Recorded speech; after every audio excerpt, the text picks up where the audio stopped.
In an encampment, the cook is waking everyone up with the banging of his pan, which makes most of the soldiers rise from their beds, including one Encrid, who has been causing a lot of trouble for everyone, so he was demoted to squad leader for a bunch of dumbasses. Shortly after, an attack begins, and even if Encrid does not have any special abilities, he got here with his endless training, and this is why now he is able to put up a fight on the battlefield. Even if he can down 1 or 2 men, eventually he is put to the ground, as he holds no talents, and he knows that his dream is out of his reach for someone so untalented. Tons of people die around him as he tries to grab his sword, which makes him recoil. He thought that even if everyone around him mocked him for trying to achieve his dream, as long as he had his blade, he could manage somehow. Now though, the dream of becoming a knight is removed from his mind, as he can only think about his imminent death. Even this was pathetic. So that means the people who were praying for his downfall got their wish. As his mind drifts to the abyss, he sees a blue flame standing in front of him, and in a few moments he awakes again, in the same bed that he did today. He thinks that this was a dream, but when the soldier next to him says the exact same thing he did in the dream, he wonders if it truly was just that, and a sense of déjà vu envelops him. He has no choice but to go back to the battlefield, where the same fate meets him again and again.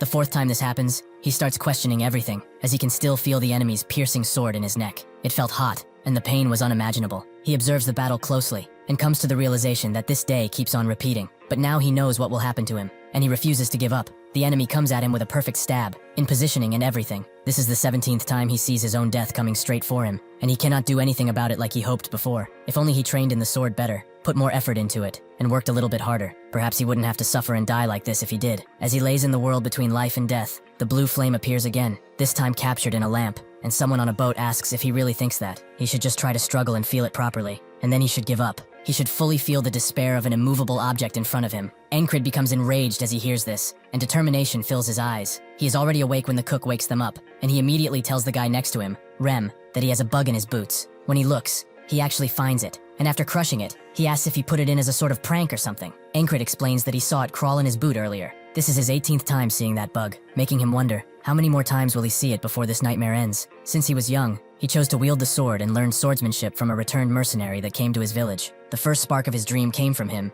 as he congratulated him for being so good, to the point where he fully believed that he could become a knight. That's when Encrid began to dream. Someone like him, a true knight? The knights are people who can slay thousands on their own and change the flow of battle in an instant. They are incredible heroes that everyone respects. Like any child, he thought that he could become the knight who can finish a war, the knight of the end, which was the protagonist of a song he heard from a wandering minstrel. That is when he decided that he wanted to be the main character too, and leave the village in order to become a knight. However, people started to laugh at him as soon as he left the village to pursue his dream, as he joined a mercenary corps, and they were all making fun of how he ran away from a stray dog because it scared him. This way, he learned that his talent is really nothing special, but it was too early for him to give up, so he trained constantly, as hard work is something that never betrays you. Even if he had no talent, Encrid believed that with time and lots of effort, even in the most harsh places, he could overcome every limit he had, and thus, he gained a lot of experience. He also gained the strength and endurance to be acknowledged by people around him. That is when hope returned to him, and it returned in full swing. Unfortunately for him, that strong hope was shattered in a moment by a child. There was a 12-year-old boy who requested a duel. He was from the village he was currently resting in. Even with his age and the fact that he started learning how to wield the sword only 6 months ago, he defeated the idiot who spent almost his entire life learning the sword, to the point where his calluses developed calluses. Despair started to befall him. Was his work all in vain? Is there really no way out of being untalented? Encrid truly wanted to be a knight, and even if everyone laughed at him for it, saying that it was a hopeless venture, he refused to give up. He spent a lot less time eating and sleeping and started to swing, until the sun started to rise and he was completely out of stamina. Even if he hit the tree with tons of attacks, all he could get out of it was a couple of cuts. That's when he thought that even if he could not become his dream, he could at least become an experienced soldier. He screamed out at the unfairness of the world and continued to swing, as this was all he could do. 3 years later, in the present, he is in the Cyprus division, with the 4 companies, the 4 platoons, and below that, the 4 squads. Encrid became the squad commander of a second-rate squad, the best position he could achieve after his manic training. Still, it's much better than being a mercenary, as he is a soldier of the kingdom after all. Encrid walks up to one of his squad members named Jackson, and tells him to do his morning duty for him, as he has to do something. Jackson looks at him for a bit, and says that he will have to repay him next time. Rem can't believe that he dared to look at someone of a higher position than him in that way. That guy is going to lose his head one day. Encrid doesn't care about that, as he wants to learn the heart of the beast again. Rem is quite surprised by this, but asks why he wants to do it again. He thought that he gave up on trying to learn it. Shortly after this, the Nalilia versus Aspen close combat battle began once again, and he died like before. Encrid was tired of reliving the same day over and over, but he used this time to learn the heart of the beast from Rem each time he came back. Even so, he still cannot see the tip of the sword that kills him, and he hopes that today will be the last day where he has to go through this. As the soldiers scream out and engage in fighting, Ankrid notes that this is the 21st time on this same battlefield, and by now, he has completely memorized the situation. First, he dodges the spear that comes from behind. Next, there's a guy who will attack him from behind, and after that, a squad member by the name of Vel will die. However, this time, Ankrid protects him from the arrow and from the rampaging soldier that is coming to kill him. His plan finally worked. As before, even if he blocked the arrow, he would still die. Today is the first time he has survived. What is left now is to kill the bastard who will stab him in the neck and whom he meets even if he tries desperately not to. This bastard has stabbed him in the same spot 20 times, but this time it will be different. He will see his blade. He will survive. Rem told him that since he always closes his eyes when something dangerous comes his way, he is left vulnerable, and to prove his point, he aimed an axe at his neck. He told him that he needed to be brave and not easily agitated. He has to become a bastard who does not know about death, like a beast who is fighting with everything it has for survival. That is the heart of the beast. Ankrid wonders if he is afraid of death, but he has felt it too many times for that to be true. Death is his friend, as it makes him stronger. For the first time, he manages to dodge his impending doom, and his heart starts to beat out of his chest. He is extremely happy with this, and tries to retaliate, but the expert swordsman in front of him uses a skillful technique and stabs him in the neck once again, ending his life. The boatman greets him again and says that on this day, he will only feel pain and despair, so he should give up and get on the boat. He should acknowledge himself as weak and be at ease in the afterlife. Unfortunately for him, the boatman has picked the wrong person to challenge, as Ankrid refuses to go with him and gives up as he finally sees the tip of the sword he thought impossible to see. Even if it takes him 100 days, he will get out of this loop. Eventually, Ankrid arrives at the 33rd time he is on the battlefield, and now he can clearly see the first attack that ended his life so many times. But even if he manages to dodge it, he cannot dodge the next one, as his enemy is way too fast. So he falls to the ground, and another death is counted. In his time as a mercenary, he took up a few quests for monster subjugation. It's not like he really wanted to, but he just came to a random village where he was asked to help. The reason he decided to help them was because of his dream, as protecting the weak is what a knight does after all. His reward for doing all of that work was a charm, something extremely cheap for how much he risked his life. But the village elder told him that this would grant what he was desperately wishing for. So Ankrid wonders now if this is why this day keeps on repeating, just so that he can become a knight. He isn't dead yet, and tries to get up. But the soldier notices and says that he will show him some mercy, since he must be in a lot of pain. Ankrid knows that this is just a facade, as this bastard is just a monster who enjoys stabbing people. He wakes up in his bed once again and tells Rem that he put a bug in his boot, which he is very mad about, as he didn't expect a squad leader to be so annoying. Ankrid tells him to stop talking and come outside, as he wants to learn the heart of the beast again. When they go and do that, Ankrid is able to accurately dodge Rem's incoming attacks, which surprised him, as he didn't expect the skin of his heart to get so thick. Ankrid says that he just trained, but Rem notes that this technique takes time to learn. There is no way that his family technique could be taught to someone else so easily, but he does not know that Ankrid has gone through hell and back with it, and the sensation of impending death he felt each time made him much more proficient in it. He tells him that he probably got it by chance, but he wants to spar now, which Rem is pleasantly surprised by and accepts. Even if he masters the heart of the beast, he will just get killed because he cannot land a single strike against that bastard. He continues to dodge Rem's incoming attacks because he doesn't possess any good attack techniques. He only knows one, which is the Valen mercenary sword technique. It's quite anomalous, and it was made by someone named Valen. As the name implies, it's a technique that some speak ill of, and others call it a petty trick. Even so, he has something else he wishes to try. He tries to imitate the stab of his murderer, and he does so pretty well, but Rem can easily throw his sword away with sheer force. Still, for a moment he imitated that stab perfectly. Since he died to it more than a few times, his body remembers it well. Rem says that among what he showed him in this spar, that stab was the most decent, but he should put more impact into it. He tries to explain it the best he can, but he isn't really that smart. So he just says that he shouldn't doubt his attack and put everything into it, to the point where he can already see the enemy in front of him dead. That way, he shouldn't lose grip on his sword. Ankrid thinks that this was a horrid explanation, but he got it. The difference between his stab and that bastard is that he is not confident in his blade. He must do like he does every time he kills him, stab with the intent to kill the person in front of him. He tries to do it again but fails, resulting in his death. Even if he has to do it a step at a time or even a quarter of a step, he will advance no matter what. The days continue to pass as he trains and dies. The 11th day, the 123rd day, but finally, on the 124th day, he lets out a strike that Rem has no choice but to dodge, which he calls him crazy for, as he puts so much force into that attack that blood is coming out,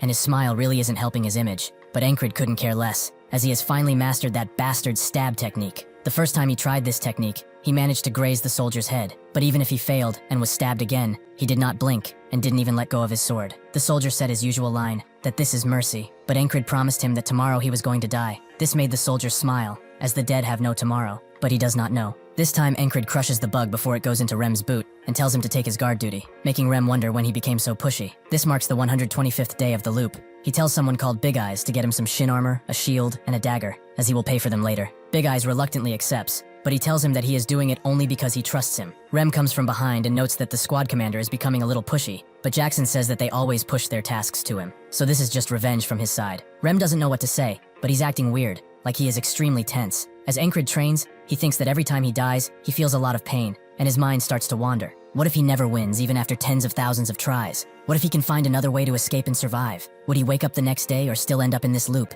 He is much stronger than before. Isn't that worth something? Shouldn't he be content with what he has? But he steels himself once again. Giving up was never an option. He has to surpass the wall put in front of him no matter what. By learning how to stab efficiently, he proves that he won't abandon the blessing that he was given. With his mind more made up than ever before, he equips all of the equipment he needs and thinks about only moving forward. He and his squad join the ongoing battle, which Encred is prepared for. He is a person with no skills, but he managed to survive all of this because of 3 things: preparation, luck, and maintaining a cool head. On the 46th day, his left shoulder was completely shattered by a spiked mace, and on the 47th day, he rolled to dodge the mace, but someone crushed his head instead. With this information, he is able to kill the mace guy with a single slash. But on the 71st day, when he first did this, a soldier cut his foot off, so he couldn't do anything to the stabbing soldier. This is why he got the shin armor, and is now easily able to take that soldier out. On the 89th day, his head was split completely open because somebody threw an axe at his head. If he lets him live now, he will interrupt his main fight. So he trained in throwing weapons throughout the day, meaning that it's not difficult for him to counterattack. After all of that, Vel always ends up behind him,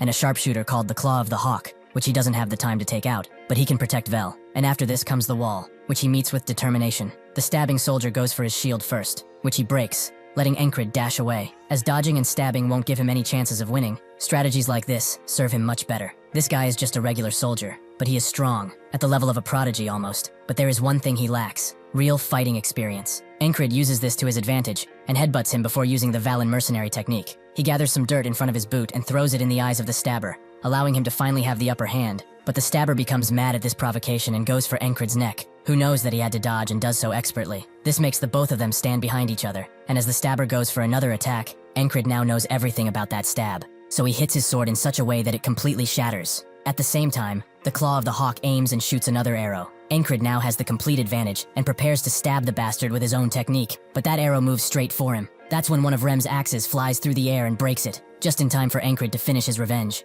Rem wishes to go for that bastard, but he doesn't have enough time. As the battle rages on, Encred enjoys his victory, and as the stabber crouches down while bleeding out, Encred raises his sword in the air, as this is mercy. With that, he cuts his head off, and finally breaks through the wall that was put in front of him. Suddenly, he is attacked by a strange being and sent flying, which the others identify as a frog. The frog person notes that he spent quite a bit to raise this one, but to think that he would be defeated by a weakling, well, it doesn't really matter, as he will die now. Before he can strike Encred one last time, Rem comes in clutch and starts fighting the frog person with everything he has, both of them emanating the spirit of a warrior. At the same time, one random soldier tries to kill the incapacitated Encred, but Jackson quickly decapitates him. Rem and the frog person back away from each other, and Rem says that if he wishes to kill the squad commander, he has to go through him first. The frog person is surprised that he isn't the commander, and Rem thinks that the frog people are a warrior race, born to be on the battlefield. He is either going to have to burn him with magic, or pierce his heart. The frog person doesn't understand why someone like the man in front of him is on this battlefield. To kill him, he will have to put his life on the line, which he doesn't think is worth it, so he just backs away. As Jackson escorts Encred out,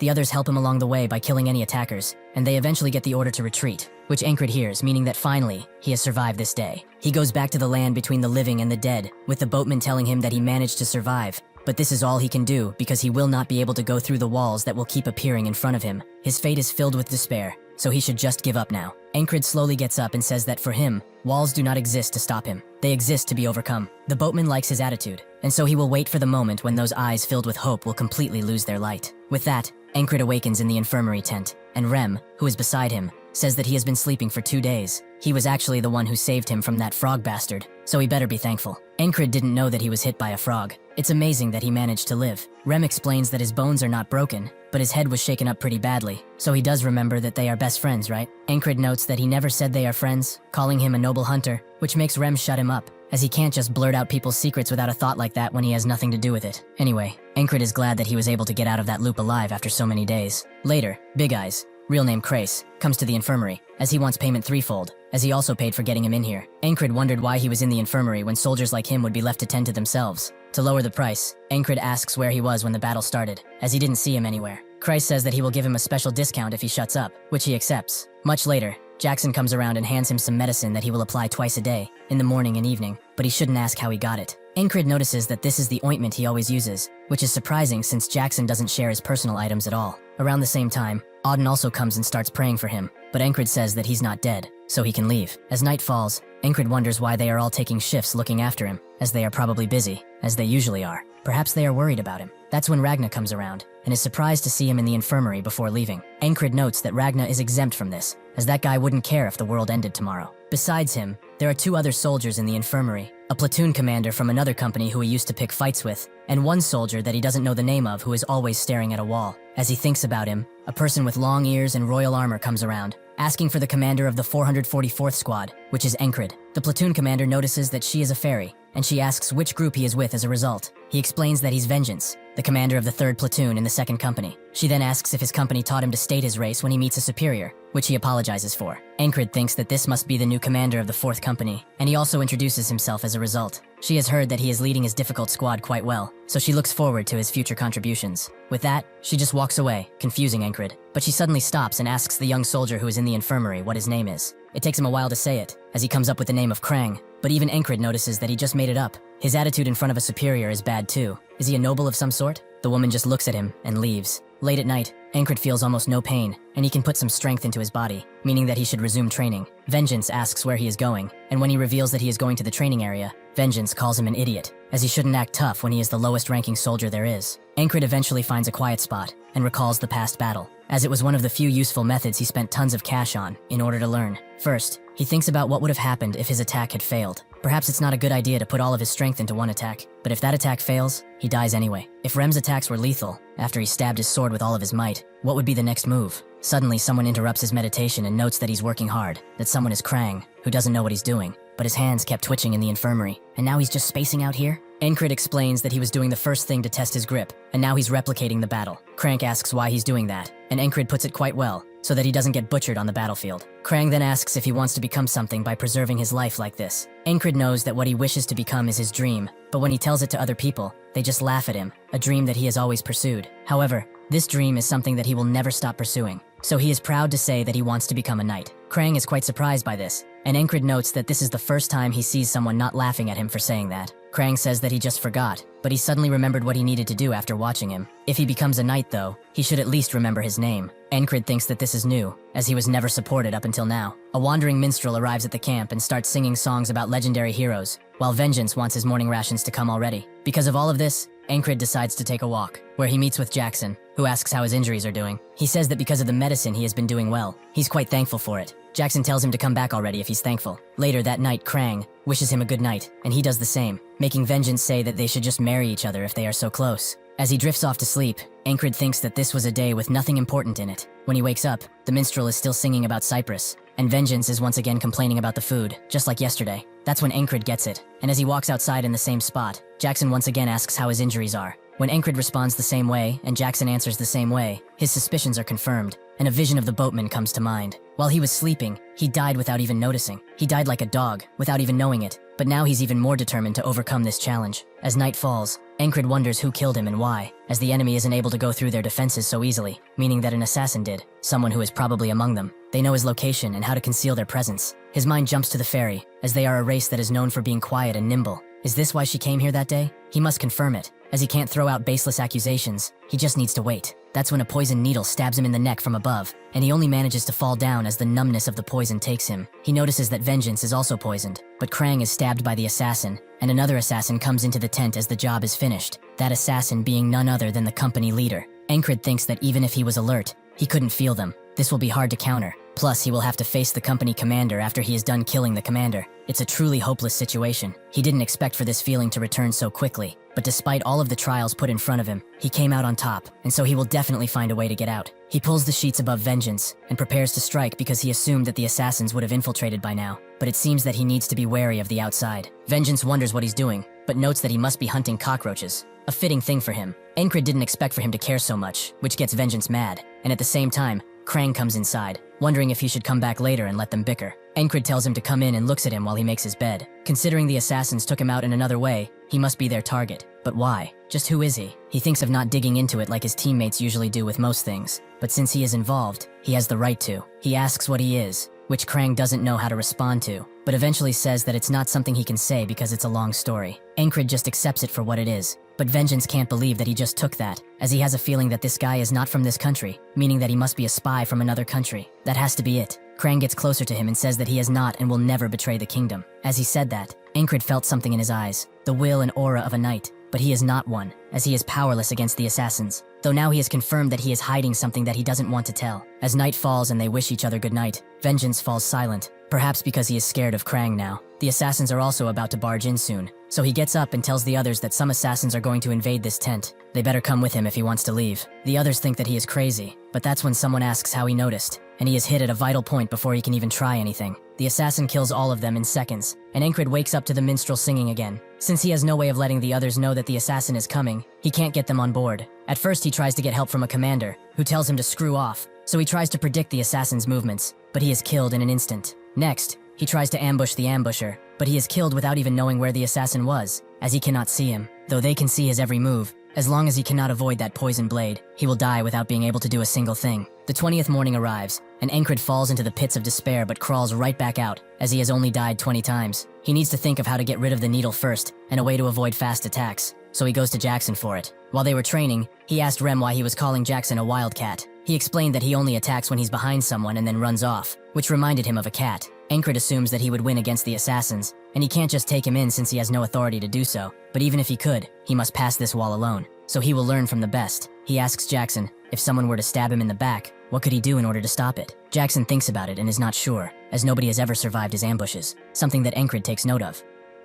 Jackson notices Ankrid's desperate stare and relents, telling him that he always needs to have eyes in the back of his head. Ankrid asks what that means, and Jackson explains that it's basically perfect timing. For example, the wagon behind the tents that's just passing by now. Ankrid is shocked to find that there's actually a wagon behind him. But how did he know? Does he really have eyes in the back of his head? Jackson also says that the wagon is going to come apart, and only seconds later, that happens. Ankrid asks if he's some type of prophet with a hidden talent, but Jackson notes that he just must have spent too much time with Rem to think that. Jackson tells him that he simply followed sound, as he heard the axle of the wagon creak from here. If he can efficiently hear what's around him, he can basically predict what's going to happen next. Ankrid is more surprised that he heard something so quiet, as he didn't even hear the wagon in the first place. Jackson leaves him with one final piece of advice. He should keep trying to listen to what's around him, and hone his senses to help him isolate sounds better. Ankrid notes that this was a pretty good explanation, too good for someone as lazy as him. Jackson tells him to not get the wrong idea. He is lazy, but he doesn't want to have him on his consciousness for not helping, and nowadays, it seems like he keeps trying to learn new things. After night falls, Ankrid attempts to face his second wall in the face of a sure death. The only objective he must complete is to hear them coming. He hears the footsteps of the guards that are on patrol, the sound of the torches,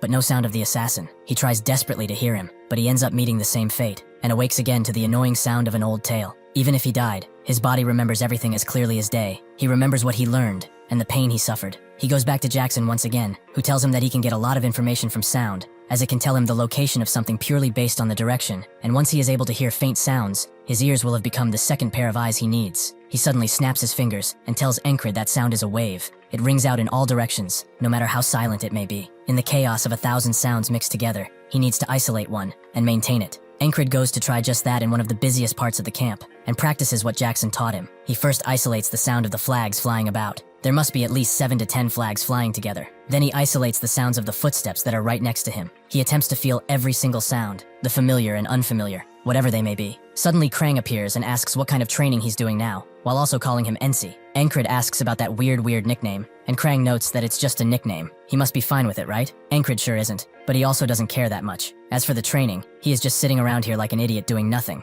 not actually training. Krang finds that strange, as he doesn't seem to be the type of man who sits around and wastes his time, right? Night falls once again, and the same things happen. He is poisoned, and Krang is stabbed to death. This is the 33rd day, another failure. On the 34th day, Ankrid didn't hear a single thing again, and he continued this cycle of failure again and again. What Ankrid needs isn't more experience, divine intervention, or a sudden realization. What he must repeatedly do is what he must do, no matter what. This time, when Krang attempts to sneak up on him, he opens his eyes before Krang can speak a word. Who is surprised that he actually sensed him? He must be training his perception, right? Since he isn't an idiot who wastes time. On this night, as soon as the assassin throws the poison needle, Ankrid dodges decisively and strikes back at the assassin. From now on, the faceless death he has met countless times is no longer faceless. The assassin gets mad and retaliates right back at Ankrid, who can feel that he's not great at combat, despite his assassin abilities. He can kill him. He looks at the others to make sure they are okay. Vengeance is dead, but Krang is unsheathing his sword and getting ready for battle. Even if this guy is inexperienced, he will not let his guard down, as he is still an assassin and must know all of his vital points. He desperately tries to hit Encred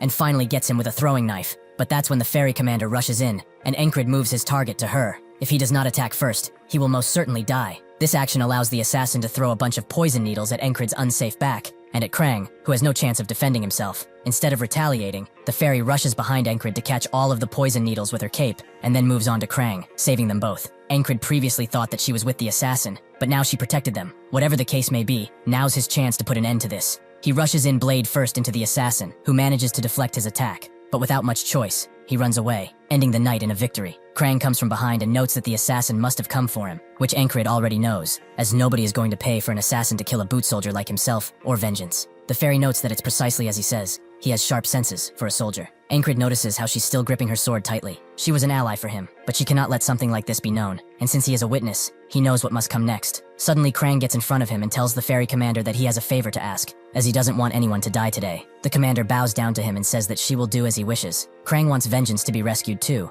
as he can sense that he's not dead, and the commander confirms that with a little antidote, he should wake up soon. Encred thinks that she must be knowledgeable about antidotes, and Krang moves on to cleaning up this mess, as it's going to be a bother if people find out assassins were in the camp. Encred notes that nobody will be suspicious of anything if there is nothing left, which he has an idea for. Eventually, they burn down the entire tent, and people rush with water while they confirm that only 2 survivors remain out of the 3. With this, the traces of the assassins have been removed, and Krang will take care of anything else. He and the commander walk away from the camp in the dead of night, with the commander noting that if that squad leader hadn't slowed the assassin down, he would have died. Did he perhaps change his mind because of him? Krang confirms it, as that man is just too interesting. He has been trying to avoid something like this, but when he thinks about him, he just can't feel anything else. He must have rubbed off on him, but the next time they meet, they will do so in their respective roles. Inside Encred's mind, the hollow scythe of the Reaper disappears, though the boatman comes around and says that he will meet death again in the future. Encred is more confident than ever, and tells him to bring it on. Finally, he beat another repeating day, and managed to wake up the next morning. Now he can sense the presence of most things,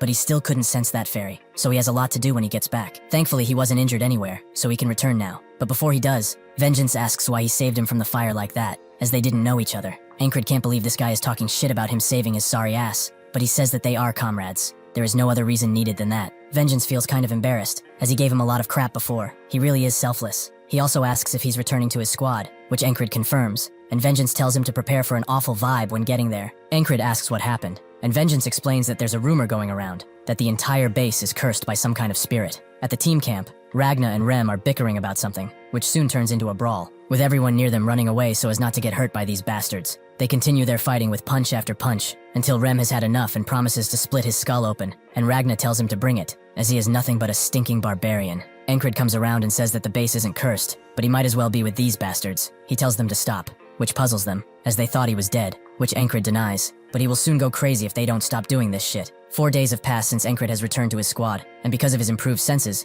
he notices Jackson, who is trying to leave quietly, and apologizes for waking him. Encred says that it's fine, since he was going to wake up and go train anyway. Jackson also notes that he has a pretty keen hearing sense. Even though he only started a few days ago, he should keep it up, as he will help in any way possible. The usual battles are few and far between, since winter is steadily approaching. Since he has a lot of extra time, Encred will use it to train himself until he cannot anymore, as that is the only thing he can do. When he gets back from his training, he notices Auden doing one-arm push-ups with a giant rock on his back. He says that he must be returning from his morning workout. He is keeping busy these days. He finishes his push-ups and gets up, towering over Encred as he does so. He notes that a well-trained body is a weapon too, so he should be able to withstand a kick from the frog now, though his body is still too thin, so he should keep training like he has done up until now. Encred thinks that he's just too large, but says that he will try. As they try to talk about something else, a commotion can be heard in the nearby tent, as Rem has kicked Ragna off of his bed, since it was his turn for duty, yet he dares to still sleep like a lazy bastard. The barely awake Ragna crawls to his sword and grabs it before hurling it at Rem, who already had his axes prepared. They are again stopped by Encred, who asks what they are doing,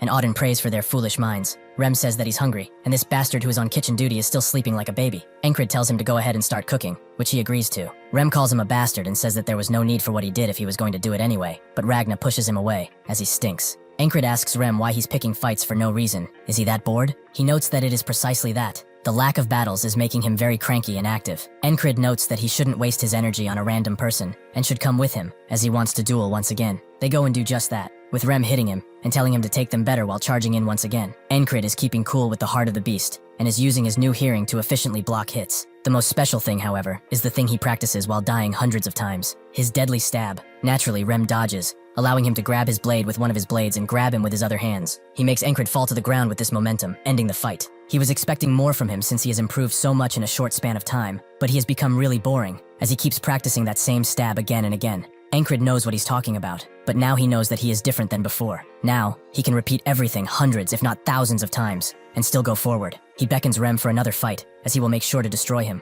Rem thinks that this guy's skills are very lacking, but he cannot get enough of those determined eyes of his, so he agrees to continue fighting. Just when they get into position, a downpour of rain arrives, forcing them to retreat back inside. Rem hopes that he won't get a foot fungus because of all this dampness, while everyone is doing their thing, be it praying or sleeping. Christ comes inside too, and wonders how many times he will have to cancel his duels because of dumb rain like this. He's really starting to believe that they have been cursed. Encred asks what curse he's talking about, and Christ notes that it's about the one from the rumors. Encred remembers Vengeance talking about something similar, that their entire encampment is cursed. Christ notes that the weather is too unusual, the casualties have increased, and the incident with the medical tent isn't helping either. People are rightfully saying that it's some kind of curse, though it probably isn't true. This downpour will only add fuel to this fire. Encred notes that the higher-ups will not let these rumors fly around for long. Krace asks what he's doing at the entrance, and Encred explains he's training his senses. He wonders how he can do that when it's raining so hard, but Encred notes that it's especially because of that. Rem notes that this won't do him any good, but Jackson congratulates him for finding a creative way to train, as it will certainly help him. Rem looks back at him and asks what he taught him,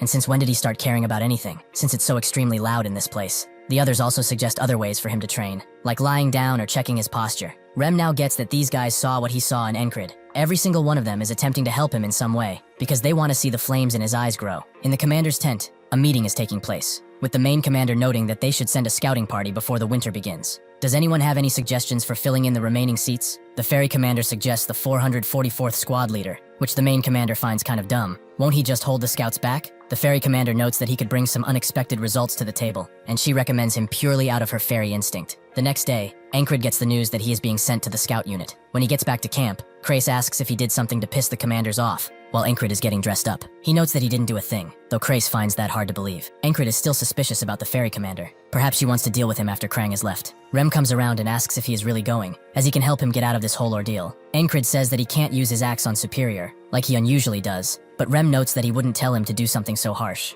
Encred tells him not to actually do it while he's gone, as he has a history of doing stuff like that. Auden starts praying for him constantly, and Ragna offers himself to go in his stead. Encred appreciates it, but the second he leaves the camp, he is bound to get lost, which the others agree with. Jackson explains that since he is going to the tall grass fields, he should pay attention to the changes in the grass noises. That's how he can spot an ambush from a mile away. Rem screams at him to stop teaching him weird, sneaky stuff, making Encred wonder if it's alright to leave these guys here, as they will constantly fight. However, there's nobody better suited for this job. After he enlisted, because of his not-so-great skills, he was constantly moved around and filled in for others. The one place he ended up being useful in was right in this camp, as even on the day he came to their doorstep, they were fighting, but he was able to somehow control these miscreants. Encred tells them that 'tis fine, and Rem wonders if he's brave or dumb. Jackson notes that he should be thanking him, as he would be the one with a hole in his heart by now, though Rem thinks that he would be the one without a head. Encred thinks that even if they are how they are still very good fighters, so it would be a shame to lose them. Thinking like this won't lead to much anyway. He knows where he is in terms of skill, and all he needs to do is get better. Since the scouts are going to the front lines, he can spend his time training his senses. Another member of the scouting unit tells him to focus, as they may be the same rank of squad lead, but he is the leader of this scout squad, so if he has a problem, they should fight it out. This is Andrew Gardner, scout squad leader. The others laugh at Encred's expense, as he is from the outcast squad. He probably doesn't even know how to hold a sword properly. Andrew notes that if he does challenge him, he will try to not hurt him. Since he is already useless, he can't be more than that. He then makes a statement to the squad. If the enemy comes, they just bash their skulls in. Simple as that. Encred can't believe what he is seeing. The scout team, which is supposed to be silent, is now creating a ruckus out of nowhere, and the squad leader is also greener than a freshly sprouted flower. Will this mission really go well? Eventually one of them finds some tracks, which Andrew recognizes as new tracks, so they should follow them and have themselves a succulent meal. Encred can't believe his stupidity. As news travel in a group of 20, is he seriously going to fight that many? Someone next to him starts laughing, as that's not a new track, is a gazelle. He begins talking with Encred, noting that the squad leader is kind of obnoxious. Isn't he? This is Henri, a member of the squad. Previously, he was a hunter in a mountain town, and he seemed to not care much about the squad leader. He struck up a conversation with Encred, and they soon became acquaintances. Henry talked about the basics of hunting, which he found pretty useful. He notes that animals have separate paths they walk on in these fields. He will tell him more tomorrow. Because of the leader's incompetence, they spent the whole night searching for invisible news, and the scout squad's day was wasted. While trying to sleep, Encred can hear Andrew bickering with himself, as he must get some results. Anything. The next morning they arrive at a grassy palace, which Andrew recognizes as Green Pearl, or the uselessly tall grass field, as he likes to call it. He tells everyone that they will cross this grass and find the enemy scouts, then bring them back as prisoners and be rewarded. Henry finds this idea kind of whack, since they are supposed to scout first, but Encred notes that it's the leader's command, so they must follow it. As they trek this grassy land, Encred is surprised that Andrew isn't bellyaching anymore, and is actually taking this mission seriously now. Henry finds it strange that there's no animal droppings in the area, because food is abundant around here. There should have been at least a few. That's when a large feline creates a loud step and rushes past them. Encred gets what's going on, and grabs Andrew while telling everyone to stay down, and sure enough, arrows start flying, killing 2 squad members on the spot. Andrew finally gets that the enemy is attacking, and orders everyone to run, which they do, but they are slowly picked off one by one without much of a fight, and Encred is the last one left, completely surrounded.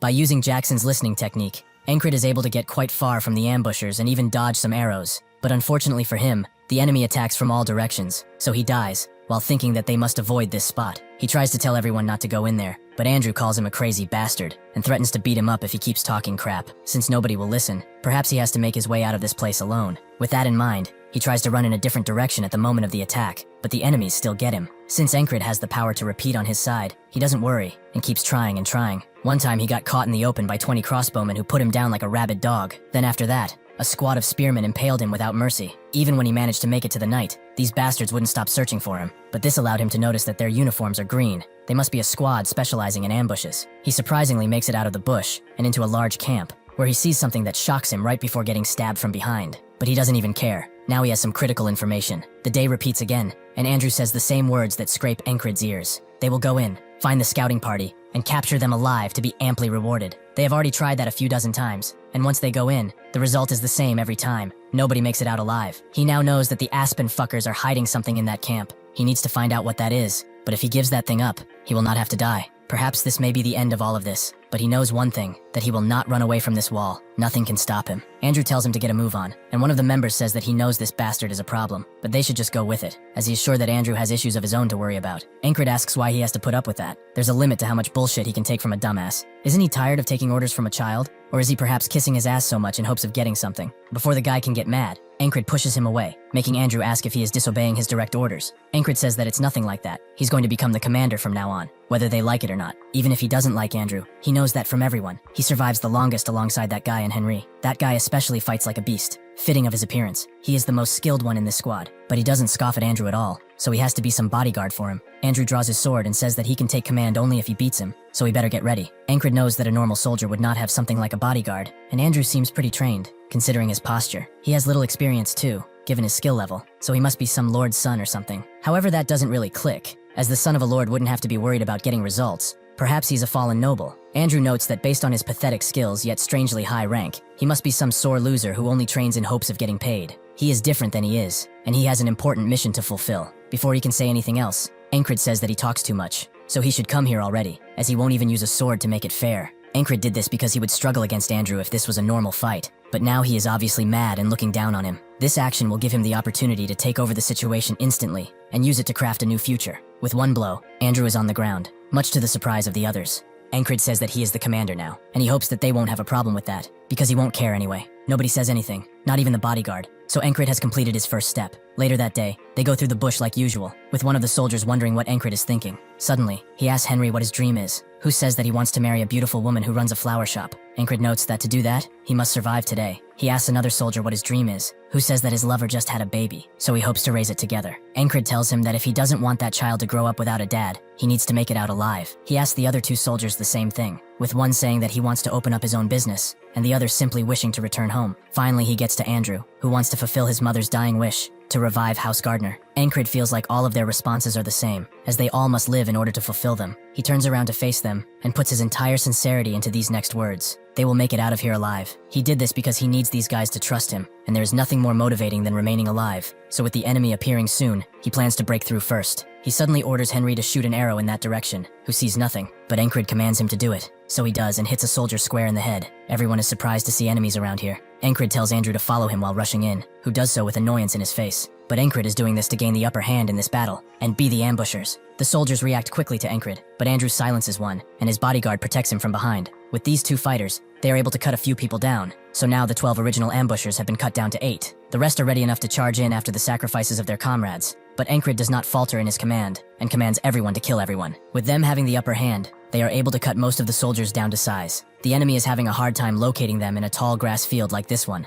but the main reason they were discovered first was because of this beast, an animal who was caught in human squabbles, a sign of death before, but now he is a boon, as Encred is using it to locate the enemies. He knows that the only reason the enemy failed to spot their ambush is because of this animal, so since he has a debt to pay to it, he will make sure that it gets out of here alive. The others announce that they are done with the enemy, and Encred tells them that they will move immediately. There is no time to waste. The beast follows him from behind a bit, until it notices that it will be left alone. Unbeknownst to it, this oversized cat has changed everyone's lives, and allowed fate to change. After a single casualty, Encred's unit now has 6 people remaining. He would have liked to save everyone, but he knows that it's impossible given the situation. He's just glad that so many survived. They move in to ambush yet another ambush, all thanks to Encred's repetitions, which allowed him to know the quantity and location of these groups. He knows that if they keep going straight, they will get shot down by the crossbowmen, so he takes a far right to avoid them and disposes of the spearmen who were after them, something that must be done quickly, as they cannot be hindered. They are using hit-and-run tactics and low blows in order to survive. Even if it's not honorable, it sure does work. After taking the spearmen down,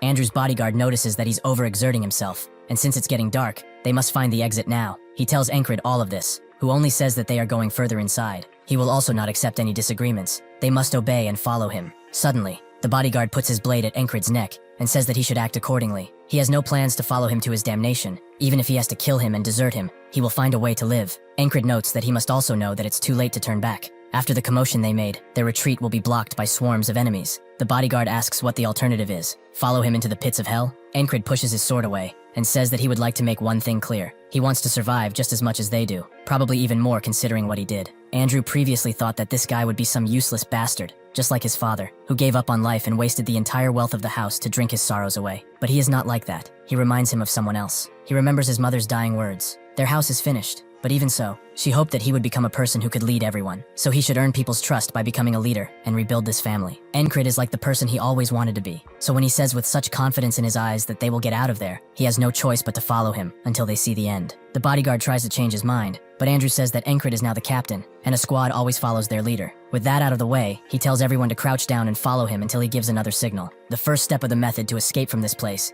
is to take initiative and ambush the enemy to break the encirclement. They did that, so now for the second step, they have to be quiet. This is the critical point Encred has found after many repetitions. Only at this exact time, and at this exact place, can they let the legions of soldiers pass them and come out of it alive. Everything is going according to plan. So now, Encred has reached the final step. When the sun sets, darkness rises, and the reason they failed to escape this place is clear. They eventually arrive at the enemy camp, where Encred wanted to be. The soldiers of Aspen are so adamant about protecting the field because they are hiding something in here that they don't want anyone to know about, something that is life and death to them. So, what would happen when something more important than catching them happened? If that happens, they will definitely find a way out of here and live to see another day. Encred tells everyone that he will set the enemy camp on fire, which the bodyguard thinks is insane, as they are literally in the middle and will probably be surrounded and killed. Encred asks for his name, which he says is Mac, so Encred tells him that he won't tolerate his disobedience anymore. He tries to say something, but Andrew tells him to be quiet, which surprises Mac quite a bit. However, he knows too that they can't do anything else but follow the commander, as the clouds are covering the moon already. Encred suddenly cuts a tent open,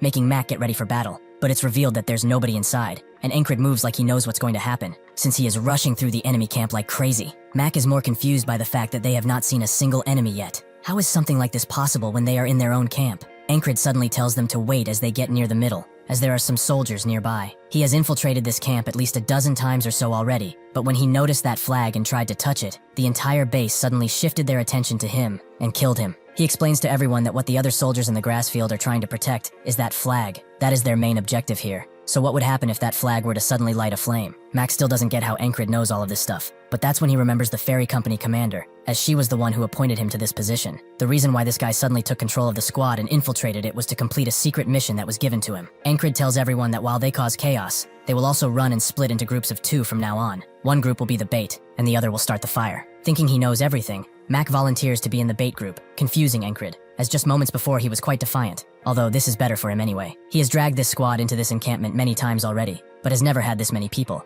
meaning that today is his best try yet, and can probably do it. With that, they begin with Mac throwing a rock at a guard and running away, making the others rush to grab him as quickly as possible. With this opportunity, Encred grabs a nearby torch and rushes to light the flag, but that's when a large brutish man stands above him and strikes his torch down. Encred is shocked, as he did not hear him coming. This is a person he has not seen yet. He is not one of his variables. Where did such a beast come from? The brutish man calls him a rat, but Encred tells him that he's too late already, as the torch made it to a nearby tent, which caught fire quickly. This sends all of the soldiers into a panic, and they all rush to grab some water while some are still after the intruders. Mac has baited away most of the enemies, and he got the attention of the rest, meaning that Andrew has done his job and set fire to the rest of the tents. Now it's time to get out of here. He smashes his foot into the ground and propels his whole body forward towards the unknowing brute. Encred can finally see his way out of here. He can see tomorrow. Unfortunately for him, in a split second, the brute dodges his attack and lands one of his own, slashing Encred's side. He thinks that this was the most perfect stab he could have ever mustered, yet he didn't even make a dent in this bastard. He cannot beat him. He can't do it with his current level. He barely managed to get out of that brown hell. He was ambushed there and killed 1,000 times. He thought that he had finally passed the wall for tomorrow, but perhaps this guy was the real wall all along. If he challenges him, only death will await him. Then he will have to do all of this again, and hope that everything goes right as it did today. Suddenly, the brute's expression becomes furious, as he has seen that his opponent is laughing. Encred refuses to give up just because of this, and fully believes that he's going to beat this guy. He has passed countless trials and tribulations before. A simple brute will not be enough to stop him. Encred attempts to attack the brute, who expertly parries his attack and uses this opportunity to unleash a heavy lunge, something that Encred barely dodges. But he does not stop there, as he uses his momentum to swing at his neck before making the sword land on him again. Encred does manage to block the sword, but he can't believe how swift and precise this guy is. He tries to mitigate this difference in skill by throwing a knife after clashing once again, but the brute easily blocks it with the back of his hand and goes in with a powerful thrust. That's when someone screams that the fire is spreading, making the brute's attack go to Encred's ear, as he turns to look behind and sees their precious flag aflame. Someone starts screaming at the brute to stop fighting, as this situation demands his attention too. The brute can see that his opponent will not go down without fighting, so he relents and says that they will certainly see each other again. Encred can't believe that he's backing away so easily. Perhaps he was not the true wall he thought he was before. That's not true, however. He is still someone he will have to overcome. He must improve if he wants to survive. That's when Andrew comes around and says that they have to leave now, while they still can. The brute gives Encred one last stare, making him sheath his weapon and command everyone to retreat. They do just that, and Encred notices that one of them has disappeared, meaning that there are only 5 left in the squad. The bodyguard asks if this is it, or will their enemies send another pursuit team after them. Encred notes that they are busy right now, and notices that Henry is lagging behind, while some grave Aspen soldiers charge them. The squad refuses to let one of their comrades die while they are there, so they all charge the enemies and take care of them before they do the same to them. Encred tells everyone to keep running, and Henry notes that it will be harder for those guys to follow them if they run towards the fox and snake field, making the one carrying him ask if that does not also apply to them, but Henry knows a hunter's path that not many know about. With that path, they easily evade the enemy, but they still have to trek the entire field, which, with the help of Henri, is a pretty easy task. After a while, Encred finally sees what he has fought for the next day. They continue running until they get to the camp, where most of them fall to the ground. Encred takes a deep breath and enjoys the fresh air of a new day. At that moment, Grey Dog's company commander asks what happened to the flag, but the mysterious figure only says that they must prepare again, and that he did not expect the Grey Dog to fail like this. The commander does not understand how this happened. The soldiers stationed in the tall grass were Grey Dog's best men, but a few measly scouts managed to get past them and set a fire before escaping. Grey Dog is an independent company with independent operational control. The name of this company comes from the Grey Dog that resides within Aspen's principalities. It has a persistent temperament, and it has a need to connect with whatever target it decides to hunt. Whether the beast is in love with its target or wants to maul their flesh slowly, the result is the same. Therefore, this company, which is named after this hound, is also called the Persistent Lovers. The commander asks Mitch Hurrier, the one Encred fought with, if his opponent was really that strong. Mitch says that were it not for the fire, he would have killed him. Grey Dog notes that he got lucky, which is also a powerful skill. From now on, I will call him Grey Dog, because he is the commander of the company, so he deserves to be called by the company's name, and it's easier than saying every time the commander. But Mitch vows to not let him slip away again. While tending to his wounds, Encred is still conflicted, as he did not pass the wall in front of him. He wanted to keep fighting that guy, but the situation demanded something else from him. That's when fate connects these two, as Mitch promises to kill that guy, and Encred vows to overcome this wall no matter what. While Rem is swinging his axe out of boredom in the tent, he wonders what Encred is doing, as there is no news of him as of late. He suddenly stops, and wonders if that bastard died. He got a lot better in a lot of ways recently, but he's still a weakling, so his dying wouldn't be that shocking. However, he actually likes this bastard, something that does not happen often, though at the end of the day, there's nothing they can do if he really dies. Ragna slowly awakes from his deep slumber and is met straight with Rem looking at him, making him ask why he's doing that. Rem just flips him off, which causes Ragna to do the same, except with his toes. Rem gets angry at his provocation, and notes that he might just kill him after all, which makes Ragna draw his blade, while calling him a crazy bastard. The first thing Encred does after getting back to camp is report to the ferry commander, who is amazed that he managed to figure out there was an enemy ambush waiting for them, infiltrate the enemy base, and also casually burn it to the ground while surrounded. He says that he only made it out because of his good decision-making and sheer luck. But the fairy commander seems quite suspicious about that. She cannot act on her suspicion, however, so she just sends him back and tells him to recover. She previously only half hoped he would do something, but she didn't expect him to prove that he's such a valuable asset. Just who is he? While leaving and wondering what that woman is thinking, Ankrid is stopped by Andrew,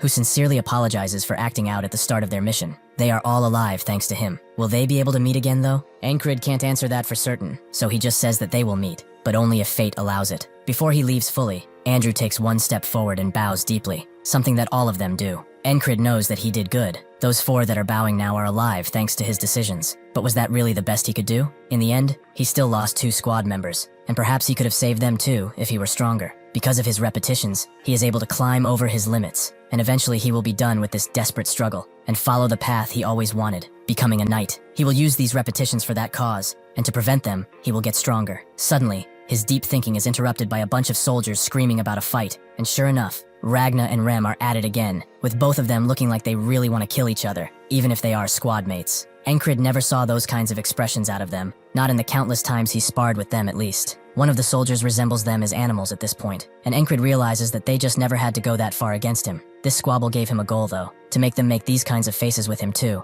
After deflecting Rem's attack, Ragna notices Ankrid in public, and Rem tells him that he should report when he's back. Why is he hiding like a rat in a sack of corn? Ankrid passes over their questions about his health, and starts asking Rem about the way he blocked the attack just now, which makes Rem note that not even a few minutes in, he's already up to his antics. He better just get some sleep. Next, he tries to ask Ragna about his attack, but Ragna asks if he's really going to do this now. Ankrid asks why that's wrong, but Ragna just shuts up and leaves. Ankrid is quite confused by his attitude, as it seems he had something to say, but if there's a guy who will speak his mind no matter what, it's him, so he will say it eventually. The battalion commander swiftly learned of the enemy forces trying to ambush near the grass field, so he moved an entire battalion closer to it. Ankrid's wounds healed significantly, and he constantly reflected on the way he fought. While having dinner, Ankrid finishes first, making his squad mates ask if he can't just rest a little. He says that he will just train for a bit, making Rem note that if he continues to mess up his body like that, he will croak soon. The next day, Ragna wakes up earlier than usual, because he is awoken by Ankrid's training outside. He slowly gets up, and drags his sword along while thinking about some things. He's very good with the sword, as getting stronger isn't that difficult for him. He even had a chance to become a knight at one point. However, all of that bores him to death. There is nothing he wants to do as a knight, so why would he spend his time and sweat on it? He cannot find a single purpose behind getting stronger, so he loses his own purpose. Just like that, he came to a standstill, never improving, never falling off. He arrives at Ankrid's training spot, where his injuries get the better of him, which makes him fall to the ground. Ragna can see just from this that he learned his fundamentals wrong, which are a must if he wants a proper start to getting stronger. With all of the shortcuts he made up for his awful fundamentals, becoming powerful for this guy is impossible, even with training. However, he still has one question for him. Why is he putting his body through such hardship and trying hard like that? He decided to ask him now, why does he do this? Ankrid's answer is simple. He just wants to become stronger. Ragna then asks what he will do after that, and Ankrid answers swiftly again. He will become a knight. Ragna feels like a knight is just someone who knows how to fight. Does that really have meaning to him? Ankrid explains that the knight he aspires to be is someone who decides for himself what is wrong and raises his sword for it. For honor, for the sick and downtrodden, and for the ones he cherishes most. Ragna begins questioning himself because of his words, as strength really is just a tool. What is a knight then? Or better yet, what is a sword? What does he want out of this short life of his? Well, pondering it like this is dumb, so he will just walk that path himself. He gets closer to Ankrid, and he comes to him with a proposition. Would he like to learn the way of the sword? Ankrid immediately accepts Ragna's offer, who thinks that he shouldn't have proposed such a thing, because he feels lazy about it already. Still, that determined look on this guy's face might prove quite interesting. He notes that he knows Rem taught him the something of the beast, right? That, and his stab. He must get rid of everything, except those two things. Ankrid asks if he also has to get rid of the Valen mercenary technique, which Ragna confirms he really has to get rid of in particular. If he doesn't, even if he does learn a new technique, he will return to his habits, which is just human nature after all. If that happens, he should just give up now, so it's time to choose. Either forget everything and begin anew, or remain complacent in his mediocrity. Ankrid immediately chooses to start fresh, which surprises Ragna, and he asks if he's sure. Ankrid just asks what he must do first, which makes Ragna think that he's not normal at all. He explains that he has a good sword technique, so he does not need to have a lighter blade like he does now. He would profit a lot more from a longsword, so they should swap. Ankrid asks if handing his sword over is okay, but Ragna doesn't care. It's not that special anyway. He begins instructing him on how to wield it, and notices that he's clenching quite tightly. Ankrid explains that he does it so he doesn't lose the sword, making him wonder who taught him such a thing. Ankrid says that Rem did, which doesn't surprise Ragna at all, but he orders him in position and starts attacking him with full force. making Encred have to block and see why clenching so tightly is such a bad idea. Ragna notes that it should hurt if he does that. If he stiffens up, things are going to break. He's like an old branch or something like that. Encred wonders why all of these squad members are awful talkers. Just what is that metaphor supposed to mean? Is he perhaps saying that he's too stiff because of how much he's clenching the sword? He probably wants him to stay flexible to keep the sword from breaking, so he needs to become more malleable. With that, he begins his training in earnest, with Ragna instructing him again and again when he spots an issue. This goes on for a while, until Encred falls and allows Ragna to think. He did not expect for things to be this bad. This guy doesn't even know the basics, which is not something that can be taught so easily. Still, Encred refuses to give up. He slowly rises and asks Ragna to go again. Ragna can't deny his conviction and notes that they should take things slow. Baby steps are the best after all. That's when Rem arrives and asks what they are doing here, skipping meals and disappearing like that. He asks Encred if Ragna is giving him a hard time. Does he want him to deal with him? Encred asks what's going on, as he's not usually dressed up. Rem tells them that they are being called, as the enemy forces are gathering in the distance. Every soldier gets ready and in position, but Ragna wonders if teaching Encred those things was a mistake, as he's still new and can't fight well with them. He just might die because of that, meaning that he will unfortunately have to look after him. Encred really wanted to learn more from Ragna.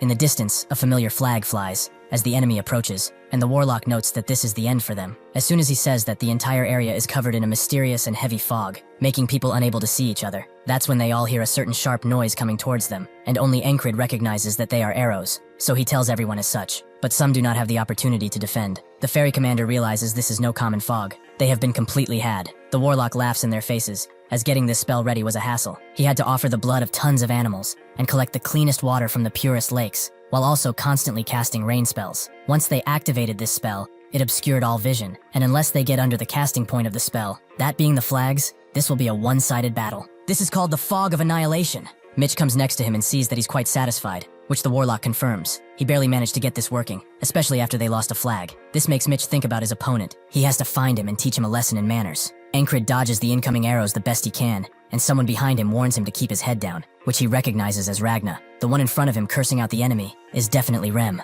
Even if he's so close, he can't see him, meaning that they cannot fight like this at all. Only when an arrow falls right next to him does he realize that his breath is getting strained, and he is getting stiff, and his legs are refusing to move, meaning that he cannot use anything that Ragna taught him. He didn't expect to get all of his lessons on the first try, and even Ragna said that he should go back to his old style, since he doesn't have this new style down and will make a lot of mistakes. Even then, Encred knew that only death awaited him if he tried, so he had to resort to some more drastic measures. He rushes through the fog, allowing an enemy to impale him with a spear. The enemy thinks that this guy is over with, but he is spooked when he sees the determined smile on his face, and finishes him off quickly, allowing Encred to go back to his teachings. If he's honest, Ragna is not a good teacher, because he is a genius. Things are more obvious for him, and they are hard to put into words. Even now he wonders what he did wrong, as all he commanded him to do was swing downward. Encred knows that he's not making fun of him. He's just like that, and asks where he should center his gravity. Ragna doesn't know how to answer, something that Encred expected. His explanations are quite lacking, but observing and listening are his strong suits, so he will remember his stance, no matter how many times it takes. He eventually arrives back in the fight, and can deflect arrows, but he is still too stiff, and chooses to let himself die once again, so that he can continue learning. He does that until the 31st day, where he becomes capable of flexible movement. Ragna notes that his steps have become quite fluid. Where has he learned that? Anyway, with that he should be able to learn the basics. The 3 basic attacks are cutting, stabbing, and slashing.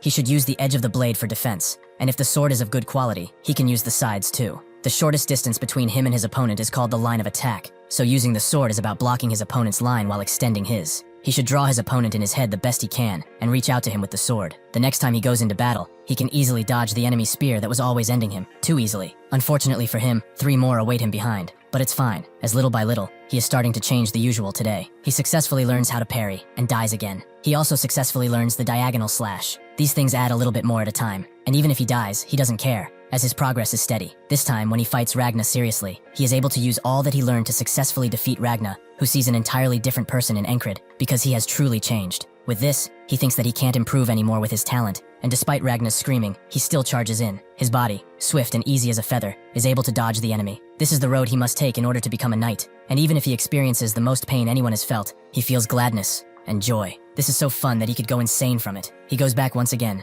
to the time when Ragna asked him if he wanted to learn the sword. He immediately agrees that, like he did all of these times, he will die as many times as it takes for him to achieve his goal. After testing him a bit, Ragna realizes that he's good. Too good, in fact. Has he been fighting like a second-rate mercenary on purpose up until now? He's got all the basics down. To him, it seems like he needs more experience in the field, rather than more training. With those words in mind, Encred goes through today tons of times. Must be over 200 by now. and now, he tries to use everything to see where the techniques he learned will take him. He slashes through the first enemy like butter. He grabs the knife that killed him so many times, and uses it to attack the hidden enemies in the front, who are all confused. Encred disappears for a bit, making the enemy think that they are safe until he comes around and starts slashing them up. One of them tries to shoot him with the crossbow, but Encred has learned from Ragna that he should use his eyes to predict, his feet to move closer, and his hands to end the fight. Encred can only smile, as things are much different. Fighting feels fresh and swift, compared to when he didn't know anything. He wants more, so he moves forward with great anticipation. He is met with a dozen or so men pointing their crossbows at him. One of them congratulates him for making it this far, but this is where he will stop. Encred takes a step forward and says that they should fight things out with their swords like men do. The enemies become scared of him, and so they shoot him down before he can do anything. Suddenly, he is dragged into the realm of the boatman, who calls him foolish. As he has walked into his own grave, he must have lost his mind because of all the deaths he has suffered. Encred wakes up again, wondering why the boatman appeared, just to curse him out for dying so many times. Rem asks why he has such a blank stare on his face, making Encred think about him. He is the first one to call out the spell whenever it happens, and the enemy formation lacks any tact. They are only there to protect the flags. To find out, he asks Rem if he knows anything about spells. Rem asks why he would like to know, and Encred excuses it as just making conversation. Rem asks if he even knows the difference between magic and spells, but Encred only knows that magic is more common, which is true. Rem explains that a spell requires some type of medium, something that is very important in casting spells. They cannot exist without a medium, not like magic does. Encred finally gets it. The fog appears because of the spell that uses the flag as a medium, so when the flag breaks, the fog disperses too. He asks Rem if his tribe uses spells too, which Rem has seen a few times, but there are not many actual spellcasters around.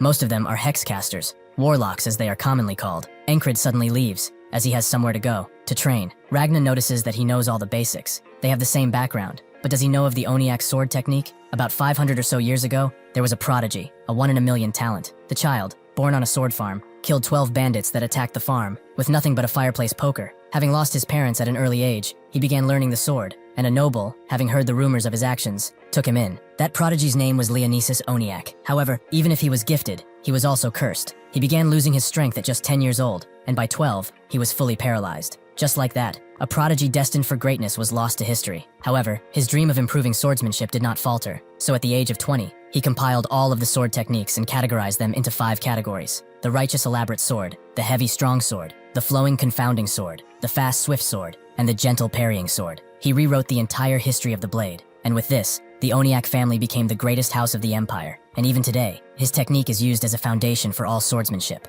Even so, branches of these techniques began to appear, like the Western Swift Sword, or the Eastern Chi Sword. Among these, the technique he personally developed branches from the Northern Heavy Sword, and should be more useful than whatever Rem taught him. He should concentrate on one single point, forget everything around him, and only focus on his and the enemy's sword. He will show it to him first, so that he can learn from it. Before Encred can react, Ragna lets out a slash so swift and deadly that it cuts his neck. He knows that he nearly died, and that's when Rem comes around, asking Ragna if he wants to kill the squad leader. Ragna notes that people learn better while almost dying. He's just helping him out. Rem notes that he can't learn shit if he doesn't have a head. Does he even know how long it took for him to teach him the heart of the beast? While they argue, Encred thinks that both of them are awful teachers, and Rem knows that Ragna is from the far north, which breeds more barbaric people. Ragna also knows that he's from the southern barbarian tribes, which makes him want to fight him now. But Encred tells him to stop, as he's here because they were ordered to come, right? Before he leaves, Ragna tells Encred to remember how alert he is when he's about to die. If he succeeds in concentrating on a single point, he will be able to do anything with the sword. As they get ready for battle, Encred thinks that this technique is quite similar to the beast heart that makes him numb to death, though there are some different key points. He needs to experience it to learn it, and as for the medium of the spell, he will just have to get rid of it and escape. With that, he adds another objective besides learning. He will destroy that flag. He knows that if he used his squad it would be easy to get there, but he will go forward first until he knows that he cannot any longer. Concentrating on a single point proves to be useful, as he died a lot of times because of how unprepared he was. To survive the assassin ambush, he trained his ears. To survive the battlefield, he learned the heart of the beast, but concentrating is proving to be difficult. Ragna tries to teach him again by just showing him. He should have felt the tip of the blade slow down or something along those lines. Encred still doesn't get it. Is the heart of the beast interfering with this? Ragna explains that everything else should fade besides his opponent's blade, which will give him the ability to predict the path of the sword. Encred knows that channeling his fear of death isn't the way to do it, so he asks Ragna how he did it. He notes that he could always do it. It's just easy for him. Encred knows that he won't get any good information from Ragna, so he will just have to figure it out on his own. He will keep practicing this concentration, but his first priority now is knocking that damn flag down. He should minimize casualties and charge in. When the fog drops, he screams at everyone to drop down, and then orders them to shield, saving the lives of those who would have just died before. He has repeated this today 300 times already. He knows where the attacks come from even with his eyes closed.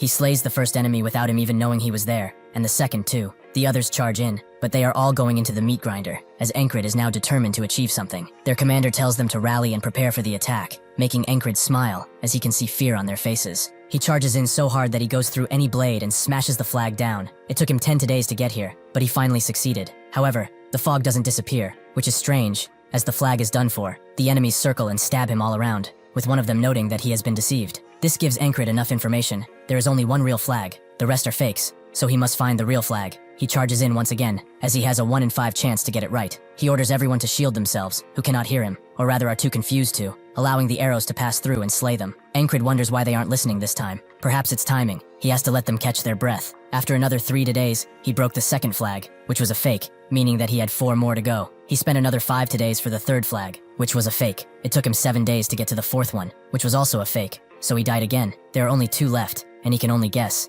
But the real one is most likely the one furthest from the battle. Now, he orders everyone well, and even makes Rem follow him, who asks if he's out of his mind. Encred knows that the flag is far away, so he can't get exhausted before getting to it. He lets Rem handle the enemies in the front, as he slides past them. Even if unarmored, Rem can handle them pretty well. He has spent an entire year in this today, but now he will end it, as the fog will disappear, and they will win. Suddenly his sword is deflected by Mitch, who notes that God listened to him. He really prayed that he would get the chance to kill him with his hands. Encred has forgotten this face after so long, and asks Mitch who he is. He cannot believe that he forgot about him when only a few days have passed, but time doesn't work like that for Encred. Encred once again asks who he is, which Mitch is annoyed by, but he will remember once he feels his cold blade in his chest. Encred decisively dodges the incoming blade, and with his new footing, performs an attack that forces Mitch to back away suddenly. He is surprised, as this doesn't seem like the same person he saw before. He's gotten better with the blade, much better. However, he cannot believe this guy is trying to catch him with a single step. Encred doesn't stop there and moves forward again, this time clashing blades with Mitch, who is amazed by his mastered basics and sword technique. Combined with how he deflects attacks, he's a force to be reckoned with. He pushes Encred back, who deflects his blade, making Mitch think that he must focus all of his senses on this battle. If he gets distracted for a single moment, he will die. He must pour himself into the blade. The flag shall be forgotten, the outcome of the battle, even the sword techniques he has learned so far. Everything around him fades, leaving only the cold steel of the sword. With this amount of dedication, Mitch gains the advantage by deflecting Encred's blade, allowing him to impale Encred through the chest, ending the fight right there and then. Now, Encred remembers him. He was the guy who blocked the flagpole in the tall grass region. Mitch introduces himself as the Greyhound Squad platoon commander, and Encred does the same. He's the now Lilia Kingdom's squad commander. The enemies gather around him, as Mitch says that this guy's specialty is hiding, but the others consider him quite wistful. When Mitch looks at Encred to check, he sees that he has a smile on his face. This is because Encred realized something. It's not the concentration that comes from the fear of dying that is necessary. What he always needed was a good rival, an opponent who would force him to use everything and fight him with all he's got. Mitch has no time for crazy bastards, and pulls his blade out, ending this today. The next today, Ragna tells him concentration on a single point is similar to the sensation he feels as he's dying, which Encred kind of listens to, making Ragna wonder if he's given up on his training. Rem as usual calls them to battle, which makes Encred immediately radiate energy and walk away, with Ragna seeing this energy for himself. Because of it, he thinks that he should go a little harder during the warm-up today. The battle continues as per usual, with Encred saving lives by telling everyone to duck and shield, just as the arrows come flying through. He doesn't stop there, however, as he tells Rem to follow, and before he can ask if he's insane, Ragna says that he's coming with, making Rem ask if he got an arrow to the head. Ragna tells him to move forward if he doesn't want one right now, and as Encred inches himself further and further away, both guys butcher the enemy in front of them, trying to make way. Encred takes the same path as he did before, and meets Mitch just like before. Only this time he recognizes him and says that it's so very nice to see him. Mitch is surprised that he came specifically looking for him, but Encred says that he shouldn't be. He came because he fell in love the first time they fought. Mitch notes that this is the first time someone has come looking for him specifically, with Encred wondering if he's upset, but Mitch prepares his blade and denies such things. Encred tries to enter the same state of concentration as Mitch, where he can only feel the blade, but he is once again defeated with a blade through the chest. Mitch notes that he lost pretty easily. Did he really think he would win with only those skills? As Encred slowly dies, he thinks that his attitude is all wrong. What he's trying to achieve cannot be intentional. He must be absorbed into the fight naturally. He repeats today, and he is defeated. He does it again and again. He will continue to do it until he has grasped the feeling. The 18th time, he can see the blade coming his way. The 28th time, he can enter a state of concentration at a moment's notice. And the 48th time, he reaches a revelation. When Ragna tries to teach him that feeling, Encred finally sees the blade for what it truly is, and he becomes lost in its beauty, allowing him to deflect Ragna's attack with ease. He asks how he was able to assimilate what he told him so easily, but Encred isn't even hearing him now. Pure concentration means completely controlling both body and sword. His power and technique have developed so much that he cannot compare them to his past self. Ragna asks where he's going, and Encred notes he's just going to meet the platoon commander. It's time for him to overcome today. When he reaches the ferry commander, She asks what he wants. So Encred reveals that he remembers seeing spells during their recon mission. The Aspen soldiers were calling a creepy old man the spellcaster. The fairy commander is intrigued and asks him to elaborate further. Encred told her everything that they might need to win this battle. So when the fog comes now, the soldiers are prepared to block the arrows, and Encred's team charges in without words. He has put his hope in the commander's competence, as he has a mission to overcome this next obstacle. Encred immediately says that he recognizes him. He wanted to fight him from the very beginning, and today, he shall defeat him no matter what. Encred lets out a powerful strike, but Mitch sidesteps and rushes in with a slash, which Encred expertly deflects. Mitch knows that he's in a precarious situation and can barely block Encred's next strike, and they continue clashing blades until they arrive at a standstill. Mitch feels obligated to ask, was he hiding his skills all of this time? Encred notes that it appears to be so, making Mitch ask for his name, which Encred tells him. In that moment, Mitch deflects his blade and says that he will remember his name, but Encred notes that there won't be a need for that. He will make sure he always knows it. As Mitch raises his sword high into the air, Encred becomes concentrated on the blade, and combined with the fact that he has all of his weight on his right foot, he predicts that he will slash diagonally, and he's right. The techniques he has learned from all the todays, the battle experience he gained through these repetitions, it all culminates here. As Mitch strikes, Encred does the same, and they both nip each other's necks. But Encred doesn't stop and makes his slash go towards Mitch's neck, who can barely dodge. He was sure that he would kill him in a few movements, but he's actually struggling against this bastard, and that's something he will not accept. Since his flowing sword techniques are more suited for parrying, he needs to attack properly, so he will use the best technique he has. He hilts himself into the ground and rushes the blade from the bottom, which will create a huge arc. That's why this technique is called the wheel cut. Encred already knows of this ultimate technique. He has experienced it firsthand countless times, and he was always struck down because of it. But this time, he is ready and parries the attack perfectly. Mitch is shocked to say the least, even if his face does not show it. The Hurriers, which Mitch belongs to, are one of the 3 main houses that reign over the Aspen Kingdom, and House Hurrier represents brute force, meaning that they will recruit anyone who shows talent for the sword. Mitch was also recruited from a regional house, and after adopting the Hurrier name, he proved himself with his skills, and fought off 2 adult knights at the age of 15. He won against a champion swordsman at the age of 18, and by 22, he was the strongest champion of the entire city. He then went on to be among the top 3 best fighters in the Greyhounds, through sheer skill alone. Only few could ever match his talents, and even those didn't want to try their luck. As he saw others training, he wondered to himself, why do they do so until failure? Why must they swing a sword until their hands bleed? He did not see any point in training, as his entire body was pure skill, and this was the mistake that got him here. Without any way to swing his body in any way but backwards, Encred easily punctures his chest and pulls his blade out, making Mitch start to bleed heavily. He damns himself for underestimating him, and says that he's not as good as him when it comes to strength or sword technique, which Encred confirms. But yet, he was still the one who won. Mitch can't refute that, and in his last moments, he can only regret his past of complacency. Who knows what he would have become if he trained? The moment Encred's sword reaches his neck, Greyhound jumps in to save Mitch, who is still bleeding heavily, but he is swiftly escorted out of the battlefield by one of the men. Greyhound notes that he did not expect a single man to cause this much of a mess, but as punishment, he will not have an easy death. Encred already knew that, since he's surrounded by enemies, but he is also not deterred. This only means that breaking the flag and finding an exit is the next wall that he must overcome. Greyhound tells everyone to fire,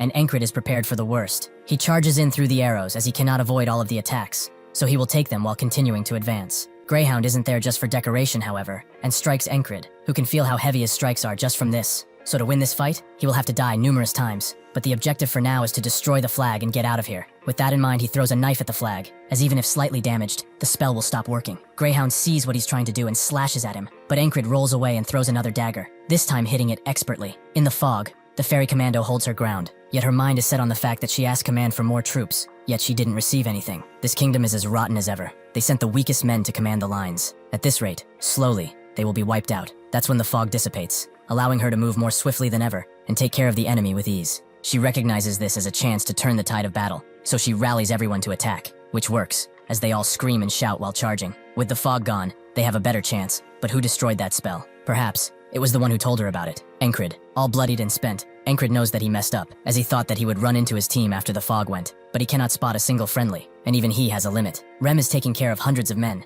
but he is actually aiming for the spellcaster, as he wants to have his head. At the same time, Ragna got completely lost, and is aiming his sword at one of the commanders, only now realizing the mistake he made. The enemies mock Encred, as he's trudging along like a dog, and he will die like one too. Just before one of them strikes him down, the puma from the grass fields attacks the soldier, and just as the enemy is about to unleash a flurry of arrows, it cuts all of their crossbows to make them useless. The puma seems adamant in protecting Encred, but he tells it to leave, as the man in front of them is quite special. Greyhound has had enough of this, and is ready to strike him down, but that's when Vengeance shows up, and tells Encred to rest easy, as he's about to show him what a real man looks like. He lunges at Greyhound, who immediately deflects his blade and throws him on his ass, making Vengeance fold and order his men to shoot at him. Greyhound isn't fazed at all by the arrows and charges forward, allowing the puma to charge in from behind with its claws bare. Greyhound is caught by surprise, but he manages to hit the beast with the hilt of his blade, rendering it unconscious. The next strike is aimed at Encred, who can still see the blade, but since he cannot parry his attack with the strength he has now, it means that he will have to use a technique Mitch liked, and let the blade flow. He does the exact same thing, which surprises Greyhound, as he recognizes Mitch's technique that he just used, and Encred is more ecstatic than ever. Vengeance surprisingly rushes in again, but Greyhound does not counterattack. As he sees the army of men coming in his direction, he reluctantly backs away, but not before telling Encred that he will not soon forget his dirty face, and promises to take him down one day. He orders his men to retreat, allowing Vengeance to focus on Encred's well-being and get him out of there. But Encred brings the puma along too, even if his strength is waning second by second. Vengeance orders everyone to retreat, and Encred slowly loses consciousness, the tiredness and bleeding catching up to him in the end. In his dreams, he sees the boatman once again. Did he accomplish his objective again? He is truly a persistent bastard, but what drives him so? In the end, even if in this state, Encred has survived another today. Encred slowly wakes up as the others around him talk about his state. Some wonder how he managed to do it. Others know that he went off without any warning, and one of them prays for his swift recovery. As Encred gets a feel of his hands, he feels something fuzzy, and when he looks, the puma who saved him is now cuddling with him. Rem asks if he's finally awake. They all thought he was going to bite the dust. Encred slowly gets up and asks what's going on, and Jackson gets up to hand him some water, while explaining that he lost quite a bit of blood. Crace goes on to say that thankfully, the medic healed him enough so that there won't be any lasting effects. The goddess of luck must truly be on his side. As Encred looks at the puma he just dropped a little water on, he notes that he must have passed out during their retreat out of the battlefield. Everyone slowly leaves since they saw their commander awake, and Encred is happy to see that he survived another day. Rem, however, does not leave, and stares at Encred, who thinks that he's interested in the puma, so he asks if he would like to pet him or something. Rem doesn't care about that beast. What he wants to know is how did he know that the fog was a spell? Encred is conflicted, as Rem will not believe him if he tells him about his ability. So must he really lie to him? He doesn't want to. Rem has been a faithful friend, so he would like to return that trust in kind. He explains that in the past, he was friends with a settler, and he suspected it was so based on what he heard from that guy. Encred thinks that this excuse is perfect, since he really did hear it from a settler, that being Rem. He gets up, as it's fine if he doesn't want to tell him, but he shouldn't get into spells that much. As he leaves, Encred questions him about what he was doing during the fight, with Rem telling him that he was going to have a chat with the bastard who set up the flags, but he really didn't like his face, so he sent his head flying. While Encred thinks of Rem doing that, Crace tries to bribe the puma with some beef jerky, but it's having none of it and it snaps at him. Encred tells him to be careful. This little guy might just rip him to shreds if pushed enough. Crace doesn't care, as he really wants that 10,000 krona. He heard from that Henry guy that because this beast has blue eyes, it's a lake puma, and they hold the energy of the land inside of them. Each of its claws is supposed to be worth about 10,000 krona, and they keep growing new ones. Encred is pretty amazed. A single bronze coin is worth 1 krona, so 10,000 must be like a gold coin, more than what he has paid, that's for sure. After he passed out, they dominated the battlefield, but the battle itself came to a standstill, and both sides chose to retreat. Since then, nobody has made a move. They are all recovering from their wounds after all. While his mind is racing, he wonders if the parry he did back then would succeed if he tried doing it again. Perhaps he will never know. Jackson comes around later and tells him to stop stretching. He will not heal if he keeps his muscles moving. Encred feels that he's not overdoing it, so he can move at least a little. Ragna agrees with Jackson. The most he can do now is stretch like that. He should get some sleep and recover faster. Rem comes around and bumps into Ragna, asking if he's trying to spread his laziness to their commander too. And by the way, standing in the walkway like that is a dumbass move. Ragna immediately goes to fetch his sword so that they can have a fight, which prompts Encred to ask something about it. He managed to actually use a technique he had never practiced before. He only saw. Is that a normal thing? Rem feels that it is. If he was using the heart of the beast, he could actually sense what the enemy was doing,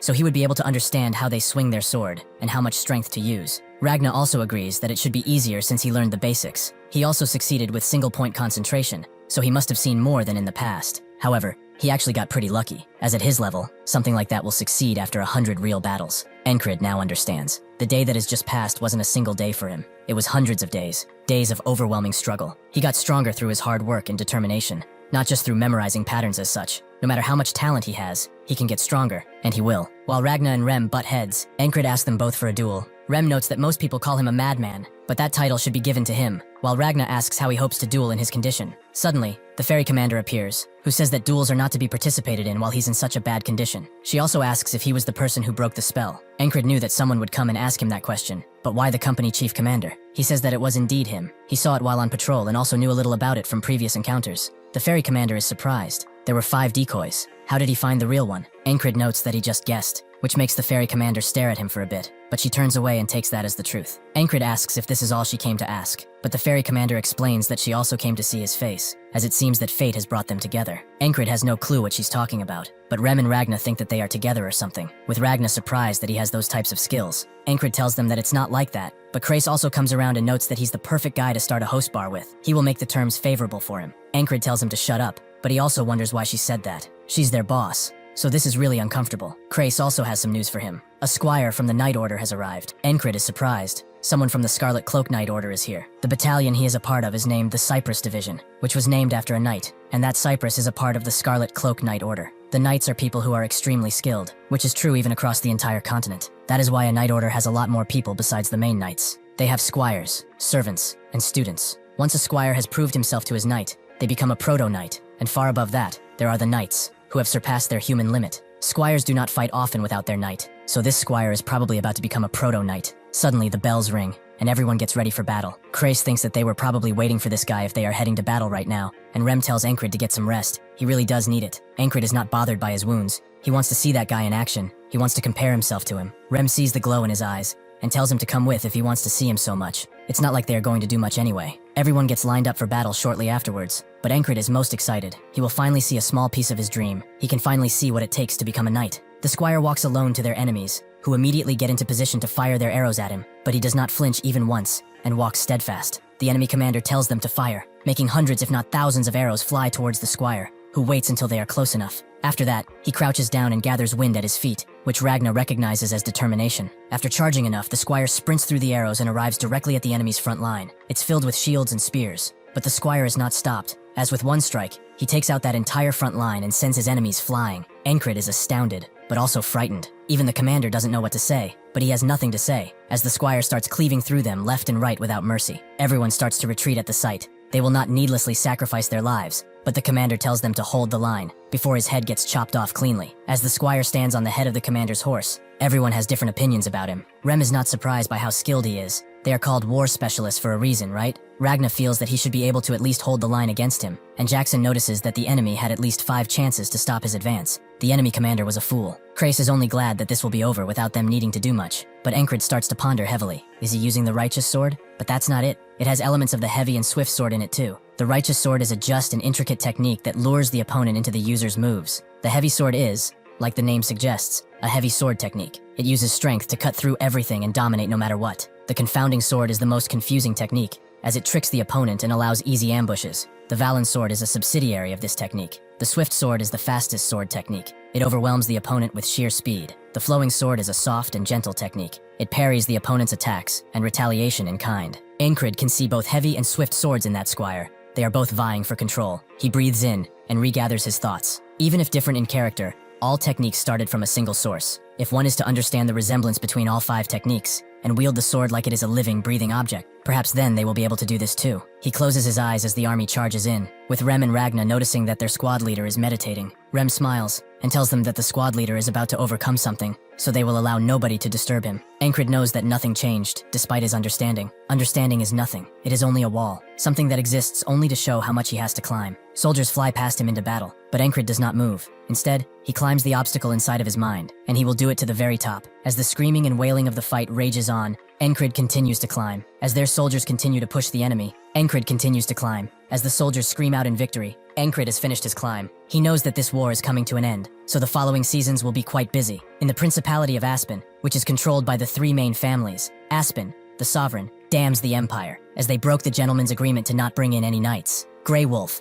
who is actually named Hurrier the Almighty, and Atkins, the administrator, are also present. Atkins explains that they used the frog general they sent out as an excuse, and since the frogs do require a knightly response, they have no excuse either. Aspen damns that bastard of a frog who did as he pleased, but Atkins notes that it was to be expected. Frogs generally do what they want, no matter their excuse or motive. However, this would have not happened if the spell they wasted resources on had succeeded. Aspen becomes enraged at the Greyhounds. They must pay for this insubordination. Hurrier knows that this will not end well for them at all. After such a lengthy war, the Aspen forces headed back, and so did Ankrid and his team. They all went to Border Guard, which is the kingdom's remote fortress city. Because it's close to Aspen, this place is heavily militarized, with 1 in 5 people being a soldier. A ceremony is held, praising everyone for their will and determination, which has brought them this victory. They will also reward the common soldiers who have proven themselves most useful, be it on the battlefield or out. The first one to be called out is Encred, as he destroyed that foul spell of the Aspens, so he shall be rewarded. Everyone starts mocking him as he climbs the podium. They call him weak, and think that he did something with the commander to get this reward. Suddenly, someone from behind the trash talkers tells them to shut up, with another familiar face telling them to not talk down to that person. To them, Encred is much more than that. He is a true man. Encred receives quite a hefty sum of cash, which makes Krace immediately ask what he's going to do with it. Perhaps he will spend it on drinks, or women, or perhaps both. Encred notes that he wants a good store. More specifically, the best blacksmith in the entire city. Krace walks with him all the way to the smithy, wondering how he can spend all that money on a damn sword. If he doesn't like the standard issue one, he can just pick one out from the battlefield and be done with it. He does that too, and they work fine. Encred does not mind him. To become a knight, he needs to prove himself. More specifically, he must prove his skills. He is going to take the soldier promotion exam, as it's about time he ditches the life of a lowly foot soldier. Krace thought he wasn't interested in things like promotions, but Encred feels that he can't stay in one place forever. Krace understands, but they must get stuff set up first. Narilla has a soldier ranking system in order to increase morale, with those stronger than the scale being considered special grades. A person is also treated differently based on their rank. To be promoted, one must have a duel with 3 of the soldiers in the rank that he is after, and win. For the soldiers that are just spectating, this is just a fun sport involving betting, which naturally Krace is the expert of, and incentivizes everyone to come and bet. The first soldier Encred has to face is arrogant. What is a low-rank scum like him trying to achieve by going for medium rank? He won an award based on the squad's actions, and now he thinks he's some hotshot. Encred knows this guy. Even if arrogant, he is skilled, and hails from a famous mercenary group. The betting box Krace has is filled with bets on the other side, while there is only a single bronze coin on Encred's side, prompting the gamblers to wonder who put that coin there. Krace notes that they won't know until the results come in, so they should sit down, as the match is starting. Encred only got stronger by dying over and over, but in this fight, there is no risk of death, so he only has one shot. He steels himself. He will look ahead and not lose focus, which is a pathetic skill, but it's the limit of his hard work. He knows that in the past, he wouldn't have stood a chance against someone like this, but he will not be conceited either. He will fight like his life is on the line. The arrogant full charge in with his sword aimed high, Encred thinking that he will try to do the parry he learned in the previous battle. Perhaps he can win if he does it. Surprisingly enough, however, Encred blows the sword out of the arrogant bastard's hands away in a single stroke, who is more scared about his fingers.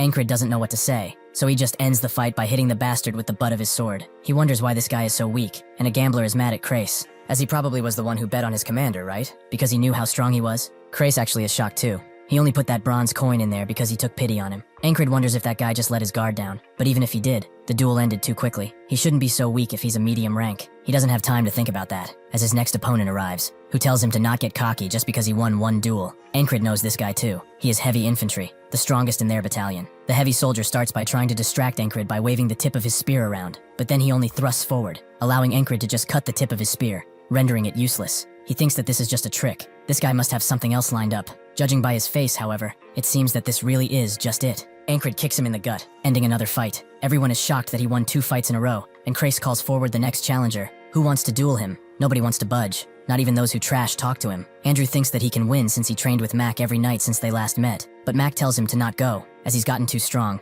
Not even he has a chance to beat him. With that information, Andrew sits down and observes the situation. Suddenly, someone pushes the main trash talk to go. That someone being Rem, who has heard everything he said up until now. To prove he's not scared, the trash talker agrees to go, even though he's sweating bullets. Encred only felt struggle up until now, so that is why he did not notice. That stabbing bastard in the first today he suffered through, and the assassin in the next one. Combined with Mitch Hurrier, and even the squad members he trains with daily, he just had it rough until now. He knows that his old teacher told him to not underestimate his opponent, which he felt was irrelevant to him, as he never thought there would be a time when he could look down on someone. The trash talker asks what's with his face, but Encred is only happy. He has become strong enough to dominate his opponent. He charges in with his sword, hitting heavily. In Narilla, strength is the most respected thing, so using this bastard, he will prove to everyone he is strong. He breaks his sword after a few hits, and then stops before slashing him apart, proving himself for good. The trash talker pissed himself too, and now everyone recognizes Encred as the Spellbreaker. He really destroyed that flag. Suddenly, Andrew gets up and starts chanting Spellbreaker, while also forcing the others to do it. The eyes that were looking down upon him now admire his strength, as they all chant his title, the Spellbreaker. Krace congratulates him, as now he's medium rank, but Encred feels it's too early for any celebration. He has to get to high rank first. Krace is surprised that he's still going to climb, and that's when someone stands up, noting how interesting he is. The others around him notice the eagle patch on his clothes. He's a border guard, the ones directly serving the crown. He is called the Border Butcher, and he earned that title too. He approaches Encred and notes that he would like to duel him too, just a friendly one, nothing too special.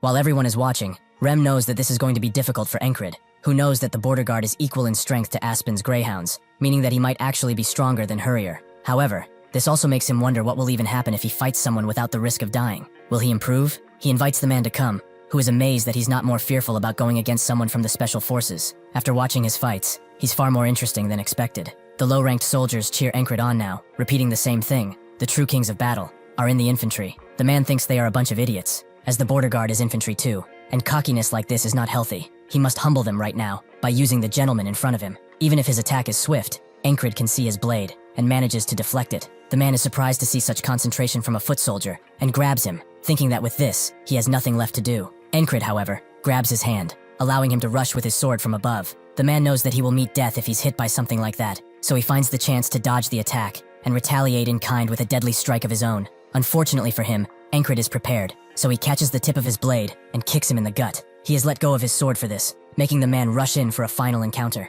Encred pulls out a small blade and strikes at the same angle. Victory is inches away for them both, but that's when the ferry commander appears, and with one swift strike, blocks their attacks. Encred sees that his crew was already behind the man. They aren't just about to let their leader die after all. Rem notes that he's quite the lucky bastard, but the man says that this is only a duel. If they get excited like this again, they will have to be punished. Encred cares more about what happened in the fight, as he lost sight of his movements, and almost lost. But who knows what would have happened if they fought until death. The man sheaths his sword and tells Encred that he did not expect much, but he cannot just not recognize his strength now. He is called Torres, and he is the platoon commander of the border guards. Encred also introduces himself as he accepts the handshake, but every spectator is shocked, as the platoon commanders are special rank soldiers, meaning that Encred is at least a high rank soldier. Everyone celebrates this fight, but Encred really pays them no mind, which Torres likes. He has a feeling that they will see each other again soon enough, so this is goodbye for now. With this, Encred feels one step closer towards his real objective. That same day, Graham, the first company commander of the heavy armored infantry, invites him to their company. This is the third time Encred has been invited.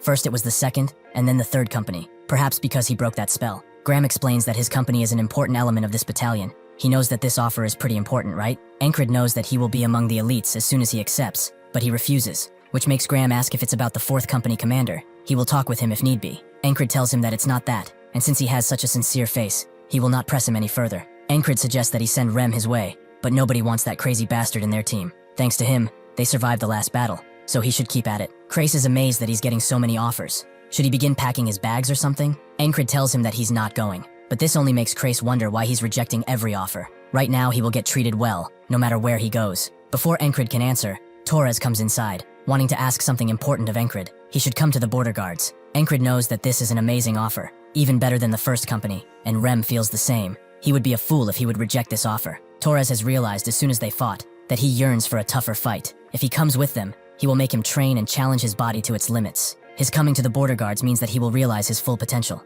Everyone on his team is resigned to their fate, and so Encred opens his mouth. If he's talking about a hellish place to train in, there's no other place like this. Encred does not simply want to reach his full potential. He wants to overcome it, little by little. The seasons change, which is unfortunate for Rem, who, despite being from a tribe, hates the cold so much he wishes he could fight it. He tells Encred to get him some hot stones immediately, but this only makes him think of how useless this guy is while not in battle. Auden tries to get him to warm up his body by moving and training, but Rem refuses to get rid of his blankie, making Auden ask Encred if he would like to train, as he will surely thaw his frozen muscles. Encred excuses himself, as he's on patrol duty right now, so he gets out of the cabin, but not before Rem screams at him to get some hot stones. Encred is also surprised by how the season changed. At first it got a little chilly, but now it's fully winter. He goes to a populated area, where he meets with the other guards to patrol, a thing they do because of the lack of fighting. The two introduce themselves from left to right. They are Jack and Bo. Today they will be working as a team. Encred feels something peculiar about these people, like he has heard their names before, but he lets it go for now. Jack feels honored to be on duty with the Spellbreaker, and Bo heard that he got promoted really quickly. To be able to go from the lowest to one of the higher ranks is amazing, but Encred says that he only got lucky. Jack wants to see how strong he actually is, so he invites him to a duel, which Encred accepts. After a while of walking, Jack feels that someone cursed him to have to go on patrol in this weather, with Bo agreeing that it's pretty cold, but Encred does not get why they are so close to him. As they continue their walk through the market, a small hooded figure appears out of the shadows, and suddenly slips towards Encred. He tries to grab the person, thinking that they are just a kid, but the hooded man suddenly pulls a dagger and stabs it directly in Encred's chest before he can ever react. Jack and Bo play it out like he's drunk or something, hiding him from the crowd directly. These three are working together. The hooded person asks if he's surprised, but he should know, the Greyhounds never forget a target. Encred can see that this is a half-fairy, probably an assassin sent by Aspen for breaking the spell. The assassin pulls out his knife brutally, leaving him to die, and Jack tells Rotten to get out of here, as their mission is a success. Encred remembers them now. They were the wounded recon soldiers, according to Crace. He said that they were hurt a lot, but now he can see that it was an excuse to make contact with Aspen. In this situation, he's 4 against 1, and he will conquer it. Now though, he falls to the ground, bleeding out from his wound and dying on the spot. He wakes up once again, violently getting out of bed, which confuses Rem, but Encred only wanted to get up with more energy. He swiftly goes outside, where he finds Auden bathing himself in cold water, causing steam to come out of his toned body. Encred asks about his training method to heat up the body, which Auden confirms exists. It's something essential in wintertime. It also allows a person to be ready for anything, which is a bonus. With this in mind, Encred asks to be taught it, as he saw Rotten pull the dagger out, but he could not react, because his body was not prepared at all. He also should have noticed how Jack and Bo kept really close. He will probably take those 2 guys out first, but that half-fairy might do something unexpected. Auden cheers him on. His muscles will be really sad if he can't keep this position. Jack and Bo introduce themselves, Encred going through the same introduction, but now Jack is more impressed that he doesn't have his coat on, which Encred excuses by simply saying that he's training. His body is now prepared thanks to Auden's rigorous training. He knows that soon he will come face to face with Rotten, so before he can get too close, he attempts to smack the ones behind him, but Bo dodges, allowing him time to unsheath his sword.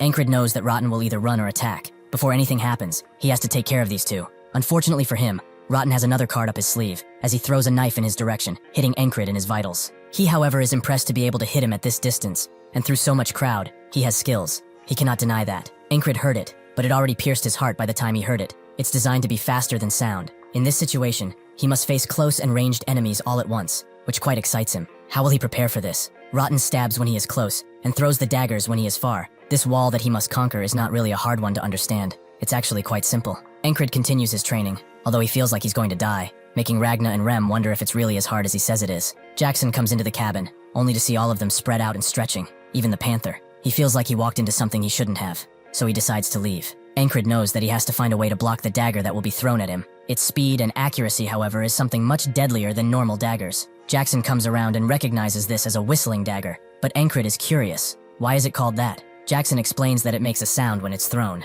and if handled by an expert, the target will not even know what hit them, so it's good to stay far away from these things. Encred has gained a bit of knowledge from this, but no matter how good Rotten is with his daggers, he cannot do anything if he blocks ahead of time. He attacks the ones behind him again, Bo dodging again, but this time Encred grabs him and uses his body as a shield against the daggers. Unfortunately, Rotten doesn't seem to care about his teammates, as he throws 1 dagger into Encred, 1 into Bo, and another straight into Jack's neck. Encred is amazed that he was able to throw 3 at a time, but to kill his own people. Perhaps he never thought of them as such in the first place. Rotten crouches down to his level, impressed by his determination, but persistent lovers like the Greyhounds never forget their target. Encred says that thankfully they do not, which makes Rotten believe that he's a crazy bastard. Encred has underestimated this whole thing. Even if simple, this wall is still a wall after all. The boatman knows that he is enjoying this, but he should laugh while he still can, as soon he will realize why this is all a curse. Encred wakes up and swiftly gets out of bed again, thinking that this is actually a blessing in disguise. He goes to Jackson and asks about the whistle dagger, who wonders where this question even came from, but Encred wants an explanation of them.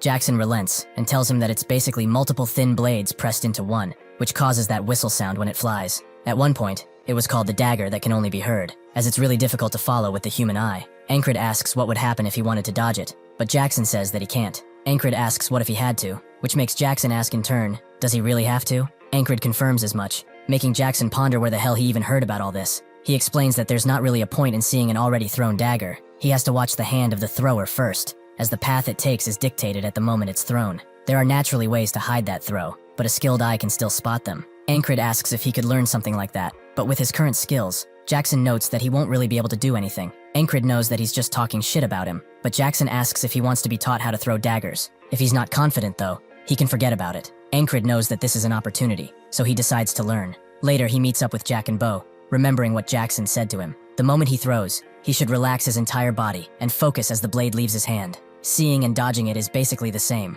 As soon as Rotten shows up, Encred unsheathes his sword and instantly kills Jack, with Bo not offering much resistance either. Everyone around him runs away in a panic, allowing Encred to focus on his real opponent. He can see him switch from relaxed to focused. He can avoid dying instantly if he protects his heart, so that's what he does. Encred does manage to block the first dagger using his hand, but the second one goes directly in his chest. They are incredibly fast, and even if it was only for a split second, he saw it. In that split second, he saw the dagger come to him. Rotten approaches and prepares to say the same line, but Encred already knows. Persistent lovers never forget their target. As Rotten wonders how he knows, Encred is glad that he's getting better. A few more visits from this guy, and he will know all of his dirty little tricks. On the next day, Encred eliminates the two behind him as quickly as possible, and then focuses solely on Rotten and how he rotates his dagger. He can see its trajectory now, so he blocks it with his arm guard. Rotten can feel the anxiety of his advance, and Encred dodges to the side, thinking that the attack will come from the other direction, but Rotten swiftly changes its course and stabs him in the heart. He is amazed by the fact that he can adjust its course according to the enemy. This weapon,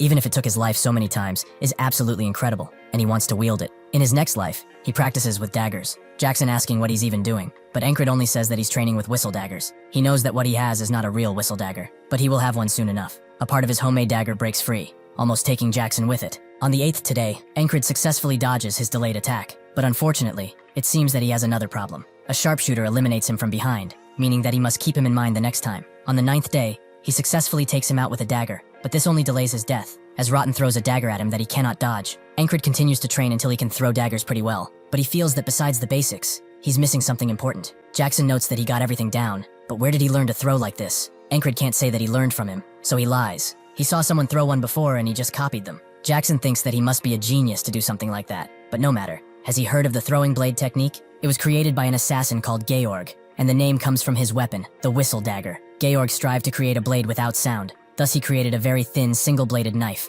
but it was too difficult to handle, which led to the production of the whistle dagger they know today. Encred didn't expect for the dagger to have such a story, but Jackson thought that he would already know about it, since his stance is perfectly suited for the whistle dagger throwing. On the 10th day, Encred decides to change the route, which Jack is against, as they will be punished if they don't do their jobs well. Encred says that he's the highest-ranked person here, and since he will take responsibility, there's nothing to worry about. He can hear the two whispering about this change of plan, which they really don't like. Encred knows that the market is the perfect stage for the assassins. He does not need to play along with their games anymore. Jack notes that they should really return, but Encred asks what they got from betraying their land. A bunch of gold coins? This prompts the two to immediately jump in and attack, but Encred easily strikes them down with 2 swift strokes of his blade. As soon as he's done with them, Rotten and the blue assassin arrive, which he feels is kind of late, but it's no matter. They should come with all they've got. Rotten throws 4 daggers at the same time, but it doesn't matter now because Encred can see his hand. The blue assassin moves behind him to strike, but Encred takes him out with a dagger. Rotten takes this as an opportunity and strikes while his back is still exposed, but Encred blocks his dagger expertly. Even if it hurts him,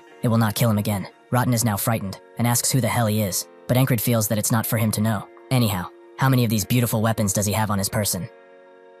Rotten can see that this bastard can throw these things. Is he also an assassin? He answers Encred's question, saying that he only has 2. He is quite jealous that he only has 1, but Rotten tells him to not joke around. He's really sick in the head. He should also know that as soon as he throws the one in his hand, he will die. Encred understands, but they will find out only after the fact. Encred can't see his hands, but can see his arm, so if he keeps his posture and his eyes ready, he can easily dodge those daggers. Encred can immediately notice that Rotten is throwing 2 at once, so he swiftly dodges and throws one of his own, which only damages Rotten's cloak. Even if he said that he has 2, Encred knows that he probably has more, but so does he. Encred throws his last dagger at Rotten, who can barely dodge, but is actually quite mad that he lied. He readies his blade, and so does Encred, surprised to see this bastard actually pull a blade out. There's no rule teaching the assassins to only use long-ranged attacks, but his problem is that he doesn't recognize this attack, as it's low, and very fast. Unfortunately for Rotten, it doesn't matter anymore. He grabs his hand with extreme swiftness and announces that this is the end. With a chop to the forehead, he ends Rotten's miserable life.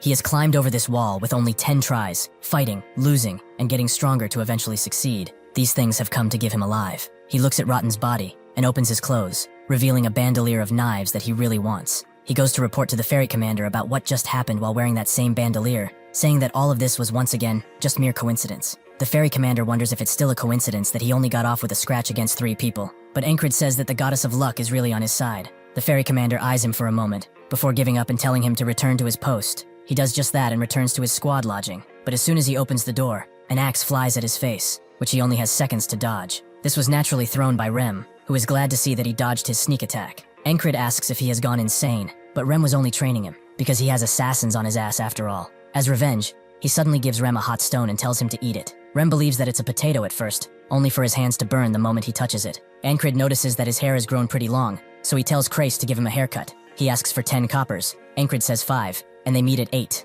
As Encred gets said haircut, he tells Krace that he's charging more now. Does he not get a squad discount? Krace tells him to go to one in the city if he doesn't like the price, but Encred refuses. The ones in the city suck after all. The snow continues to fall, and Krace notices how cold it is. Rem doesn't like the snow and cold at all, which Ragna agrees with. Auden believes it's a test from God, and Encred wonders why they are all out here in the first place. He also thinks of how the assassins get into the border guard, and when exactly did they turn. He asks Krace if he knows where Jack, Bo, and Rotten are from. Who actually knows? Jack was forced to conscript after he was caught as a pickpocket, and Bo insulted a noble right in his face. Rem can't believe how fine these people were, and Encred agrees. As for Rotten, he was from a failed merchant association, a mercenary by profession. They all joined in the past year. They must have been in a guild together. Encred thinks about it. He can only deduce one thing from a guild that left its members a year ago. The Thieves Guild. It's a guild only in name, really, as in reality it's a place filled with thieves. A Thieves Guild member would know the entire city easily, so it makes sense. He asks Jackson if he knows anything about this Thieves Guild, who wonders why he asked him, but Encred thought he might know. Jackson can't believe that he has become so brazen, but tells him that after the restructure, his contact with the guild has been cut off, so he doesn't know anymore. Kreis is finally done with his haircut. Encred is only surprised by how much it's snowing, which makes Jackson say that he will be out in the city tonight. Rem knows that he's trying to get out of shoveling duty, which he will not let him do. Encred sees this and tells them that they should go on a mission. If they agree, they won't have to shovel snow. Everyone immediately agrees, even Kreis. But Encred still has to get permission from the company commander. Ragna calls him lazy for not even doing that, so they all retreat inside, patiently waiting for him to do it. Encred tells the ferry commander that he believes the Thieves Guild is behind the assassins, and he wants to bust them while he can. They both look at each other, as the ferry commander feels something strange about this request. Is he sure that he's not doing this to skip snow duty? Encred denies that fact, although he cannot believe how sharp this woman is. As the squad walks through the city, Kreis wonders where the Thieves Guild thing came from. He's probably talking about the Gilfin Guild, but does he even have any info on them? Encred does not. That is why they are here to get it. He tells Jackson that they will wait at the inn while he finds out where they are. Jackson asks how he's supposed to do that, but Encred tells him to figure it out. Kreis really doesn't like that order,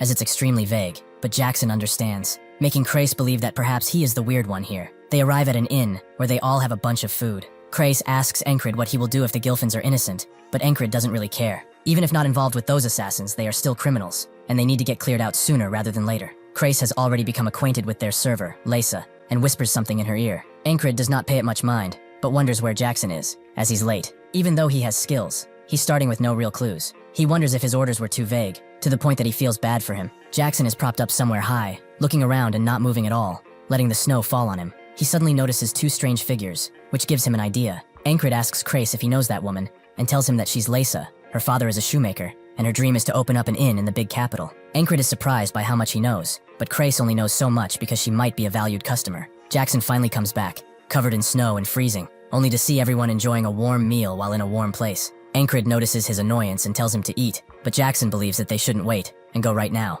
Rem doesn't want to, as it's cold outside, but Jackson asks if he wants a shower in his own blood. He promises it will be the warmest thing right now. Encred agrees that they should go now, but the snow is quite immobilizing, so they need to be careful, and leave when it stops snowing. Encred looks out the window for a solid 5 seconds, and then says that it won't stop, so they should go. Kreis asks if he didn't just say they will wait, but Encred has been careful enough. As they walk through the slums, two beggars notice them and pull out their daggers, charging the group with murder in their eyes. Rem immediately turns to them with a smile and smashes one with his axe before smashing the other with his fist. Rem asks Jackson if these are his rat buddies, with Kreis believing that they are from the Gilfin Guild. Jackson discovers the entrance to their hideout, but it seems to be locked. Auden tells him to move a little bit, as he will politely knock for them. He raises his fist up and knocks once, surprised to see that the door magically opened. Rem wonders what kind of knocking this is, but Encred doesn't care, as long as the door is open. As they go in, Rem asks what he's going to ask them, but Encred says that they should subdue them first, then they will have time to talk. They continue to approach the door, and those inside know that Encred is coming. The leader knows that reporting their failure will be a pain, so they should take care of him themselves. One of them wonders if it's okay, as his squad is with him, but before the leader can say that they are a bunch of nobodies, Auden knocks again, but this time with his foot. Rem immediately rushes in to kill them all, but Encred begins his speech. Those who have never killed the weak, those who can surrender, and those who do not wish to die, should throw down their weapons and cross this line. Everyone else will be killed. Rem asks why they aren't killing them now, but Encred just wanted to look cool, and he believes that he is. The leader can't believe that a mere grunt dares to order them around, and Auden tells him that they are clouded by their demons. They will not listen until they force them to. Encred resorts to using force then, and asks their strongest to come forwards. The leader wants this to happen, and tells their strongest swordsman, Wyvern, to go, who immediately pulls out his blade. He wonders if he can block his blade, as he has never been beaten, but as he talks, he suddenly charges in, only for Encred to deflect his blade and stab Wyvern in the shoulder. This is something from the Valen mercenary sword technique, to stab while talking. This is what he was stuck at before, but he has overcome it by a lot. Encred believes that he doesn't need to see anything else if this is their strongest. He will give them one last chance. Either they surrender, or die. His squad looks at him unimpressed, all of them believing that he's just trying to act cool.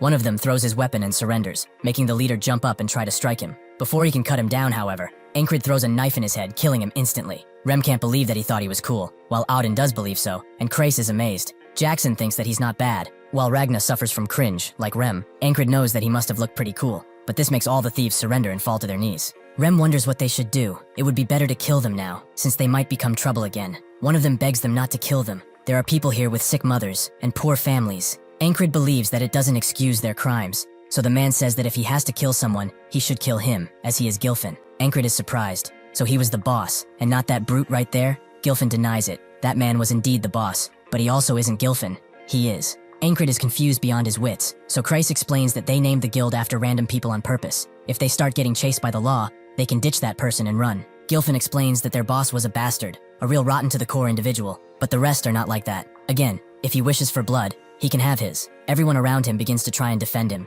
as Gilfin is kind, and some of them even ask to be killed in his place. Rem can't believe that Ankrid would kill them when they are like this. He did not take him to be such a devil. Ankrid tells him to shut it. He was the one who suggested they kill them in the first place. Gilfin tells them about the guild fortune. They can have everything in that stash if they let them live. Kreis begins to smile, as he knows there's some cold, hard coins involved. Gilfin points it to them, but they need to find the key first. Auden proves them otherwise by gently pulling the door open, and so Ankrid tells his squad to take as much as they want. Rem immediately finds some thermal leather, which is extremely warm, but Ragna wonders if it's that important. Ankrid also finds a piece of flexible yet strong leather armor, which is not bad at all for him. Kreis gets his attention, and says that they should take over this guild. Ankrid asks if he's really asking for him to become a thief, which Kreis is, but one that does not kill. Even if they were to take down this guild, within like a week or two, another will pop out in its place. So if things are like this, they should use this guy as a puppet to run it. Ankrid feels that this is all far too convenient, so he asks what he told that girl, as it was strange for all these guild members to be gathered here. Kreis is surprised that he noticed, although they got them all in one try.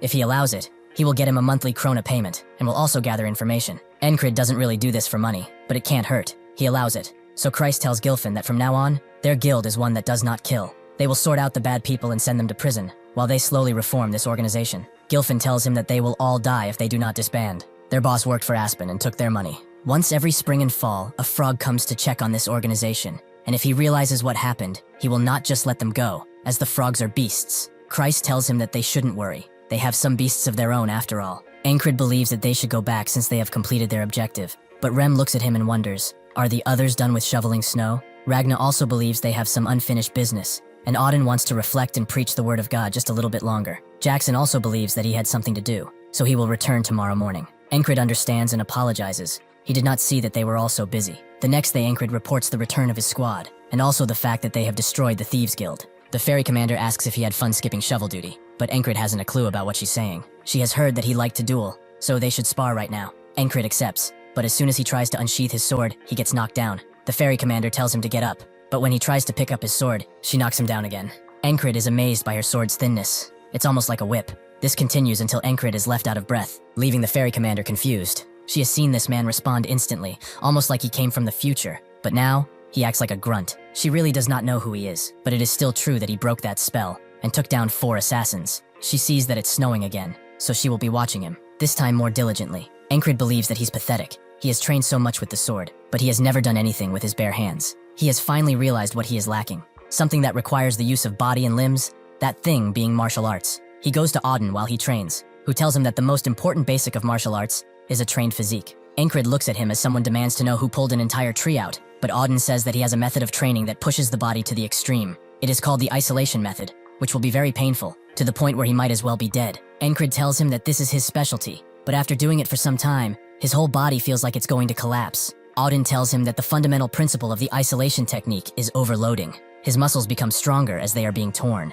Ankrid can barely stay up, but Auden believes that he can do it for at least 10 seconds. He can see that this is his limit. He also asks if he does not regret starting sooner, as he needs to grow his body for quite some time before he can properly learn martial arts. Ankrid does not have the time to regret. The past is the past, and now he is only thinking in the moment. If he was not, he wouldn't have ever made it past the first wall and probably gone crazy. He asks Auden to teach him something else while he does this, who is amazed by his diligence and work ethic, but that's why he respects him. Since he asked, however, he will return to the post, on all fours today. As he trains, the Panther watches him diligently, seeing the effort that he's putting in. Later that night, Ankrid comes inside completely beat, making Rem wonder if someone is bullying him, but he was only just training. As he lays down, the Panther lays down with him, prompting Rem to say that he needs to give it a name already. Ankrid tries to name the Panther Heather, or Blackie Blue, which the Panther absolutely hates. Rem understands it. Those names should be considered abuse. Ankrid thought that Blackie Blue was cute, but he will have to think of a name since it's going to stay. After falling asleep, Ankrid wakes up in a mystical realm, which makes him think of the ferryman,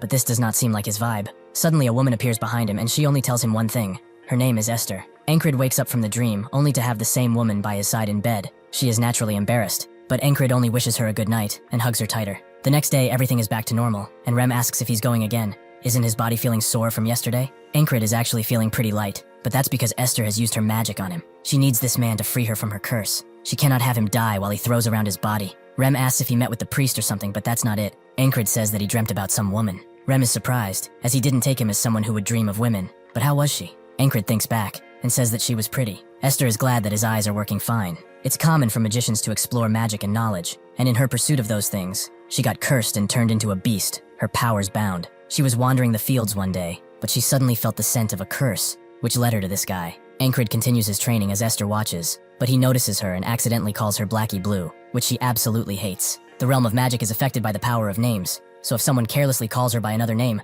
her powers will get weaker and weaker. She used what little power she had left to tell him, but she made a mistake. She can only thank God that this guy is pretty dull, but she can see that he's under a curse. It is not set in yet, but it's far more powerful than what she is afflicted with. His is a curse that slowly eats away at weaker curses, so if she sits beside him, she will eventually recover her mystical powers.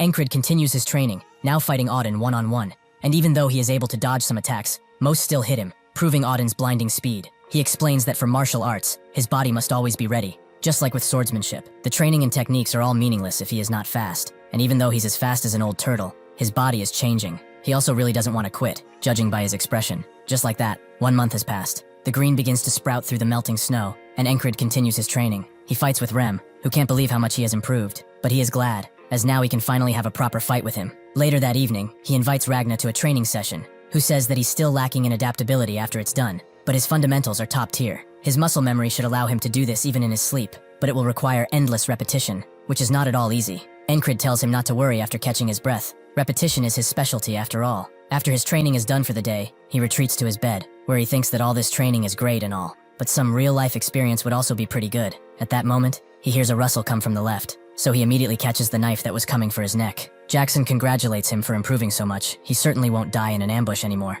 Kreis tells them to go outside if they want to train. They are kicking up all the dust in the cabin. Encred asks why he's so early. Shouldn't he be out earning money right now? Esther gets out of bed with a purr, and Kreis immediately moves in her spot to see if he can find a claw, as that's worth 10,000 krona. Someone suddenly knocks on the door. It's the ferry commander, who asks Encred to come with her. He immediately says that the snow is gone, but she doesn't care about that. She has a new mission for him. He must take care of it on the mercenary soldier board. Encred knows about this. It's a policy that runs alongside the soldier ranking system, allowing people in the cities to hire soldiers as mercenaries. It's a lot cheaper than normal mercenaries, and has better trained people who are more polite, so it's pretty popular. He wanted to test himself, so he has no reason not to accept. At the same time, a guard is going back to his bed, glad that he is off today for today. It has been straining on him since he has been doing it non-stop. He suddenly spots the ferry commander, and Encred, who asks how many squad members he will have to take. She explains that there will be 3 in total, but he should only bring 1 squad member with him because she will be the 3rd. Encred is surprised that she's actually coming to a mission herself. He wants to know why. The guard walking next to them knows about the rumors. Those two are often together.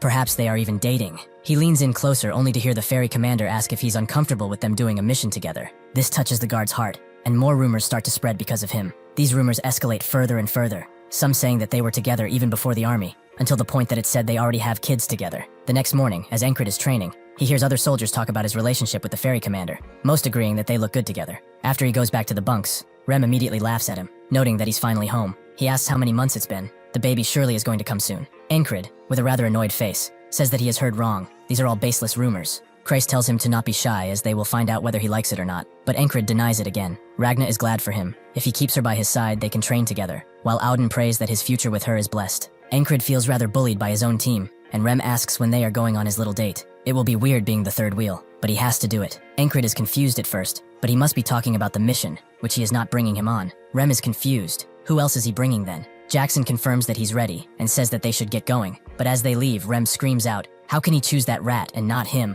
Has he gone insane from the training? Encred notes that this is a tactical decision. He would be the first guy to throw an axe at the commissioner if he got mad, so he would rather not have to deal with that. After they are outside, Jackson asks if he brought him only because he wouldn't make so much trouble, so Encred tells him that besides that, he takes these kinds of missions often, so he would be of help, right? Jackson understands, but he wants to give him a nice piece of advice. He should not give all his heart to a woman, as it will come back to hurt him in the future. Encred looks him dead in the eyes, and says that he has no need for advice in that department. After they meet up with the ferry commander, he asks when the commissioner will get here, who says that they will come soon. Encred knows that she heard the rumors, and that this will be rather awkward. Sure enough, She asks if they have done something for so many people to think that they have children together. Encrid denies anything while Jackson lets out a snicker, making Encrid ask if he dares to laugh in this situation. The ferry commander asks if these questions are making him uncomfortable, which he denies. She asks if it makes him glad, which he doesn't know how to respond to, and then she asks what he likes so much about it. Encrid really would like to know why she is asking him all of this so suddenly, but suddenly the commissioner arrives. The ferry commander is quite annoyed, as this was getting quite fun. Encrid doesn't know what to think anymore. Was that really a joke when she was basically expressionless? Their mission is to protect the child of a wealthy merchant. In the process of deciding which heir will inherit the Roca Fried Trading Company, they have been hired to make sure they don't try anything funny. As she descends the carriage, Encrid thought they would be dealing with some fat toad, but it's the opposite. The woman introduces herself as Leona, heiress to the Rogue Fried Company, and their protection target. As they walk, Encrid finds it weird that not a word has been spoken since the greeting, and what little communication they have only happens through her maid, who is telling them that they will get a room in the inn, and then wait for the other heirs. They really just hired them as guards and nothing else. He remembers what Auden says: identifying the age, body stance, and gaze of a person is all useful info. Figuring out the enemy's strategy is a skill in itself. Encrid begins doing just that, spotting that the guard in front of him is left-handed and also has heavy footsteps, meaning that she's pretty armed. Just that sword is telling him that she's strong, but nobody here seems to be as strong as a special rank. Even though he feels like the analysis is lacking, it will have to do for now. Jackson believes that they should partake in a game since they have a ways to go. They should identify sounds.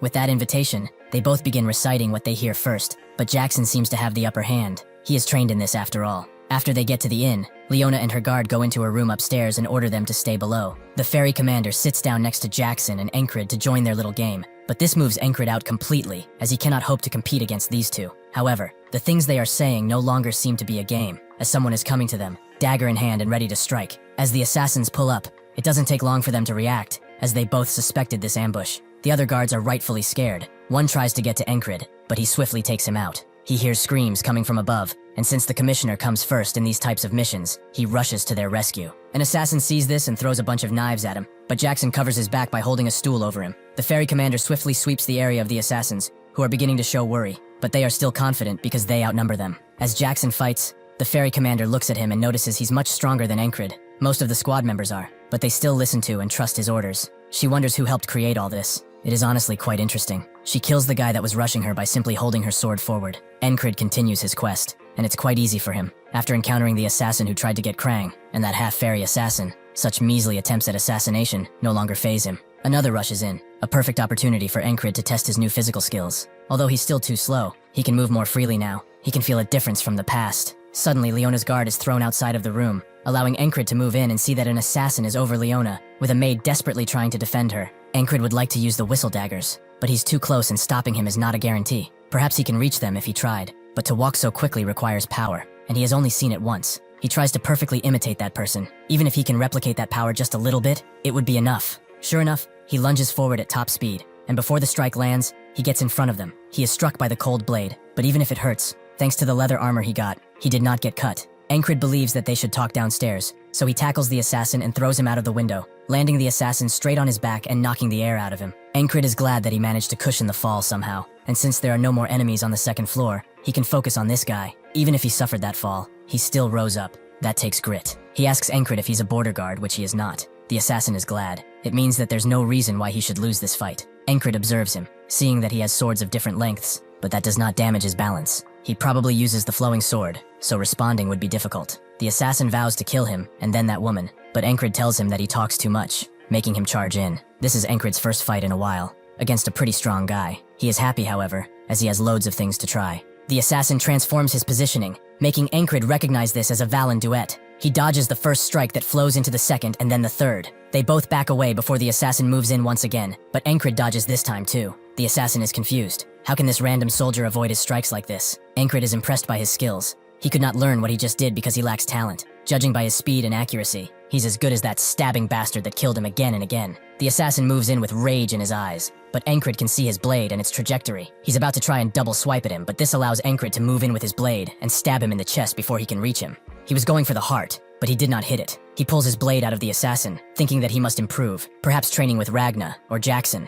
The other assassins run away out of the inn, Encrid immediately preparing to run after them, but Jackson appears and says that his fight drew a lot of attention. Encrid points at the guys getting away, but Jackson doesn't really care, as they were not hired to chase after criminals. Since they are gone, the commissioner is safe. The ferry commander also arrives, saying that he didn't do bad. Encrid asks if she's well, so she teases him. He is quite worried about his lover, She's not going to be able to sleep with these butterflies in her stomach tonight. Encrid stares at her with a sorrowful expression, and unfortunately, Leona has heard this, so she asks if they are in a relationship. Encrid immediately denies such notions, but the fairy commander asks if all of this was a joke to him. Encrid doesn't even know what to say anymore, but can only think about what the hell is wrong with these people. Leona asks for his name, so after she gets it, she thanks him for his protection. He will be properly compensated in the future. Encrid says that it's fine as he bows. It was what was asked of him after all. The next day, more guards arrived in case of a second attack, and the few assassins that were captured were sent to the army. Encrid sits alone at a table and wonders who they are, as some of them were pretty skilled. They were probably sent by the other heirs or something. Leona descends from her room and sees Encrid, surprised to see him up so early. Encrid explains that this is his shift, so he has to abide by it. She suddenly sits next to him and asks him to come to her side. She will give him a chance to join their personal forces. She is asking because their Roquefred company leaves little to desire at this point. Their key partners include but are not limited to the Shepherd of the Wilderness of the Beastlands, the Black Leather Guild that is famous for hunting dragons, and even the Glacial Rangers, who are the defenders of permafrost. Additionally, the Roquefred map, which outlines key routes and regional specialties, is valuable enough to let those who choose to sell it without wanting anything more for the rest of their lives. All this power is too much to leave to the stupid sons of the previous owner. She must grow this organization, and she needs talented people. People like Encrid, who are talented enough to save her from sure death, and with a personality that does not require additional rewards. A position such as this is wanted by many, so he must not be different. She promises everything he wants, as long as he joins her. Encrid refuses immediately, but when Leona wants to ask why, Jackson arrives, and says that it's unsightly to ask after being refused. The fairy commander comes down too, saying that it's unbecoming of her. Leona understands, and since the other heirs will arrive at noon,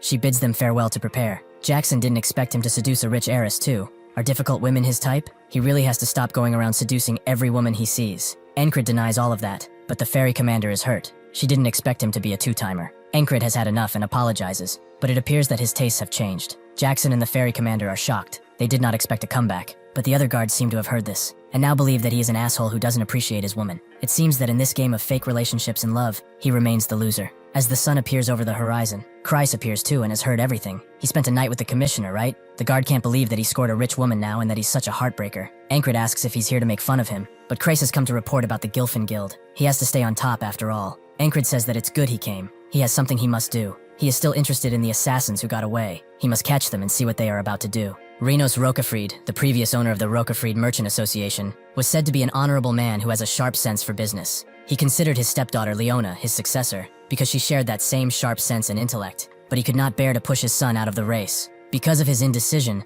the Merchant Association remained without a successor as he passed away. As his son is being escorted, one of his men says that the assassins have failed, and it's because of him, because he did not leave it to them. This is Paul-eyed Roquefred, son of Renos Roquefred. The man says that they will have to figure something out, although their agreement still stands, right? Paul-eyed, with a certain stutter in his voice, confirms as such. They will be rewarded handsomely if he inherits everything, as promised. The silent man next to them says nothing. He's a man of few words after all. Soon enough, they barge into the tavern where Leona is held, and he immediately begins complaining. There is too much dust here, but it's to be expected from Leona. Encrid analyzes the silent man closely and can see that he is strong. They exchange glances for a few seconds, but he soon backs off. Polide screams at them to stop sitting around and get Leona down here, making Encrid believe that it was really a good choice to bring Jackson. If he had brought Rem, he would have certainly split his head open already. That's when he sees Jackson slowly moving in with his blade, forcing Encrid to hold him in place as Polide screams at them to move. Fortunately, Leona comes down of her own volition, saying that it's unbecoming of him to scream in such a place, but he is also late. Polide tells her that he doesn't care about that. She should start educating her bumpkin guards first. She suddenly slaps the living daylights out of him, making Encrid wonder if there even is a person around these parts who won't immediately resort to violence. Polide,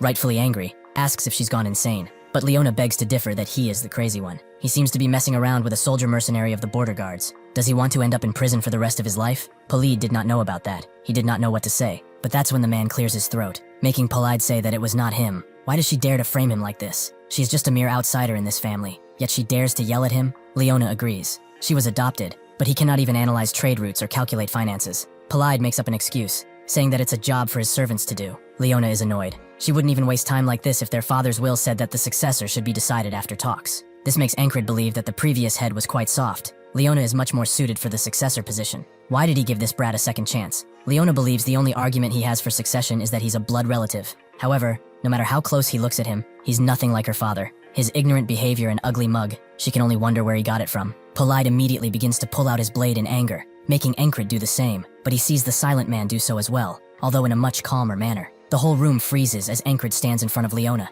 his blade inching further out of its sheath as Polide's guards attempt to protect him. Encred analyzes the silent man's stance a little closer, seeing that it's actually the swift sword. He wonders how fast he will be, perhaps faster than even a whistle dagger. He is too eager to find out, so he desperately wants to fight. He wants to see this man's style of blade. The silent man begins to forcefully move his blade forward, making Encred smile in anticipation, but that's when someone commands them to stop. The border guard have arrived under direct command by the crown. They will consider their actions treason if they do not put away their blades immediately. Polide is scared by them, and Encred does as he is told, but he is annoyed that he did not get a chance to fight. Jackson remembers what he said, but if they are both honest, he's the weirdest one here. Torres says that hired assassins were foreigners, so they are taking over this case. They have confessed that they were paid by a merchant association. Surely he did not hire them because of the inheritance dispute, right? Polide is spooked, but the man comes in his defense, asking if the confessions mention any specific merchant association. There probably is no evidence pointing at them. Torres likes that he talks a lot. He must think that they are stupid or something. Leona comes forward and makes an offer to him. They should find more evidence to identify the true perpetrators of this attempt. He should lock both of them up until he finds someone responsible. Polide did not agree to this, but Encred is confused. Why is the victim asking to be locked up like this? Torres explains that those captured were grunts with no real information. They just kept repeating that they were told to do it by their boss. Leona says that they still have people to interrogate, as a few of them escaped. One of them might be that boss, so shouldn't they try to find them? The leader asks what happens if they still can't find the ones behind this after all this, but Leona supposes that it's theirs to take care of. It's not prudent for her to discuss this matter with them, so they will return to the city under the condition that they all return if he summons them. Encred sees this as a misplay. They won't be able to protect Leona if she goes to the city, and her bodyguards won't be able to take on Polides, especially that rapier guy. She will immediately die if she does this. She's a smart woman. She knows this already. The only question is why she's even doing it. Leona is a merchant at heart. She will not ask them to do something without compensation. She will give this to whoever catches the people who got away. Her maid gives her something wrapped in a cloth, which is revealed to be the fourth work of the Carmen collection, Carmen's stiletto. This is their reward. Jackson becomes very motivated by what he has seen and volunteers to take this case. Encred is surprised to see him like this. Just why is that dagger so special? Polide starts to scream at Leona for even bringing such an item to this backwater place. Does she even know how much that thing is worth? Leona calmly tells him that it's hers, and she can do whatever she pleases with it. All the while, Encred asks Jackson about the stiletto, who is surprised that he does not know about it yet. He goes on to explain that it was made by a legendary weaponsmith called Carmen, who was originally a slave, but he got out and worked as an assassin to enact his revenge, using the 7 weapons that he made. The fourth among those weapons was the stiletto. There are people who would offer up their families for that thing. Since it has come to this, Torres explains that everyone will be held here by them. Nobody will leave this inn unless they let them. Encred tells Jackson to not worry about the stiletto, as he has sent Christ to get that runaway, so they should hear from him soon enough. As Polide continues to bicker, the silent man gives Encred a look, who also looks back. With that, he leaves, and nothing really happens until night falls, and everyone is basically stuck in the inn's area. Polide wonders what will happen if the assassination attempt leads back to them, but his assistant tells him to relax. They cannot do anything against the border guards anyway, so they have to wait. If they, as siblings, cannot figure out who becomes the successor, then the decision will be left to the investors. That's the moment they need to use. Polide does not inspire confidence with his tone, although he agrees he has sent word out to all of them that if they select him, they would be handsomely rewarded. The silent man looks out of the window and sees Encred doing his usual overbearing workout, seeming just as dedicated as before. After he is done, Torres says that he's surprised he still continues with that arduous training regime. Does he not consider this the perfect opportunity to have some time off?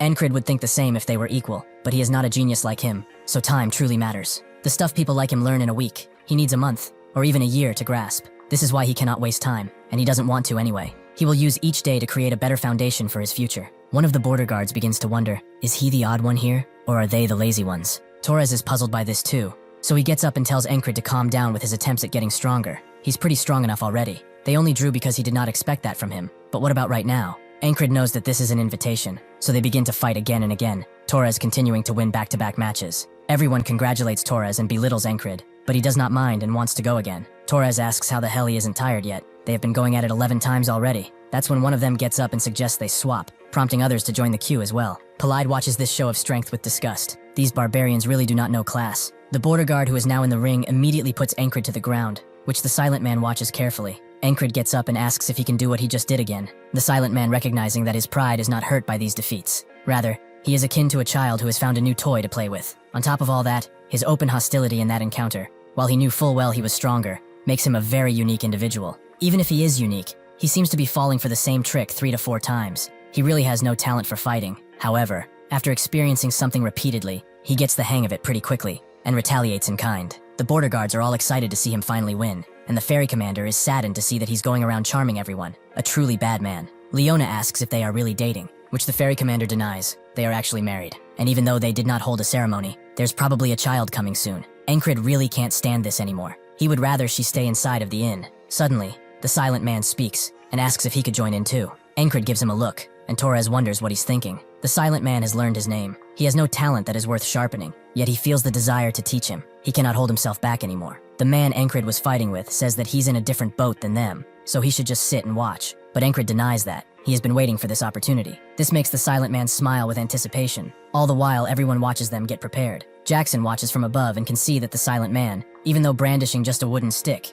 is extremely dangerous. He gets prepared to jump in, as this might evolve into more than just a friendly spar. Encred feels a certain tension in his body, just as if he were at war once again. As the silent man strikes, Encred can see his attack path clearly. Even though he's using a feint, he knows that he's aiming for his neck, so he has to block before it's too late. Unfortunately for him, if this was a real battle, Encred would have been dead, as the silent man moved far too fast for him or anyone to anticipate. He tells Encred that he reads attacks quite well, but he has to work on his speed. Encred expected his swift sword to be fast. It's in the name after all, but it's much faster than ever imagined. He thought he got pretty strong, but this man has proved to him that he has not. They are so far, they are at polar opposite levels. Instead of despairing, however, he smiles and asks for a rematch. The silent man likes his attitude, and so they fight the night away. Most people drift to sleep, only the ones that are interested staying up to watch. The silent man thinks that any man who has held a sword knows the despair of losing when they meet someone they cannot beat. He has shown this guy the gigantic gap between them, but he still refuses to give up. Jackson sees that Encred's reactions are too slow to be dodging everything.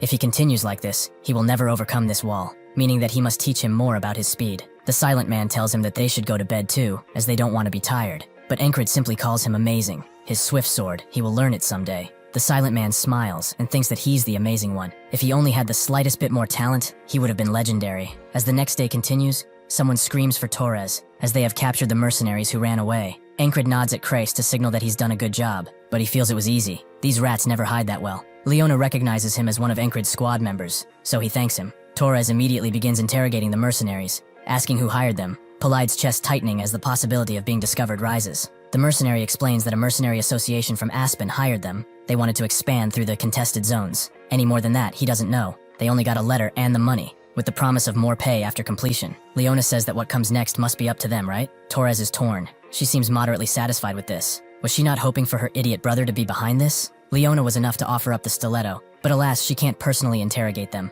Torres knows what she's beating at. It's their job to break these criminals. So he tells them that they can go. He will report what he finds out. As they escort Leona's carriage, Jackson looks with glee at the knife, with Encred telling him to not let it be seen in public. He has never seen this guy so happy. He's like a kid in a candy store. Crace tells him to not fall in love with Leona, as she's quite the scary woman. But Encred never had this intention. Crace also thinks that it's weird, no matter how one thinks it, Polide is behind this. But he had a little encounter yesterday after they found those guys. A random guy came up to them and recognized him not only by his squad and name, but also by his title of the Gilfin Guild boss. He said that he worked for Leona. They already had tabs on where those mercenaries were and knew everything about the Gilfin Guild. They wanted to pay the military to let them go, and told them to say what they said at the inn. Encred does not get why. Will Leona be at a disadvantage if Polide was known to be the one behind this? She says that it's quite a relief her brother is not behind this. It would have left a really bad record on the previous leader's achievements. Encred wonders if it was out of sheer loyalty for her father, but she guesses that he's not interested in things like this, so she will let it go. Encred asks if this is going to be fine. They won't be able to protect her outside the border, so if Polide attacks, she's on her own.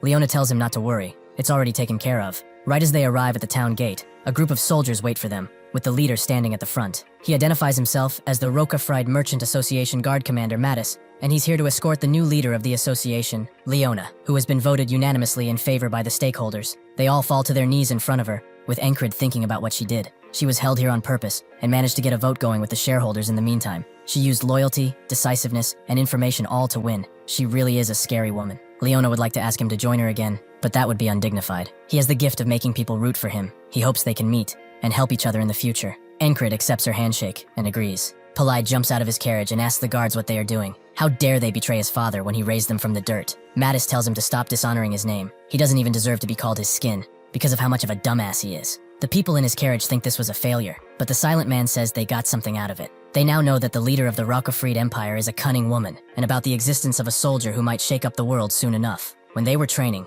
the silent man told him to lower his blade, as he admired his strength and the effort he puts into it, but he does not have any talent. At this point, it's just plain depressing. Encred hasn't heard that in a while, but he never listened in his past, and managed to get all of the way here. The silent man just walked off without saying a word, and that is the last day they met. At the encampment, Encred wakes up Rem, who tells him to not even say his name, as he's going to hang out with that cat bastard anyway. Encred explains that he wants to train, and he needs him for that, making Rem's face light up instantly. What Encred really needs for the Swift Sword is first, the decision-making for finding the most efficient line. After that, the swift movement to back it up, that flows through his body efficiently. He manages to scratch Rem, who is quite confused. With this, Encred has become faster than him, due to all that he has done again and again. Rem recognizes that he's surprised. He finally figured out how to swing faster, so he will speed up too. Encred doesn't get it, but Rem immediately bashes him at double his speed, and then goes for his neck, forcing Encred to back down. He is surprised. His axe was fast, but now it's like a cannonball. Encred knows he has improved, but there's still a long way to go. Later that day, as he continues to train alone,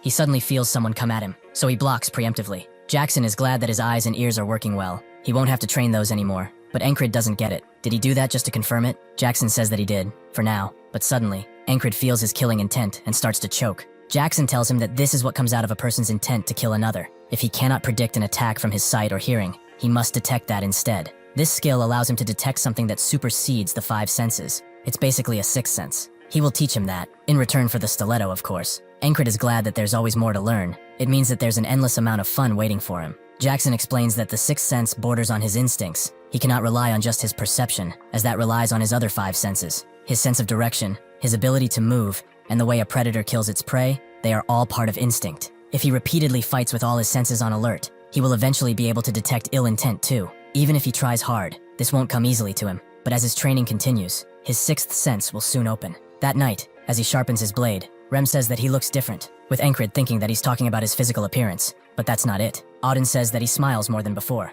but that's not it either. Crace knows he's more insane than usual, which everyone agrees with. Encred says that it's only natural. He's the only normal guy among lunatics, so he seems insane, that's all. As they go to sleep, Rem sees Esther getting into bed with Encred. She sees that he put his body through hell once again. He's training enough to die every single day. He would have collapsed long ago if it were not for her magic. She cannot have him die, as that will not break her curse, so she decides to enhance his clothing too. Just like his ability to repeat the same day, Encred trains again and again, never getting tired of it. He knows that this will improve him, and that is enough of a reward for him. However, it seems that he's having difficulty with his 6th sense training, not quite getting it, and making the others disappointed. Rem tells him to forget what he said about him being different. He has not changed in the slightest. Auden is weirded out, as he improved a lot in a day, and Ragna thought of him as a genius, but it seems like that was just a fluke. They all know that there's no better way to learn than the real thing, but Aspen will be quiet for a bit, so he should go and hunt a commissioned beast or something. With that, Encred goes to the quest board. He thinks that those guys must really want him to prove himself since he's not improving. Suddenly, someone hands him a paper, telling him to take this quest for him if he's not seeing anything fun here.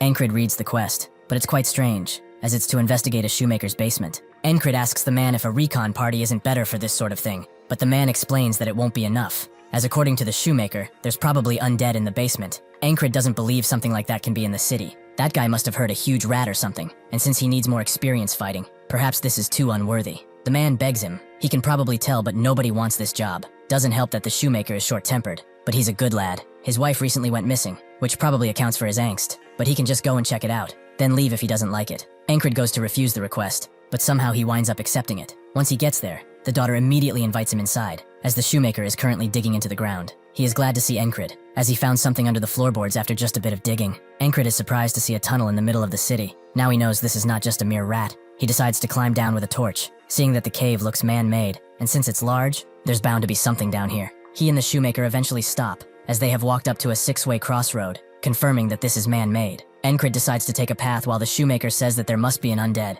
but Encred tells him to not just walk around randomly. He will head in first and see what's up. Unfortunately, as soon as he steps in the path, he can feel immense heat as a mighty blast arrives within a second and pulverizes the both of them, leaving only their shadows on the dirt path. Encred wakes up once again. He knows that what he has just experienced was a magic trap. It is common for people to give someone this advice about facing magicians, and that is to simply run. The ones that die in combat with a mage are lucky. If they survive, it's a much worse fate awaiting them, and this advice also applies to traps created by them. He goes back to the quest board and wonders what he can even do against that. What skill can he master to overcome this? The man offers him the job again, Encred thinking that this needs a magic specialist or higher-up support. It's not like the other walls he has faced up until now, which he could face head-on. He thinks that the ferry commander will listen to him, and before that man goes in alone, he has to be quick. He suddenly remembers just that, and rushes to the house, kicking the door down and jumping straight into the hole. He runs towards the crossroad, only to see the shoemaker go into one of the walkways. He tries to stop him, but the man has already stepped inside, so the magic trap blasts them once again. Encred knows that he must find a quicker way. He needs to go see the man first and tell him to stay out of there. The boatman speaks. He only felt it for a moment, but he did feel it. The mane of his flesh turning inside out, and his body turning into ash. Does he still intend to step towards that flame, which might pulverize him again? Ankrit agrees that it was excruciating. It felt like 1,000 needles piercing him in an instant. However, it hurts, even more, to watch an innocent man die for nothing. That is not the way of the night. When he wakes up, he immediately dresses and jumps out of the door, Rem wondering where he's rushing off to. Ankrit says that it's simple. He's going to save an annoying shoemaker. Rem wonders if he's off to fight leather boot monsters or something, and Ankrit gets to work. He cannot make the man stop digging and just ignore it, and he also can't leave this thing under his house. After he digs it up, Ankrit orders the man to stay put and not follow him, which the shoemaker doesn't like, but Ankrit insists. After he goes inside, Ankrit thinks about finding a magic specialist, but that will take a long time, and who would even listen to him? This is a mysterious trap that he has no info on, so someone is bound to die exploring it. He must find as much information as he possibly can, even if it costs him his life. He already knows one of it is rigged, so he decides to test it with his body, but repeating today feels like cheating, so he winds up looking for a better way. He looks for a hint, something that can tell him where the traps even are. As he does that, he wonders how many times he has died already, and what kind of pain he felt each time. When he thought that he already lost, when was that? When he felt a blade pierce his throat when his opponent knocked his blade away, or perhaps by simply feeling murderous intent. He remembers what Jackson told him, that it's something that wants nothing more than his demise. As he walks, he feels a sharp axe come from behind, and just as he steps, he feels it. The axe easily cuts him in half, but he's smiling as he has felt it, the trap's murderous intent. Ankrit goes back to the shoemaker's house, his mind filled with detecting the murderous intent of the trap. He decides not to just walk in. Instead, he walks back and forth until he gets a good feel for it. He goes to a path he has not walked on yet and feels nothing. Perhaps this is the right way. He decides to walk to the others. One of them will launch blades at him, and the other is where he got split into two. He finally remembers what happened then, as he did not just detect something unimportant. The shoemaker asks why he's pacing. Does he want to take a dump or something? Ankrit told him to stay up, but it doesn't matter anymore. He goes back to the path he has not been on, and decides to keep going until he detects it.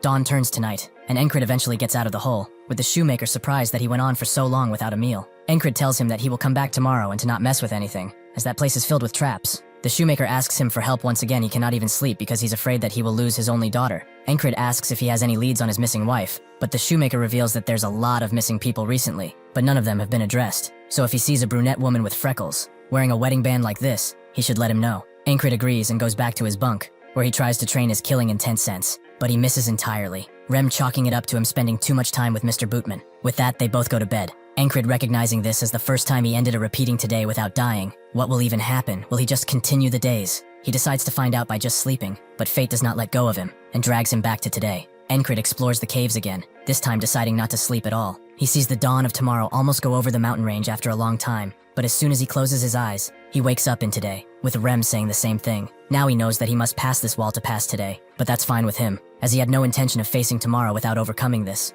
20 days pass, Ankrit forcing his body to listen, as this is different than normal fear. It's something that he must feel, the impending death that is hurling itself towards him. 40 days pass, and he lets go of the torch. He does not need it anymore. 50 days pass, 60 days pass, 70 days, and the horrifying outcomes he faces no longer scare him. Next round, he is ready, as he has trained with Jackson, who was surprised that he figured all this out in just a few days. The 72nd day arrives. He gears up appropriately, Rem wondering if he's going to war on the boots. Ankrit knows the 6 paths like the back of his hand, and the only one leads to an exit without traps. That was what he thought anyway, as whoever made this tunnel is a real creep. There are traps in all of the paths, meaning that a safe path does not exist, but there is still a path. The only way to get out of this, though, is just not to stop in the traps. On the first path, there's a laser that instantly kills him if he makes a wrong step, and is probably the easiest to go through. He takes a deep breath and tries to take a step, but the sharp pain of the blast makes him quiver. He decides to move his step a little to the left, and when he finally takes it, nothing happens. He has taken the first step, allowing him to take another, and then another. He is fully focused, and his sixth sense has opened. He sees, no. He feels the steps that he must take, and eventually, he succeeds. Once again, he has overcome a wall, the zombies that are coming for him no longer phasing his mind. Actually, he's quite glad to see them. This is an amazing present. As the zombies charge in, Ankrit, knowing that these things have a strong poison on their fingertips, even a scratch would lead to a deadly injury. So normally zombies are taken in groups, but for someone like him, who can move and weave with no concern in his heart, this is too easy. He continues slaughtering the zombies with none of them even getting close to hitting him. And after he's done, he thinks that he fought pretty well. So well, in fact, he wishes the others could see it. Suddenly, a bunch of ghoulish beasts appear, something that Ankrit does not recognize, as it's a mix of more than one animal. He wonders what is in front of him as a result, and continues his journey. Somewhere close, Esther seems to be on the move, as Ankrit seems weird today. Why would he go to a shoemaker while being so heavily armed? Will the boots attack him or something? If he ends up dying, That would be bad for her. He's far too reckless. As she gets to the shoemaker's house, she detects some bad energy and the unmistakable smell of spells. Encred finishes off the last beast, but can sense breathing deeper into the cave. It's faint, like it's about to be the last at any point. He wonders if there's another demon nearby or something, but once he gets to the end, he sees a gruesome sight. This cave is filled with body parts of humans and beasts alike, strung on hooks to rot. The person he was hearing demands peace. She wants the sweet embrace of death to take her from this hell. Encred recognizes that ring. It's the same as the shoemaker's, meaning that this woman is his wife. Suddenly a strange man appears. He has heard some noise. It looks like he has some fresh meat to play with. Perhaps he shall make a playmate for Bamilio, as he's been quite lonely. Encred asks if these corpses are his doing, which the man does not deny, but those are all trash and failures. This is his best work, Bamilo, a work of art, and soon he will make something beautiful out of him as well. Encred knows the best way to counter a mage. He has to run, as that might grant him death. If he survives, he will meet a fate worse than death, but he is not scared. Even if he has to try 1,000 times, he will end his miserable life. He throws a flying knife towards him, which bounces off his magic shield, but allows Encred to move in with a silent strike. The magician, however, easily pushes him away, and in the corner, Esther watches. She knew there was a magician afoot. She has not managed to gain too much power, but if she gathers all that she has now, a small fry like that bastard is nothing. The mage shoots a deadly gust of wind towards him with one simple movement, making a hole in his cloak as he dodges. Even if Encred can't see or hear it, he can feel his murderous intent. The mage is surprised he dodged, but Encred goes further than that, and moves in while recognizing all of his movements. A long time ago, he asked his squadmates about what he should do if he had to face a mage in combat. Rem told him to shoot an arrow, but that would honestly be pretty useless considering their speed. Jackson advises that he kill him silently while he is not attentive. Auden just told him to get up closer and personal, but even that fails because of the shield. Ragna told him not to be so scared. Everything that has ever breathed can be killed. Encred descends upon the mage with full force. This invisible shield makes his whistle daggers next to useless, so he will just smash it open like an egg. The mage wants him to come.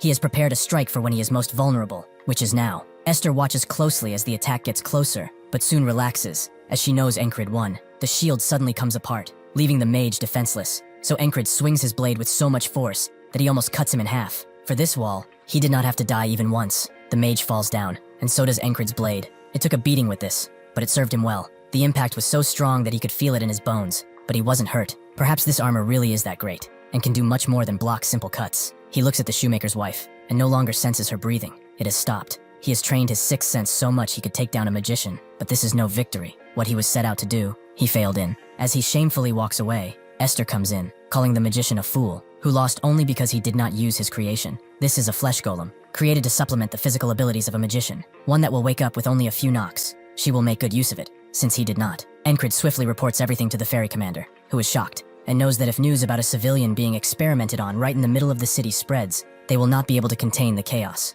Encred thinks that keeping things hidden is best too, but the ferry commander warns him that his contribution would not be recognized as a result. Encred doesn't care for that. The lives of the citizens are far more important. They soon got to work repairing the tunnels, the people given some bogus story about the Thieves Guild, one that the shoemaker himself also believes. He comes to Encred with a gift for all that he has done. His shoes seemed worn out, so he made him some new ones. He's glad he got this off his chest. He hopes that his wife will make her way back safely to him one day. He already knows he has done much work, but if he could at least try one more time to find her, he would be eternally grateful. Encred keeps silent for a moment, and then says he will do his best. After this interaction, he goes somewhere quiet to collect his thoughts. Was it really right for him to give that man hope? Would it have been better to just tell him the truth? That would have made him despair? If he ever becomes a knight, would he be able to prevent these things? Encred cannot know the answer to these questions, so he leaves them in the dirt with his old sword. After all of this, Encred and his team took on a monster hunting quest, thinking that it would be at least exciting, but really, the monsters are way too slow to be a threat, making them pretty bored. Encred can't deny that this is for normal people.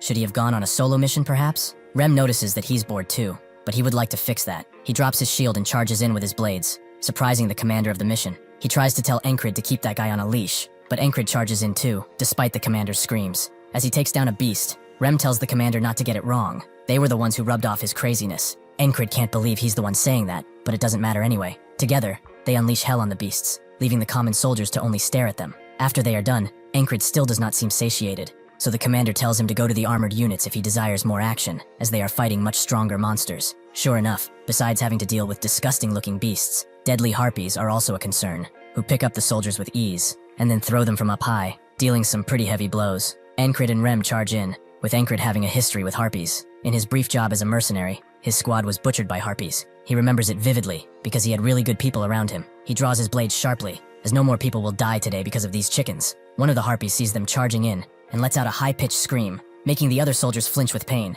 But Encred is not affected by this disorienting sound. He has faced death countless times after all. He successfully hits the harpy's wing and cuts it off completely with one last charge. Rem holds another harpy and tells him that he's doing great. Why don't they bet on who can get the most kills? Another harpy approaches from behind, and Encred says that he's not here to play. He swiftly gets out of the way and cuts down the harpy, making the soldiers think that he's actually pretty cool. Rem doesn't let up either, and together, the harpies are soon dealt with. Torres and his group are there too. They were supposed to help the heavy company, but at this point, they aren't needed. The harpies see Encred as a threat now, so they swiftly disarm him and rush to incapacitate him, but Encred takes care of one with a whistling dagger. He's not out of the fight just yet. The other knows that its time is limited. It rushes in, and as Encred does the same to get his blade, with only a few seconds to spare, he swiftly grabs the handle and cuts up, killing the harpy. The others refuse to fight any longer and leave, much to the soldiers' surprise, to think that they would make actual monsters run away like this. Encred looks upon what he did.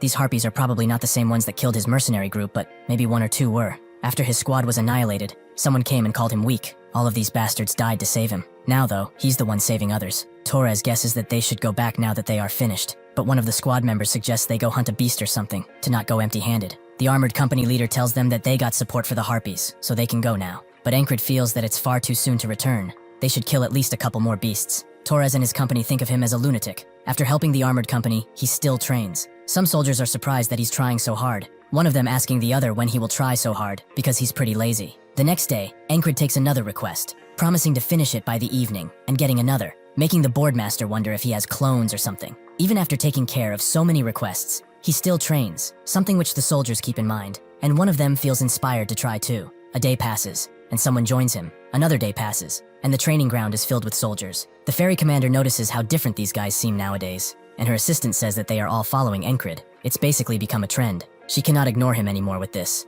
so she drags him somewhere empty, as she got some order from above for him. Starting today, his squad, Squad 444, will be promoted to an independent platoon, operating under the 4th Company. This makes him an independent platoon leader. Encred doesn't understand. They only have 5 men in the squad. They cannot be a platoon, but the ferry commander explains she will assign more men according to his requests. Encred thinks that being platoon leader sounds nice, but it will be a pain with all the lunatics in his squad. The ferry commander also adds that platoon leaders are exempt from menial tasks, meaning that he will have more time for training. Encred immediately bows down and thanks her for the opportunity, but she's not done with him yet. She wants to have a duel, and her only weapons will be her hands. Encred finds this as an opportunity. After his crushing defeat against her, he trained constantly with Auden. It's time for him to see just how far he has progressed in hand-to-hand combat. Encred remembers Auden's teachings. Hand-to-hand combat requires him to get close, so something quick is much better than something sophisticated. The ferry commander charges in, but Encred uses his size to block and push her back. He pushes her so much, in fact, he pins her to the ground, meaning that he has basically won. The ferry commander wonders if that is so. Human proposals really are aggressive. Encred can't believe she's doing this stuff once again, but this leaves him distracted enough for the ferry commander to turn the tables and get on top of him. He analyzed his opponent's weakness and broke them down with his advantage. He really did well for her fiancé. Encred denies ever getting engaged and tells her to get off of him now. She apologizes as they dust off. She just couldn't help it. Encred wonders what she's talking about, but doesn't care enough to ask. As the cold dies down, the battlefield readies to wake up, and an all-out war will soon begin. The Aspens have begun to mobilize, desperate to rectify the dishonor they incurred from that defeat. With this advent, the army of Norelia began preparations too. A new battalion commander shows up, Marcus, who Christ recognizes as the warmonger. He being here means serious business. He is one of the key officers in the Cyprus division, and unlike his predecessor, he's a great tactician, while being experienced with real battle. He knows that the Aspens are not weak enemies, and their armies are filled with weaklings that only puff off their numbers, besides the heavy armored corps and the border guards. Among these people, there's only one that caught his eye, the platoon commander, the one everyone calls the Spellbreaker. He's been pretty heroic since the last battle. He cannot know if it was skill or blind luck, but he will soon give him the chance to prove himself, and how useful he is. Because of this, he and his quad get sent to scout along the Penhanil River, something which Rem finds extremely boring. Encred doesn't care because he's training. They've got a lot of free time after all. Kreis recognizes this area, and their newest team member confirms it's near the Crossguard, Aspen's fortress city. This is Henry, and he finishes by saying that it was created for military purposes, similar to how they got border guards. Kreis knows that they are probably going to gather a bunch of intel on them, but Rem doesn't want to go, and tells Encred as such. He is kind of forced in this situation. He cannot refuse an order from the commander after all. Rem guesses that he's going too, if that's the case. But suddenly, someone else comes, announcing that the battalion commander has ordered them to obey his commands, as the new squad leader. Andrew is confident that they will follow his orders, but suddenly Rem approaches, showing off his barbarity, and asking why a little insect is in their corner. Andrew says that he's the new squad leader while shaking, making Auden mock him for it, but Ragna can't believe that such a brat is their squad leader. Andrew won't let up. If they have a problem, they should fight it out. He volunteered so that he could fight by Encred's side. He's never going to leave. Rem likes how feisty he is. Auden simply wants to loosen up his joints a bit, and Jackson guesses that a finger is enough. Ankrid tells them to go easy on him, but his bodyguard begs him to stop this. He asks why. It seems like they are all getting along pretty well, at least in his book. If Rem offers a duel to someone the first time they meet, it means that he likes that person, but the bodyguard thinks that he would likely murder that person too. Andrew continues to try and fight while his legs are quivering. All the while, the bodyguard demands he stop provoking them so much. Henri asks Ankrid if he knows much about the geography of the river they are going to. It's quite a dangerous area, so he will tell him what he knows once they set out. That night, Ankrid sets out, brandishing his new armor. He meets up with Torres, who guesses that he's going out on duty. He has seen him around often. He also heard about his promotion, so congratulations are in order. They are the same rank now. Ankrid can't compare himself to the king's finest, but Torres feels that nobody cares about such a thing. He asks how old he is, and Ankrid says 30, confusing Torres. He is older than him and has that handsome face. Ankrid heard that he should relax, so he will. What's the mission about anyway? Torres explains that they will cross the Pen Hanil first. He was going to explain it in more detail once the others arrived, but even the bosun is not here. Can't be helped. They should just relax for a little longer. Ankrid agrees and starts swinging his sword. Apparently this is what passes for rest to him. Torres can't believe how persistent he is. He trains hard and people acknowledge him. He's also pretty handsome for his age. This bastard. Doesn't he have too much? Ankrid notices killing intent coming from him, but it's actually just seething jealousy. Torres relaxes, remembering that their record at the inn was 14-6. He's at least better at fighting. Ankrid smiles, as that was in the past, but Torres reminds him that he's not the only one who got stronger. Ankrid is glad to hear that, and readies his blade for another fierce number of battles. Torres is the first one to strike, but Ankrid retaliates, forcing them into exchanging a flurry of slashes. Torres already knew by watching him fight the harpies, but this bastard has gotten unimaginably strong. He can't go down like this, so he puts both of their blades to the ground and goes for a punch, something Ankrid doesn't get, but soon sees the reason behind and barely gets out of the way. The hidden knife slashes Ankrid's cheek, but he is more impressed by it rather than scared. This is Torres's hidden technique, hidden knife, and he doesn't have to cut his ring finger for it either. Ankrid finds it ridiculous, making Torres think that he's going to call him a coward, but Ankrid actually finds it pretty cool and wants to learn how to use it. Torres can't believe him, but agrees to teach him a few tricks. The boatswain actually arrives, but they don't even notice him as they train, making the old man wonder if they are even crossing the river at this point. Eventually they do so, but even on the boat, Ankrid continues to learn. They arrive at their destination as day appears, Ankrid knowing that they are supposed to meet with a recon team, but he does not know where the rendezvous point is. Torres suggests they wash up for a bit. They are already drenched in sweat as is from their training. Ankrid can't deny that after smelling himself, so they both get into the water. Torres turns around just as Ankrid is taking off his pants and sees his real fighting sword. He's now even more jealous. His fighting spirit is completely gone. Ankrid doesn't get it and asks him to charge if he's ready, but Torres wasn't telling him to spar. Suddenly a woman speaks. She has been looking for them all this time, and yet here they are, taking a bath without a worry. Ankrid is surprised by her presence, as he did not detect her or the others. She explains that they must get near the crossguard before the day closes, so they should hurry up and get out. Torres asks how he's supposed to do that with her watching, but she doesn't care what she sees, so they should just come out. Ankrid does so first, allowing her to see his fighting sword, something worth looking at. Torres notes that her eyes are obvious, but she promises she was looking at his abs. She introduces herself to Ankrid as Finn. She looks forward to working with him. Ankrid takes her hand, while Torres wonders if his abs aren't worthy enough. As they walk, Finn explains that before they talk about the mission, she should brief them on the actual situation. Their spy inside the crossguard, codenamed Cat, obtained some critical intel, which they were supposed to receive 4 days ago, but the Cat never showed up to their meeting point, and they haven't been able to contact them since. Ankrid asks if they are in danger, which is what Finn thinks, so they will infiltrate Crossguard to rescue them. The very front of that place is the land of monsters and beasts. The enemy uses it as a natural barrier, so they do not patrol in that area much at all. They have infiltration routes too. First, they will use the dog hole, a path usually used by smugglers, which the guards know about, but they choose to ignore it. After that, they will climb over the city wall as soon as night falls, which is physically demanding, but it's also safest. The last option would be to disguise themselves as a merchant group and go in, but this means they will go through the main gate, which is risky,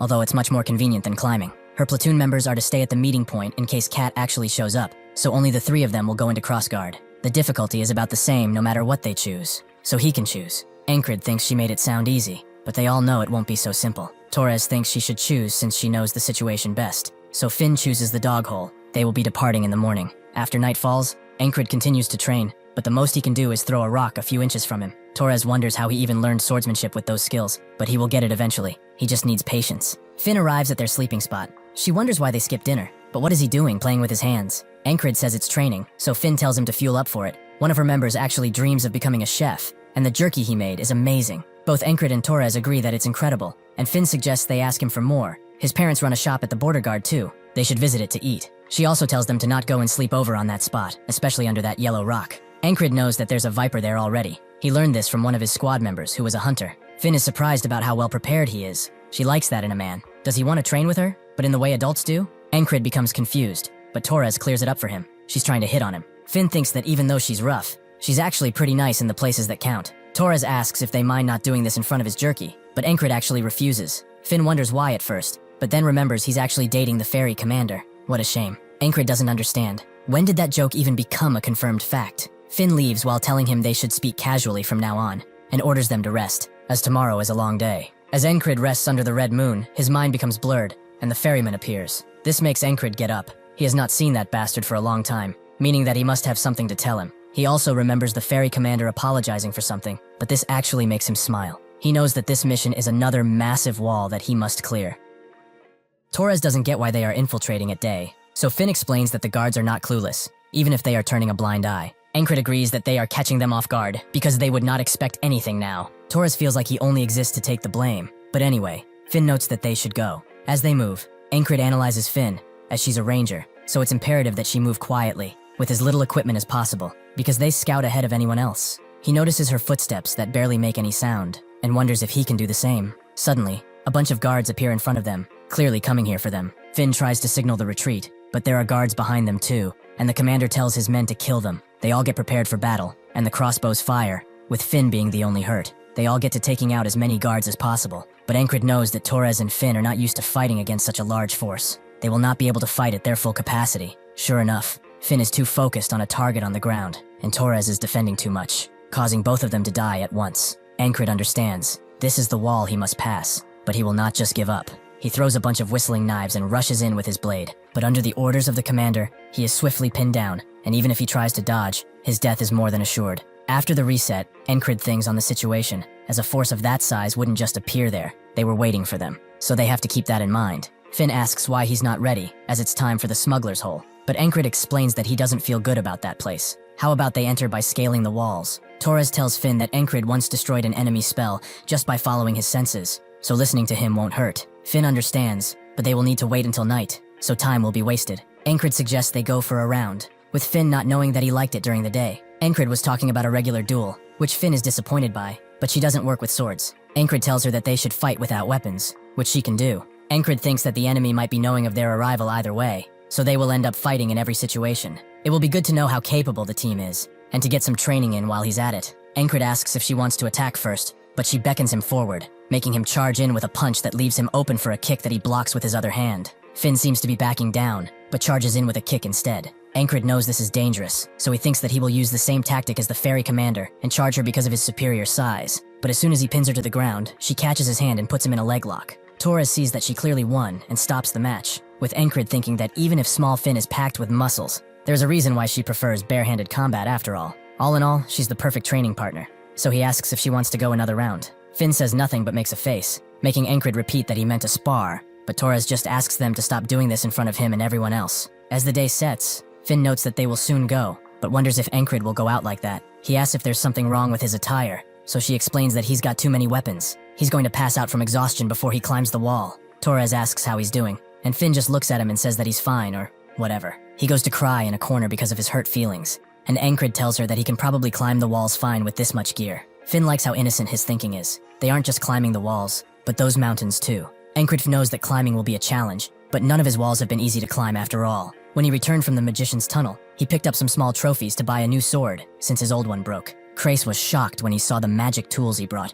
Just one of these would get him enough krona to buy him a full set of equipment. Ankrid told him to get him the best sword for that amount, making Krace wonder if he thinks about anything else besides his sword. Ankrid is doing this because to a person that lives by the sword, their blade is the only lifeline they have. Heading out without a sword is not an option. Finn thinks that he really should have left that longsword behind, even if we're to put away all the other weapons. Only carrying that thing will drain him. Ankrid agrees, as it's pretty damn heavy however. His muscles, which have been pushed to their limits to become stronger, will not allow him to react to something like this when he has passed harder challenges. This much is nothing. He finally makes it up, with Finn noting that he's just making things difficult for no reason. But Torres wonders if he just brought it to get some training in. Suddenly, a pack of lycanthropes rushes below them, with Torres saying that it's rare to see them move in such big packs. Finn tells them that they have to be on guard from now on, as the wall is right in front of them. Even if they want to climb it, they can't take any cover, because there's still light out. Finn tells them not to worry too much. It's actually so bright when the two moons are up like this, that the guards do not pay much attention, so at her signal, they charge in silently. But Encred is the only one who notices the guard that was presumably ignoring them stare right down their souls.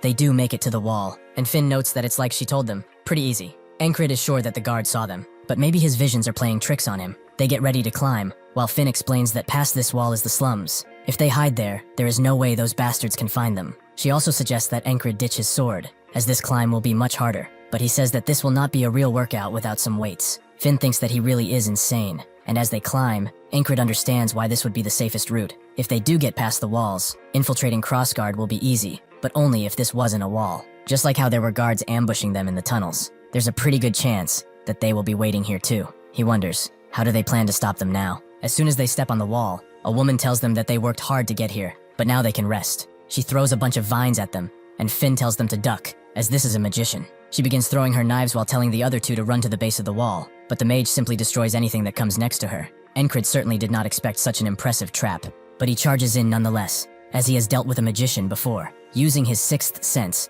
he can close the distance. As he does that, he remembers what Jackson told him, to trust his senses, but not swear by them. A strong opponent will fool any sense, especially magicians. Sure enough, he is pushed away by the vines, and Finn screams at him for being an idiot, causing both her and Taurus to be impaled. No matter how much he tries, Encred cannot take the vines away from himself. The mage applauds his courage, so before anything, she reveals that she is Retcha of the Rose Vines. With a clenching of her fist, she explodes Encred. He was a fool, just like how not every foot soldier is equal. He shouldn't have expected the same thing to apply to magicians. He was cocky. He got drunk on the fact that he got stronger and charged in without any type of analysis. The ferryman wonders if he knows his place now. He finds it odd, using the power of today to get stronger instead of suffering for his consequences. But against such an overwhelming wall, he is nothing but an ant. Encred thanks him. He reignited that fire within him. This is exactly what this wall needed. The ferryman smiles, as he wonders if he will say that after meeting the third wall. Encred tells Finn that he wants to enter as a disguised merchant this time, as he has a bad feeling about the other ways. Finn agrees, but they will have to enter along with the merchants who go in regularly, and that would be tomorrow morning. This is a problem, as Encred cannot make a day go by without surpassing the wall. How will this manifest now? Torres says that there's nothing they can do, and since they have time to spare, Finn knows what they have to do. She tells one of her men to bring out everything, and they pull out an assortment of drinks and meats. But Encred wonders if they will really do this in front of the damn enemy. He asks if being so relaxed isn't dangerous, but Finn says that it's inefficient to stay stressed when there's nothing to do. One tends to lose their foresight when they are so stressed. He should also drink and relax, as his shoulders look quite tense. Encred has always done his best, and thought that was for the best. But perhaps Finn is right. He tunnel-visioned, and began to think the only way to surpass these walls is to face them head-on. He should think calmly about it. Struggling head-on is not the only way. Today, even this moment, will eventually become a part of him. Finn told him to rest, but she does not get what he's doing at all. Torres guesses that this is resting for him, but even if she doesn't get it, Finn notes that he's a delight for her eyes, much to Torres's dismay. Night arrives, and Encred had a revelation today. That alone made it productive. They should have arrived at the walls at about this time. The first time it was the guards, the second time it was a magician atop a wall. Now what will stand in their way? Suddenly they all hear the blood-curdling howl of a lycanthrope, and Encred immediately realizes that they are the same ones that they saw in the second today. Finn tells everyone to run, but they are cornered by the beasts, unable to move. Torres notes that they need 10 men for a single lycanthrope, and there are like 20 of them. They are as sure as dead at this point. Finn doesn't understand. When did these guys arrive when there were no monsters nearby? Encred thinks her senses were fooled, meaning that this might be the work of Retcha. He did say that he would not throw himself into his problems, but he will not be taken down easily. He tries to use his senses to dodge, but the lycanthrope attacks are irregular and come from all over, proving their will nature. He is forced to block the next attack with his blade and tries to zoom out his focus, only to hear everyone else being butchered by the beasts with no sign of remorse. He knows that none of this matters once this day repeats, but seeing all those deaths, it is still too painful. He begins to take down the beasts one after another, but one much larger than the others crashes his fist in his chest. This is likely the leader of the pack. He throws Encred into the air, leaving him defenseless against the maws of the other lycanthropes. The ferryman tells him that no matter what he picks, the walls are all hopelessly tall, and as long as today exists, he will be forced to repeat the situation over and over. Does he still find it fun now? Encred says that this is certainly not an ideal situation, making the others confused, but he mustn't give up on the situation, as he will find a way, even if all three paths are blocked. They go through the tunnel once again, as Encred thought what could be done if they get surrounded, and there is nothing to do. He will not be fighting one-on-one like Torres and Finn might like, and even if he gets surrounded like this, he cannot do much. The best move is to avoid getting surrounded in the first place, so he uses his instincts to find where the ambushers are. Unfortunately for him, his senses fail him, and they get killed once again. He guesses that there is magic here too, So he climbs the wall once again and asks Recha if the magic planted in the crawl hole was her doing. She cannot believe that the others got caught properly. Captain Roger was not doing his job, it seems. With that, she kills him, and he continues his training with the hidden blade. Although it's not working well, he knows that once a mage is involved, one cannot use their senses anymore.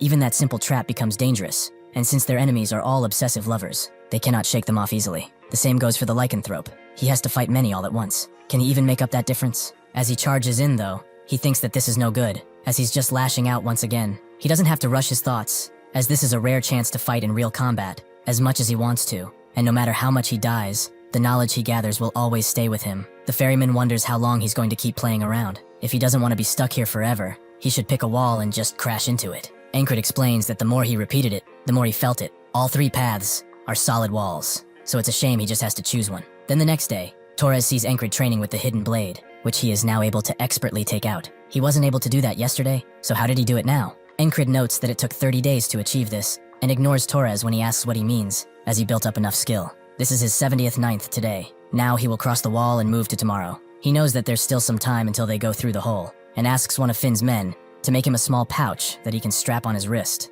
The soldier agrees, and Encred moves on to Finn. As those boots, there is something different on the inside, right? Finn confirms as such. They got extra cloth to muffle footfalls, as there are a lot of sensitive beasts around these parts. Encred notes that they should all wear them, even Torres. As they walk through the hole, Finn wonders if he worked as a ranger before, as even without the boots, it's hard to walk so quietly. Encred kept practicing repeatedly. To survive this stage, he had to find the ambushers first and create an opening, but finding something in this darkness is not easy. However, they have an expert in that field right here. He asks what will happen if enemies are waiting in the crawl hole, which Finn finds the chances to be slim, but they will just retreat. Encred asks what they will do if their routes are blocked. How high or wide is this tunnel anyway? Are there perhaps any other side paths? Torres asks if he's scared or something, as that's a lot of questions for him. Encred just says that if armed guards were waiting ahead, they would all be dead, right? Finn tells him to sit it out if he's scared. Better than him saying all that ominous stuff. Encred just wants them to be a little careful. He has to make his teammates move how he wants, and given their status, he cannot just brute force it like in the past. He must use persuasion.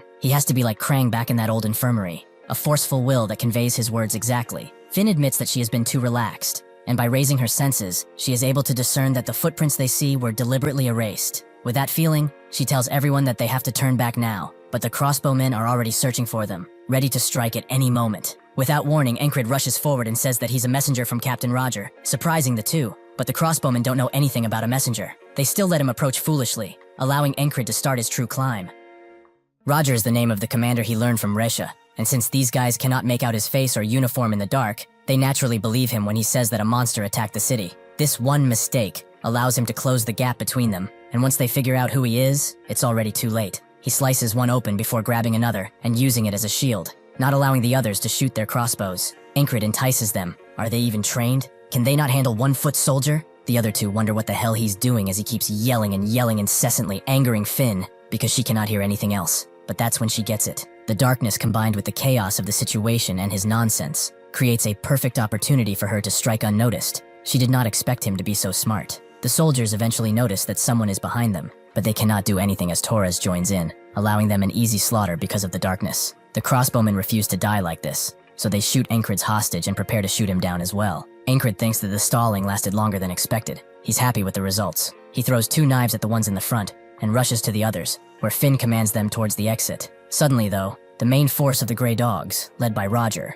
appear, who look determined to cut them down. To confuse them, Encred screams at Roger to relay Resha's message, stunning everyone and allowing them a few more seconds to run. Roger becomes furious and tells his soldiers to get them, and they all eventually get out of the tunnel. But Finn wonders how long they are going to keep chasing, and thinks of where they can try to shake them off. Encred tells her to head for the campsite, and she asks why, but he says they don't have time, and to hurry up already. With that, she guides them towards the camp, Encred noticing that the sun is about to set, meaning that he can call up those guys soon. He remembers stories about the vipers underneath some clay-like stones, so he throws 1 stone at a soldier, who blocks it, but does not expect the absolute army of vipers that are attacking them now. Finn wonders why they're making so much noise. It is not wise here. That's what Encred was aiming for, with those big ears of theirs. They cannot miss something like this. The moon is rising, and the monsters that herald its arrival appear. These beasts care not for allegiances or status. They just want flesh and blood. Encred tells the two to get to the side, but they both do not want to abandon him, as he is a precious comrade. He tells them to go already, as he has a plan, which they will only get in the way of. As the soldiers circle in, Roger sends some men after the two who are running, and the rest are pointing their spears at Encred. Now that the gray dogs and werewolves are in one place, he can make them fight each other. This is his turning points. So that they cannot chase after Finn and Torres, he has to make them focus here. And the only way he knows how is through sheer killing intent. Both the soldiers and the wolves are struck by it, and both groups charge in at once, creating utter chaos. The werewolves begin to attack anything in their sight, most of them not even caring for Encred anymore. As they run, Torres notes that Encred always has a plan, but should they go back, considering the situation? Before Finn can answer, they can both see the absolute chaos that is ensuing with Encred right in the middle, making Torres scared for his life. But he soon realizes that his concerns were wasted on him. Encred continues to dodge attacks even if the enemies are fighting each other. There are still some who are coming for him from all directions. Using his senses, though, he can easily detect any attack. Split-second decisions are critical here. Even the smallest mistake will ensure death. But naturally, he will not let that happen now. Roger screams at his men to form ranks, which Encred does not like. The Grey Dogs are still elite soldiers. If they form up like this, the wolves won't put up much of a fight, so he has to make the chaos continue. There was something he accidentally discovered in a loop when he was fighting Roger. One of the men proudly boasted about him, as he never takes off his helmet. He was naturally curious and tipped it over, only to reveal the shocking truth. Roger was extremely bald and was also very insecure about it. Now, he instigates him by urging him to take off his helmet. He who sent his hair up to the heavens before he rose, reveals that barren wasteland he calls a scalp. Roger is naturally angered, but keeps it together, as he will not let himself be used by some low-grade soldier. Suddenly, Encred flexes his full head of hair, making Finn think that he finally lost it. But this managed to make Roger go over the edge, so he dashes towards him in anger. Exactly what Encred wanted. They begin exchanging blow after blow, but Encred is getting closer and closer, as he wants to reunite with his hair. Before he can deal the final blow, the pack leader takes Roger's head clean off, shocking the men. The pack leader growls at Encred, but suddenly rushes past him and begins hiding in the chaos. Encred knows that it is planning a surprise attack. This bastard forced him to loop back several times, but he knows of its games. He blocks the strike coming from behind and then slashes its hand before it strikes, allowing him another slash at its chest. The beast tries to use the other hand, but Encred pierces its chest, ending the fight. The other two are pretty amazed by this. Truly, this guy is way too overwhelming. Finn believes they should regroup and calls Encred over to get out of here. The soldiers would follow him, but the beasts are too much for them, so they are fated to die here. Finn asks how the hell did he know that the werewolves would show up here, but he only counts it as luck. Torres is curious about how strong he is. How did he even know the enemy commander's name was Roger? Encred believes they are right to be suspicious, but they cannot understand even if he explained. He tells them that their mission is not yet over. They have to go over the wall. He has a score to settle after all. As they climb the wall, Finn asks if Encred was a ranger to climb this well, but Torres can't tell her, because he really doesn't know what this guy is. Encred's sixth senses are not on fuller alert because of this mage, but he knows where she's going to be, as she has not moved from here in all his loops. He tells the others that there's an enemy, and that he will move first, before suddenly charging Resha, who grabs his arm and pushes him away. Encred frees himself from her veins, and she asks how he is here, as her children should have rid of him. Encred notes that her dear children are busy with the greyhounds now. She must not have trained them much. She uses her magic to attack him, but he parries the tendrils and moves in to cut her whips, which are her main source of damage. Finn is surprised by how well he's dealing with a mage, and Torres wonders if they should help, but they would only get in the way. Fortunately for them, they can have some fun too, as a bunch of guards are rushing in to help Resha, but suddenly get intercepted by the two. She has had enough of their games and sends angry tendrils towards Encred, who has already figured out how to beat her. She is still a human, and will still die if stabbed, but how does one create the gap to achieve that? He has just the thing for that task. He moves in with his blade, rushes in with his blade, forcing her to block, but he can get past that and set up his trump card, prepared with the help of the hidden knife. He knew that these magic devices would be useful. He got an offer to sell them beforehand, but he was sure they would have some use. He throws one of them directly in her face, creating a beaming light that covers the entire area. Resha is naturally blinded, allowing him to cut her down. Once he learned to relax his shoulders, he realized there's no need to pick just one direction. All of the three walls were excellent in their own ways, and so, he created this today, by beating all of them. Finn and Torres finish the last soldier, with Torres knowing that more enemies are about to appear soon, and Finn agrees, so they should run while they can. The guards search for them, but they successfully infiltrated amongst the beggars. Now they only need to rescue the kitten and escape. Finn brings them to their last place of contact with Kitten, where it's clear that an ambush took place, meaning that something happened with Kitten. Finn thinks that they are dead. This entire plan of theirs was just a trap of their own being. Encred believes now that the letter they got from Kitten was written by Aspens to lure them here and kill them. The guards are still adamant on their search, screaming and shouting about searching everywhere. But even if Finn suggests that they escape now, it will be a huge gamble. Considering the amount of guards present, Encred has a method for them to get out, and they soon start a fire to attract as much attention as possible. Now that he has done this a fair amount of times, he has learned some techniques, to the point that he's a full-blown arsonist. He really needs to train more with the blade to make up for it. With their escape, it's time to return to Border Guard. In the castle, Someone of higher prestige gets informed that the intruders escaped, which surprises him as they set up tons of traps. He did not expect for Reisha to die easily. This plan was perfect. A perfect opportunity to kill some rangers and spies, dealing a heavy blow to the enemy. It's fine though, they still have tons to do, so they should go and prepare for what comes next. This is Aspen's genius strategist, Abner. On the boat back home, Finn and Torres are beat, but Encred asks for one more sparring match once they get off the ship. This prompts Torres to scream at him. They've already sparred 10 times while getting here. After they arrive, Torres believes they should just rest, but he forgot that this is his idea of rest. Encred invites Finn over, but she knows he only wants to fight, so she refuses. Before getting into the encampment, they see a bald guy begging, which Encred knows, so they can go on ahead now. Gilpin is extremely glad to see him and rushes to his side, explaining that Krace is in danger because that frog appeared. Encred remembers he spoke about it every spring. That frog comes to inspect the guild. 3 days ago, Krace thought he got a lot of prep before deployment, but it's been a week since he returned to the barracks. But the higher-ups benefit from the supplies he shares, so it's fine. Gilpin came to him and reported that an innkeeper saw someone suspicious, most likely an Aspen spy. Krace told him to check him out and eliminate him. The current Gilpin guild is called the Night Watch. They maintain order in the alleyways, where the border guards can't reach. Thanks to that, public perception improved, allowing easier collection of tribute, and now that the residents are reporting everything,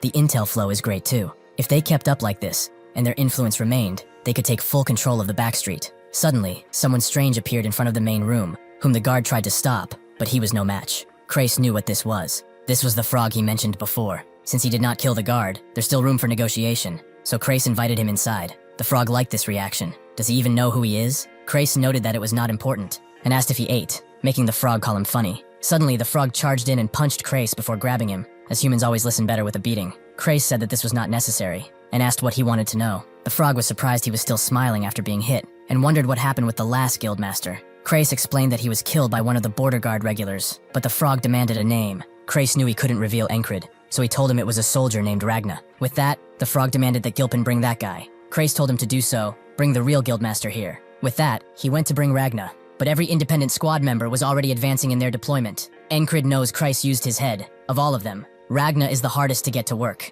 so the order was to basically bring any squad member capable of killing a frog. He did not expect the others to be away, but still, this is good. Encred asks if Krace is still alive, which he is, but Encred also wonders if he was not brutally tortured or something. Gilpin confirms as such. Encred cut down a commander, a wolfpack leader, and 2 mages. He is far stronger than in the past. But what about a frog? He got defeated by one easily before, but now he can do it. And honestly, he really wants to test his strength and fight him. He tells Gilpin to go back and tell the frog that Ragna will come tomorrow. Krace is not going to die if just 1 day passes. He can tell from the frog's behavior. They all seem like idiots, but just like people vary, frogs do too. This one took Krace hostage on purpose. It's not something a brute will do. He reports back to the commander, who heard that his squad had already gone in advance. So will he be joining them? Encred notes that he will join them in 2 days, as fatigue has built up. Just in case he dies while fighting that frog, he will make sure his body is in peak condition. After enough rest and training, he gets prepared, but only has 2 whistle daggers left. He wasn't able to recover the others, so he will have to get more. Esther meows at him, and Encred finds it strange that she's showing affection. Was she lonely while he was gone?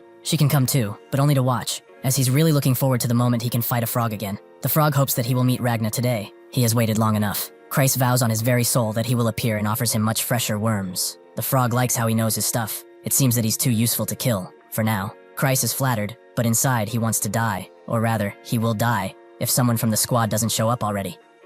Krace patiently waits for rescue, but wonders why they are so late. Maybe he should just try and run away himself. Unfortunately for him, the frog is keeping an eye on him constantly. He's barely even sleeping too. He's sure that if he holds out a little longer though, those guys will come and easily beat this frog. At least one of them should come. Suddenly, Encred prepares his knives and bursts through the door, more surprising Krace, who is disappointed that he came, because he's the weakest of them all. Encred throws the whistling knives, but the frog raises himself in one arm to dodge before landing down, allowing Encred another chance at a blow with his blade. But the agility of the frog is something else, and he goes behind Encred, attempting a strike. After they both miss, they give each other a deadly look and rush in at the same time, their blades clashing with sparks. Krace is surprised. Is that really the Encred he knows? How is he even surviving against that beast? Encred continues to block his attacks, recognizing that a novice would be only doing this, but the frog has a stupid amount of strength, and bones will break if he continues. Instead of outright blocking, he uses the flowing sword technique to parry, letting the swords pass around him. He knows that he must aim for the frog's only weakness, his heart. He has to stab it thoroughly for him to stop regenerating.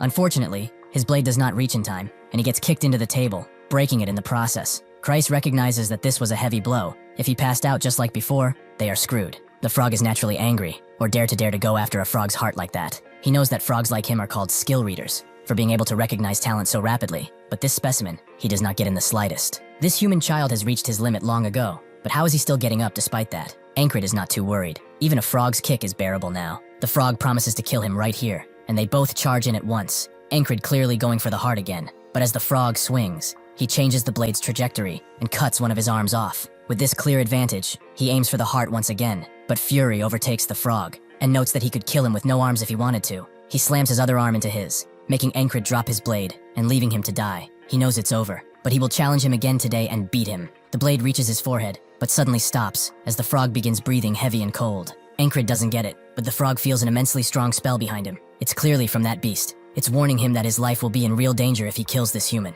His senses are fighting his thoughts. He wants to kill. A human who has surpassed his limits like this is an unpredictable human, the type that they need to cull now. However, it's not as important as living another day. He tells Ankrit his name, Merloon. He vows to take his life the next time they meet. With that, he leaves, Krace hoping and praying that it's over. He really thought that he was going to die, but when did he become so strong to make a frog retreat though? Ankrit says he hasn't. The frog's last attack hit his right wrist, making him lose his blade. However, deep in his heart, he knows that it would have only taken 3 days to beat. Krace was surprised when nobody showed up, but he didn't know that all of them would willingly go on a mission. Ankrit was surprised too, but Krace is only glad that the frog just left. They sure got lucky. Ankrit doesn't get why that guy could have killed both of them, so why did he leave? He asks Esther if it was her, but Krace tells him to stop speaking to animals. Suddenly, the first company commander approaches, running, asking where he has been. He notices the wound on his arm, which is not good, but they do not need him to fight now. He has to come with them. His own company commander asked for it personally. She watches his group battle, and now understands why people consider them lunatics. Rem is taking out people like no tomorrow, but he gets bored midway and stops. Ragna comes back after days of being lost with a head in his hand, asking why they switched camps when he slept, which they didn't. He gives them the head, and asks not to be disturbed, and they recognize this as the head of the enemy commander. Even his own allies are afraid of Auden, who snaps arms like twigs, leaving both the enemy and his allies pretty spooked. Jackson easily dodges any strike that comes his way, not damaging the enemy directly, just leaving them with psychological damage. The fair commander has watched them all this time. Marcus is surprised she managed to control those animalistic bastards, but she found that bringing them in was easy. She approached their barracks, expressing that she wanted them to fill in the shoes of their missing leader. Andrew immediately accepted, but Rem asked, she took away their leader, and now wants them to fill in his place? The ferry commander told him that the blame of the individual falls on the leader. So does he want Ankrit to pay for insubordination? Rem was clearly mad at her and told her that he would only kill 3 per day. No more than that. She's pretty thankful they are doing at least this much, but those above them are still pressing her about it. Marcus notes that their forces are the top of the spear in this war. Their wins and losses will decide the course of this war. Are the Aspens still trying to provoke them into a 1 versus 1? They lost against them in a proper fight, so now they are trying some cheap tricks, right? The ferry commander finds their methods questionable, but they have only sent out skilled soldiers, making them not win a single battle. With these repeated losses, the soldiers are worried that if they keep losing like this, soon the war will be lost all the same. Marcus knows that their morale is going to plummet if this continues. They only need to send those who are strong on their side. Honestly, getting those lunatics to do it would be perfect. The ferry commander tells him that just getting them to show up is already difficult. If they ask more, they must refuse to fight at all. Marcus is annoyed that they are so disobedient, but it's hard to get rid of them, given their skills. Is there no way to effectively control them? The ferry commander knows of only one way to bring their leader back. After she leaves, Marcus damns these Aspen bastards, as they have never been this cunning. But recently, there have been reports of a young genius tactician in the Aspens. Surely, this is his doing. As Andrew walks through the camp, he thinks that he's the only man who can rebuild his house. Currently, he's the squad leader of a bunch of lunatics, and he's trying to keep them in line while Ankrit is away. The others wonder if his eye is okay. Maybe he should stop dueling Rem so much. Andrew knows that he must take care of that murderous instinct of his, lest he actually attacks someone. Every time he fights him, the closer he brings him to death, but he also feels himself getting stronger too, like he's getting more powerful. His guard agrees. It is frustrating, but it does help. Thankfully, the other squad members kept to themselves and are not starting fights. The problem is that the other soldiers are frustrated by the fact that they are not doing their jobs properly on the battlefield. Do they think this is some kind of joke? Andrew recognizes this man as the newly appointed platoon commander. He knows that if he leaves things like this, he will die. So he intervenes and explains that only their commander is allowed to give them orders. As the man screams in anger, Rem wonders what he looks like with his guts out, making Andrew push him and demand a fight. They will listen to whoever wins. With that, they leave. But Rem finds this boring. The fighting is boring. He was going to have some fun destroying this bastard, but he's gone. There is nothing fun to do here. Maybe it's about time he quits being a soldier. Ragna hasn't heard anything about him, making him wonder if he's dead or just super late. Auden prays and wonders if he has returned to the Earth. If that is so, there's no more reason for him to be here. Jackson finds this time inefficient. He has already accomplished what he wanted in this army. With this, they all come to the same conclusion. If Ankrit doesn't return today, they are leaving. As approaches the camp, the ferry commander welcomes her fiancé in, and he enters the barracks, noting that he's back. Before the others can even react, Andrew cries his eyes out and jumps on him, as he has been waiting for him all this time, shifting through the crap they have put him through daily. Rem smiles, wondering who allowed him to get to Encred first. Still, he is very late, which Encred fully agrees with. As night falls, Encred realizes that they just wanted him here to control these lunatics, but he can only give them suggestions. It's not like they listen to him much. Rem half-heartedly agrees to listen more, but that's not what's important. The question is, did he get any better? Ragna also wants to duel, but before Christ can tell them that Encred's hurt, they begin bickering about who will fight him first. Auden intervenes and wishes them not to fight anymore, since it's been a while. He should warm up his muscles with a few training sessions. Rem knows he just wants to get ahead, but Encred tells them that they shouldn't fight. He will take them all in time. Christ screams at him that he can't because of his arm, but Encred thinks it's not broken. He can still move it. Jackson notes that he cannot ignore injuries, no matter how small, so he should give it here, so he can apply some cream. Encred can't put strength into it, but he can probably still hold a sword. After fighting a frog in crossguard, he has gotten even stronger once again. Naturally, he is still far from being a knight. The heights he must reach are still very much away, but he has already gotten far from where he started. He really wants to show them how strong he has gotten thus far. Jackson notes that it will turn bad if he goes overboard, but dealing with the side effects is his burden to bear after all. With that, they go outside, Rem being his first opponent. He likes how confident he seems, so he charges in, excited to see how much he has improved. Encred rushes in head first and deflects from below, Rem immediately noticing something different about him. He moves without hesitation. This is confidence that only comes from someone who has gotten stronger. He is ecstatic to be shown more, and charges in again, with Jackson noting that they've only been apart for a week, but he's already this different in skill. Auden's patience is running thin, and Ragna wants a piece too. Rem feels their stares from behind, but there is no way he could wait so patiently either. After they get done fighting, Jackson wants to know what happened to him, but Encred says it's not important. He just fought some frog before coming here. Andrew thinks that this is something, and a huge one at that. Rem asks if he really saw a frog in crossguard,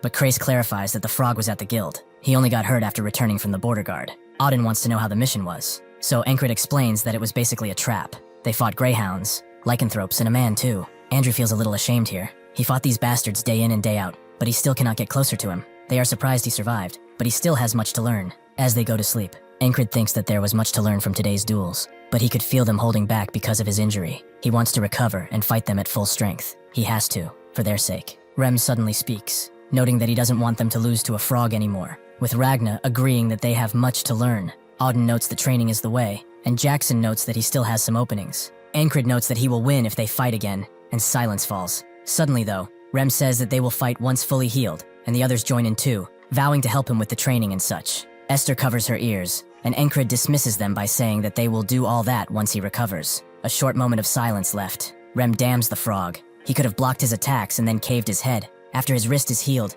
he will make him a frog hunter. Ragna notes that he must learn more of the sword too, and Auden does not want to let his muscles falter. Jackson tells him to not be overconfident, but Encred finally shuts them up by asking if they're not going to sleep, so they all do so. Encred wakes up much later. He sleeps in, probably because he was tired from all that fighting. He goes outside, asking if the men are at the front, as those who can fight all go to the front, and only those standing guard and the logistics platoon are in the base. He tests his wrists, and it feels worse than yesterday. Maybe he shouldn't have fought, but they all seemed eager to, and he could not let them down. Thinking about it makes him want to swing a blade again, so he picks one up with his right hand. He's supposed to be wielding this with two hands, but he has wielded a blade with just his left before. If he trains enough, he's sure that he can master it. After a swing, he feels how awkward it is. A pathetic strike, like when he first started. However, there is no better time to review what he learned throughout his journey.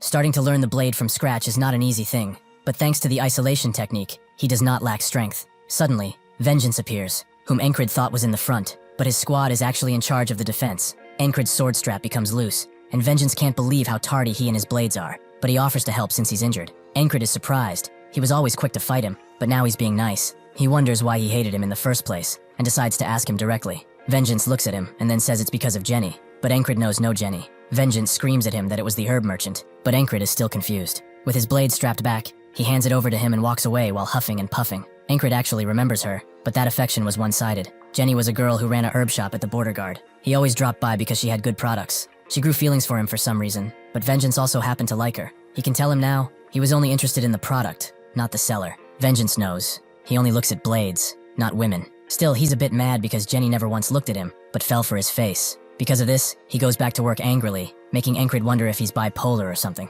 After training a bit and going inside the tent, Esther seems more tired than usual, making Encred wonder if she's sick. This is actually because of him. Because he keeps getting injured, she has to overdo it and reduce his fatigue, which will not allow her to use magic for a while. Encred pets her again, and notes that they are in the rear, so she should focus on getting some rest. The day seems peaceful. The guards are patrolling the waters with no real disturbance, but it only takes one ripple to make everything turn. Without warning, a guard is shot in the head and the bell is rung, with everyone jumping out of their tents to fight. Encred does too, but Kreis refuses to let him, as he's still a cripple. Unfortunately, this is not one Encred can just sit out, as the legions of soldiers come out of the water, led by Mitch Hurrier. It seems that God has heard his prayers, as he has longed to meet him again. Encred is glad he remembered his name, but it's only natural. Mitch realized how prideful he was thanks to their fight, and this has caused him to reach new heights, so he wants to see him end by his own hands. Encred jumps forward to protect the others, his blade striking Mitch's, but his hand slips. He notices that he's injured, but does not relent in spite of this, as he deserves to die. Before he can strike though, Vengeance rushes in and tries to fight for Encred, who tells him to turn back,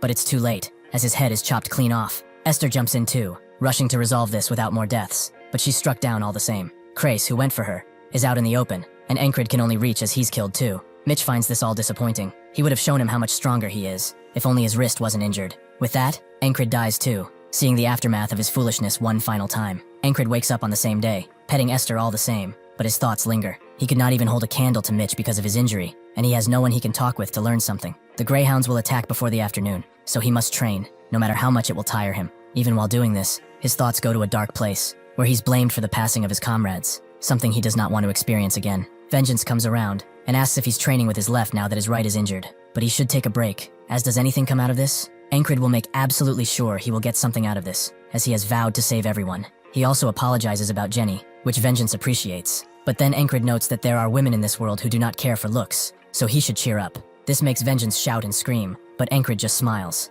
The time of attack comes, and he is faced once again with Mitch Hurrier. He was always over the level of even a special rank, and now, he's more focused than ever. Even if he has trained, Mitch's sophisticated sword techniques are too much combined with his injured hand, so he gets a deadly cut. He notices once again that his hand is hurt, and finds it a real shame that he has to end him like this. No matter how strong he may be, Encred knows there's one thing he can do: train his left side, how to grip the blade, how to swing it, his stance with it, everything he has lost, to the things he learned as a child, all the way to what Ragna taught him. He will not waste his time figuring it all out once again. He has already walked the same path with his right side, so even if he dies countless times, it doesn't matter, as he's a quick learner. It's already been 40 today's thought, and his blade trajectory still shakes. Perhaps he's just not used to it. On this today, Vengeance comes with the proposition of a duel, which makes Encred curious as to why he's doing it, but since he's being serious, he has no reason to refuse. They get set up, and Vengeance is the first to strike, successfully pushing Encred back. After all, he's still a platoon leader. However, Encred makes it up in experience. He lets his blade Goldie and trips him, winning the fight. Encred notes that he has trained quite a lot with his left too,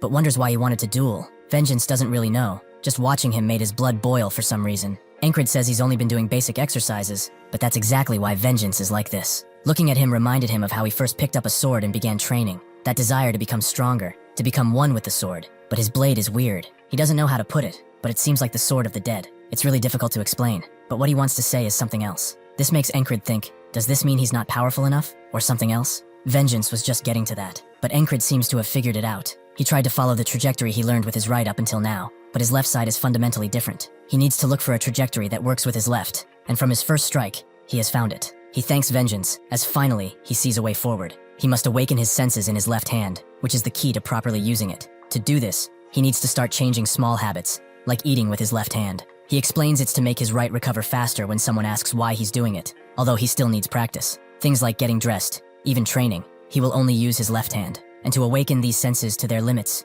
he will also use the hidden blade, as the method taught by Torres is effective here. With this, 50 days have passed, but when he starts with Vengeance again, he says the same thing, that his sword is still dead. He must improve, so he trains again and again. 60 days pass, then 70 and 8. Each time he improves on what he learned previously, and eventually, Vengeance says nothing of his sword now, only that he needs to train harder to match him next time. Encred tells him to keep at it. Maybe then Jenny will finally see him. He likes how easily he gets annoyed, but he should make sure that he gets to confess at least. As he goes to the gates, he wonders what talent is. Clearly not something one can define in a word. It's the skill of utilizing one's own body, but even the ability to lose oneself in focus, that's a talent too. And right now, since the start of his grueling training journey, he gets a taste of what real talent is. By training with his left hand day in day out, he has piled up enough skill that in just 100 days, he has caught up to 30 years with his right. This is the 112th today, and he will surpass this wall. Everyone rushes in, and Kreis grabs Esther like usual, but Encred stays in the front. Mitch thanks the gods that he's here, as he wanted to see him again, and Encred reciprocates that feeling to him. Mitch vows to use his full might against him and climb even higher. This makes Encred feel a little guilty, because he has already seen him fight with this might dozens of times, and realized something crucial. There is no way he can beat him in a pure sword fight. He rushes in, pushing Mitch back with his strike, before grabbing one of his fingers and snapping. This makes Mitch drop the blade, but he kicks Encred away as a result. Mitch is naturally angry, but after repeating today so many times, Encred realized that no matter how hard he may train, he cannot get past him with just swordsmanship. It's fun to try, but he needs to get past today. Mitch guesses this is his way of struggling to the bitter end, but it will not work, as he's ambidextrous. Encred confirms that he's the same, and thinks that to beat this guy and see tomorrow, he has to use something else. A technique so desperate it is used as a last resort, the secret move of the Valen style. He suddenly throws his blade at Mitch, forcing him to deflect, and allowing Encred to rush in with his fists, fighting like a dog backed into a corner. He swings at Mitch, who moves out of the way and tries to strike, but Encred tackles him to the ground and blocks his blade by holding his hand in place. This allows him to strike Mitch's face again and again, like a true dog.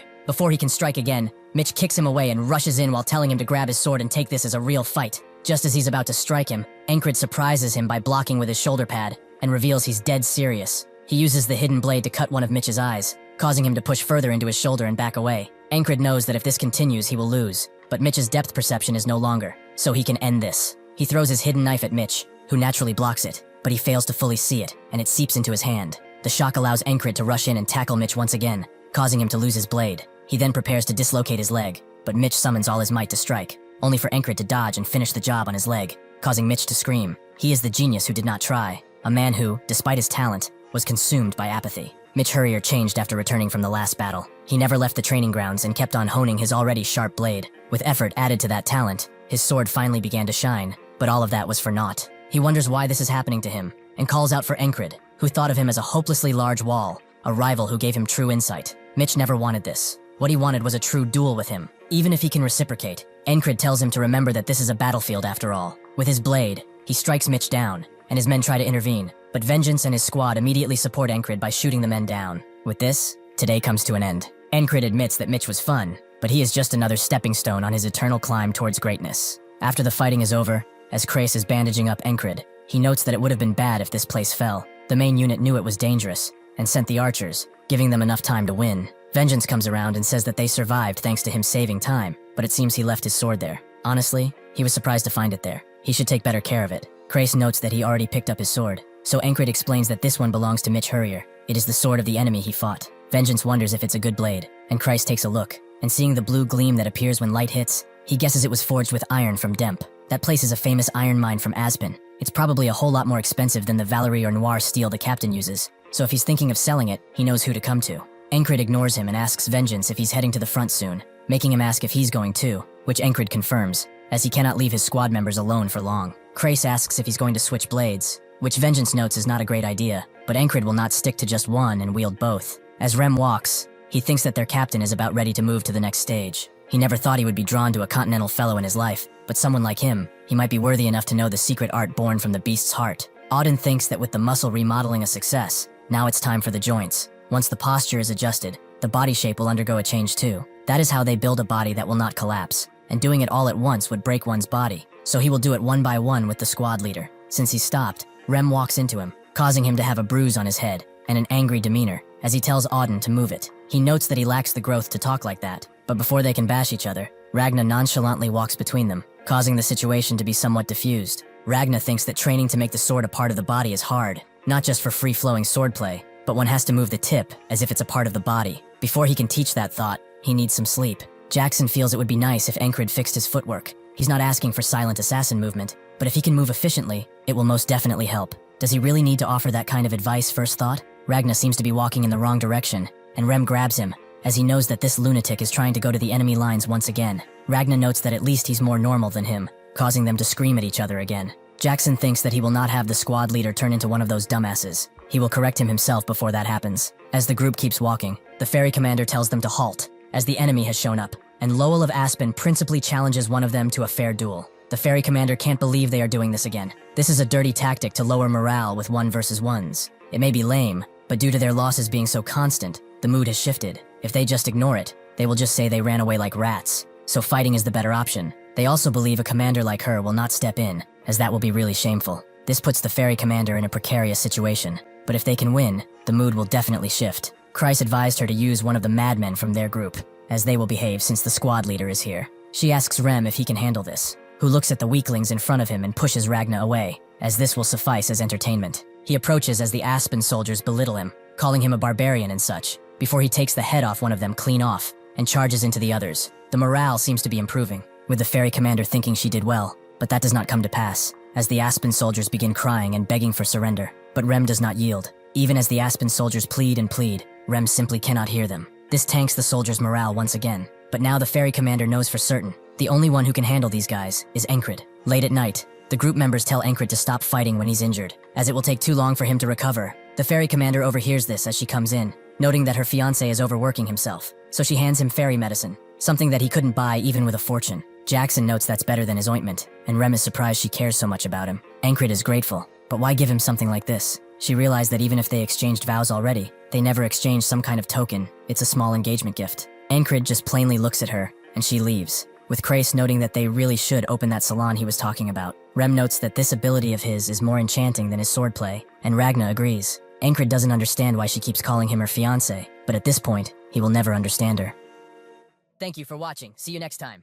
A few days after reaching the front line, the Aspens continued to repeat the same little skirmishes, but in general, avoided a proper fight. Thanks to that, Encred's wounds got a good chance to recover, and that's why he can train better. Auden is glad to see him so early. It seems his body is doing much better. Encred credits his healing to the fairy cream, and Auden invites him to a little spar if he's so active. Encred can't back down from a fight, but Auden easily puts him to the ground as all over his body there are contusions. It is not the time for him to abuse his body, yet if there was a fight, he would probably still join. Encred confirms as such, as long as he can move, he's fine. Seeing that nobody is around, Auden charges up his divinity, and Encred knows what it is, coming through him and healing his entire body. He tries to say something, but Auden won't hear it, and he also makes Encred vow, on the name of their lord, to never speak of this to anyone. Encred promises not to, and Auden walks away, leaving Encred to think about what just happened. Divinity is the main power of clerics, who serve God. Divinity can perform miracles that heal injuries, and Auden, who prays daily, has never once used divinity, as nobody knew for certain if he was a cleric or not. Encred wonders if there's a rule against using divinity. It feels like he broke a rule or something, so he thanks Auden, as he knows he sacrificed something.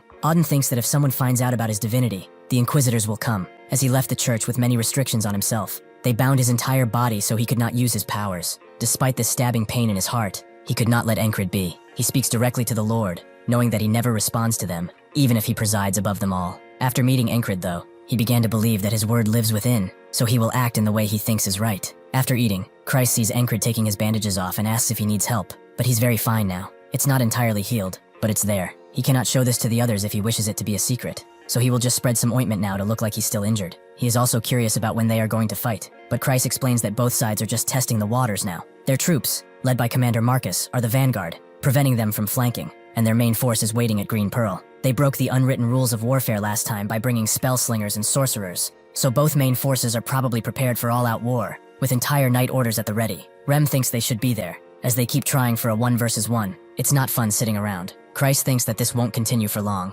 Soon enough, something will give, and the fighting will start. They go to the front line where the Aspen troops approach them, but Encred's squad is ready. The commander notices 3 Aspen soldiers approach and starts talking crap about them. Rem is just slightly annoyed that they are not fighting, but Christ knows this is a battle of words. Without a larger force, like a knight, the Aspens and their soldiers are evenly matched, so they are attempting to get a psychological attack through before the fight. They would all easily die from an arrow, but their morale is already tanked. If they strike first, a loss is basically guaranteed. The commander is not doing anything because he knows this too. He has something prepped, but can't use it here, as using the lunatics to win the duel will only backfire. He and Crace both are waiting for something to happen, something that can shift their morale entirely. The Aspens get to calling them virgins, but Encred tells Andrew to relax. He will get his chance to let his rage loose soon enough. It's fine, really. It's okay to be a virgin, but he should use that rage in battle. Andrew tries to say something, but everyone begins laughing at him, with Auden asking why he doesn't walk the Senility path. Ragna hopes he will get his chance, and Rem continues to laugh. This gets the attention of the soldiers, who also get the chance to poke fun at him. But Jackson knows what Encred did, although it was quite mean. Encred doesn't understand. Andrew is a young man. He might have taken it personally, so they should keep him in line. While Rem is dying of laughter, Christ wonders why he did something like this. But whatever the case, he's an odd man. He tells Encred to respond to them, but he doesn't know with what, so Christ tells him exactly what to say. He knows their boss has a silver tongue. This will create a wave, which will clear their path toward victory. Christ simply told him to show how brave he is, and provoke them while in range of their archers. Vengeance asks what he's doing, with Encred finding him quite unlucky to be in the vanguard position as soon as he came back. Vengeance tells him to shut it, and warns him that those bastards will shoot if they get close. So what the hell are they doing? Encred refuses to listen and walks up to the Aspen soldiers and remembers what Christ told him, to basically make something up when he gets there, as he's talented at pissing people off. Encred does just that, asking the front Aspen soldier why he has a ghoul head. It gets to him immediately, with vengeance knowing that he's doing it on purpose because he's handsome. Encred apologizes to the soldier. He shouldn't judge so easily. It's probably just genes from his ghoul mother. This makes the soldier even more enraged, and the others all have their own way of reacting to this, with Andrew specifically laughing it off quite loudly, with his guard guessing that he really was insecure about what Encred said. The soldier whips out his blade, with Encred believing that now it's time to dispose of him, but he's stopped by his squad, as his wound has not healed properly just yet. Encred remembers that he has to hide what Auden did to him, and Rem suggests that Andrew go and take care of him. For Andrew, who dedicated his entire life to his house, nothing mattered. Thus, he had no shame. But being humiliated like this, being called a virgin, it was all thanks to the enemy in front of him. The soldier refuses to fight a little punk like him. He wants the bastard who dared to call his mother a ghoul. Andrew tells him to shut up, as he will tear open that ugly mug of his. The commander knows that the Aspens who initiated this fight are experienced soldiers, capable of destroying their men and not easy foes. This is proven when Andrew's attack is deflected, leaving him open. But the others know that he won't back down. He pushes even harder, as no matter the hardship or the difficulties, he always stood back up to fulfill his dream. So compared to what he went through, this is nothing. His guard always knew he was talented. He was just hidden because those around him are monsters. Everyone cheers for him, and he finally gets a proper greeting into Encred's squad of lunatics. He exclaims victory in front of the Aspen, noting that his are all ripe now, causing a bunch of reactions, with even Encred laughing. Krace expected this to happen. Things worked perfectly in their favor, it seems like. The commander takes this opportunity to summon the border guards from behind, who completely take the Aspen force by surprise. And while they are doing that, the commander orders the archers to fire. The tides are turning. Try as they might, the ones who win in the end are those who fight better. On the Aspen side, the Greyhound Company leader confirms that preparations are complete, so they can move now. The Aspen soldiers retreat, with Krace specifically wondering why they are running, and the commander is confused too. He tells everyone to hold, as clearly, these bastards are planning something. Back at their camp, the Greyhound Company commander joins their meeting after giving a group the word. He confirms as such to his commander, but they cannot be seen just yet, so they are standing by far away. The commander notes that these Norelia bastards are always the same, striking with the border guards and breaking through with heavy infantry. That's their entire strategy, but Abner's plans are different. He said that Knights proved well enough that a small elite force controls the entire battlefield, but that small elite force does not have to be Knights. It will be them who will win this battle, and this war. 2 days pass, and Krace is confused. They've been on standby ever since. They thought that there would be another battle soon, but this feels too calm. There are 2 things Aspen can do now: fall back, or bring in an asymmetric force. The commander himself said that he was prepared for another spellslinger, and they did not find anything, despite doubling the scouting party. What are those bastards thinking? As he thinks, the ferry commander comes around and asks Encred if he's okay right now. He wonders why she's here, but she feels obliged to inspect her own troops. Although no other company commander does that, Encred feels like he can act like he's healed now, so he should be good enough for a duel. Ragna asks if he's ready, and Encred tells him not to go easy on him because of his injury. There is no need for that from now on. Ragna wasn't going to do that anyway, and charges in, clashing blades with Encred. He is amazed by Ragna's swordsmanship. It's beautiful compared to his unkempt style. However, that is what he has been building up until now, the techniques he has absorbed. He dashes with his blade in the ground and smashes the dirt into Ragna, who recognizes this as Valentine's sword. But Encred's not done. He uses Ragna's heavy sword style, before unleashing his other blade, almost taking Ragna's head off. He is impressed, and Encred reveals that this is the path he has chosen. Ragna understands, but even so, he has to push further, as this battle is not done just yet. As they continue to battle, Rem can't believe what he's losing out on, just because he lost a damn bet. Jackson thinks that he doesn't like heading out to fight, but against Encred, perhaps it's different. He stops this way of thinking, and Auden is impressed too. Perhaps next time, he will break a few of his joints, although last time, he almost sent him to the Lord. Krace can't believe that these lunatics are still so out of their minds. The ferry commander sees them as kids waiting to play. That lazy soldier also shows motivation only in front of Encred. Why? He has a weird ability to attract people, which includes her. She joins in, but Rem can't take the waiting anymore, so he screams at the ferry commander to scram, as he won't hold back if she skips the line. She wonders if this is mutiny, and Encred thinks that they are all strong. They are not using their full strength now, but he can see it now, their unbridled hunger for victory. The day he returned from the recon mission in the tall grass, these faces were what he swore to get out of them. He calls them all forward,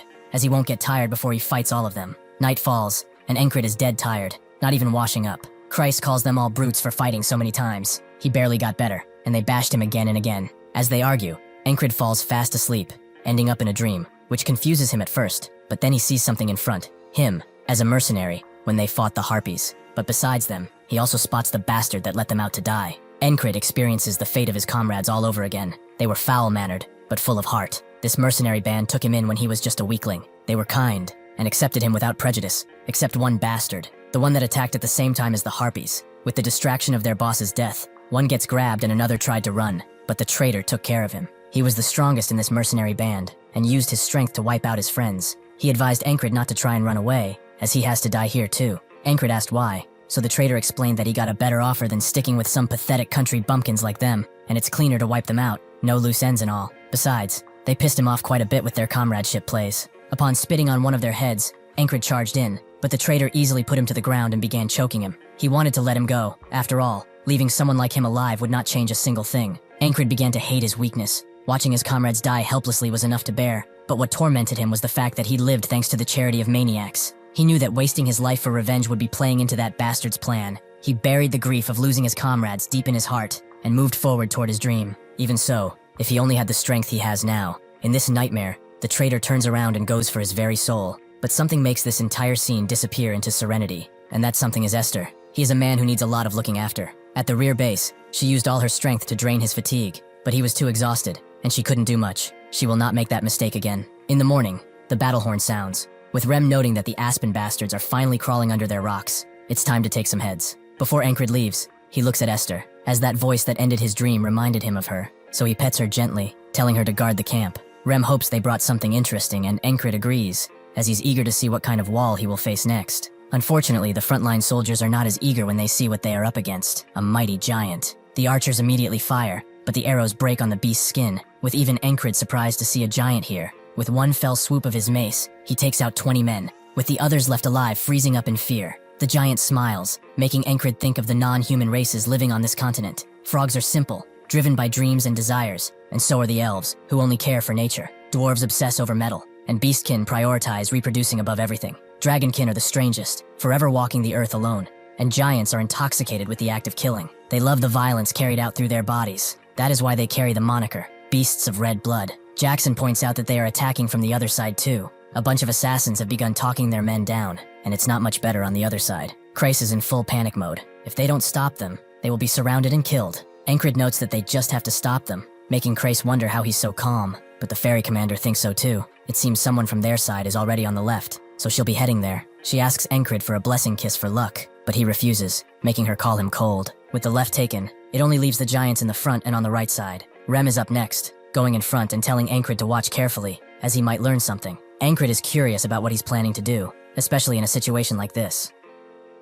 Rem keeps moving forward, and a feeling awakens inside of him, just like when he first stood on the battlefield. Even without the heart of the beast, he never even reacted to axes coming for his head. The reason he decided to train the heart of the beast is that it does have its uses. With its activation, blood begins rushing through him, sending him into a frenzy. The other soldiers begin screaming and shouting the retreat, just as the giant is about to take them all out. But Rem charges in just in time, blocking the giant's blow relatively easily, considering the size difference. His blood vessels are expanding, and his muscles become even more pumped, increasing their density. This technique, which begins from the heart, boosts the entire body, allowing him the strength of a superhuman and the courage of a fool. One of his axes breaks as he pushes the giant back, who immediately tries to attack him again, but the soldiers are shocked to see that Rem is still charging in with the same smile on his face. The giant becomes angered, allowing Rem to climb on top of him and give a deadly blow to the side of his head. The giant flails his club around, making Rem go down. What's worse is that his other axe broke too, but suddenly, a spear flies his way, which he catches. The soldier who did this has only one request for him, to win against this thing.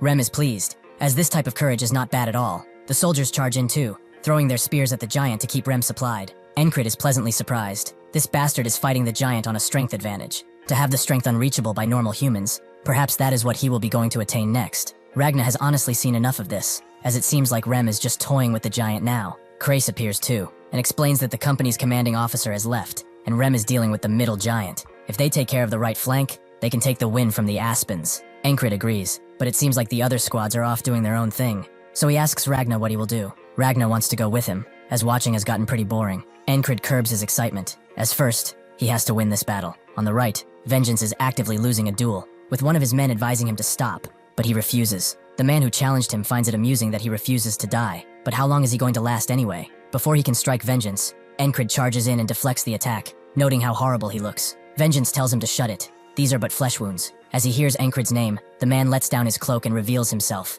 shocking Encred. This is the man who almost took his life, who took his squad out, Ensi. Ragna asks if he knows this creep, but Encred could not forget him if he tried. In the past, he wouldn't have been able to deny that they were comrades because he was weak, but that's not the case anymore. Rather than this bastard, who kills his own comrades, he's going to call those who risked their lives to protect him his true friends. Encrid does remember his name. Was it something along the lines of little shit? Oh wait, that was his nickname. His actual name was Dumbass, wasn't it? NC charges in angrily, calling Encrid a weak piece of trash. Encrid just nonchalantly blocks his blade and notes that he was not able to do this when they parted ways. But now, he is the weak one, and he will avenge his friends. NC understands. Revenge, huh? He was wondering how such a weakling survived, but that hatred must have pushed him. Christ can't believe that he got into a fight almost instantly, and Ragna just silently watches. NC's squad thinks that he's going to die. All of them working together weren't able to even graze NC. A mere soldier could not hope to do it either. Judging by their stances, Ragna surmises that they have all learned the murderous blades. It's a skill built through real experience, and they seem to have learned it solely for the thrill of the kill it gives.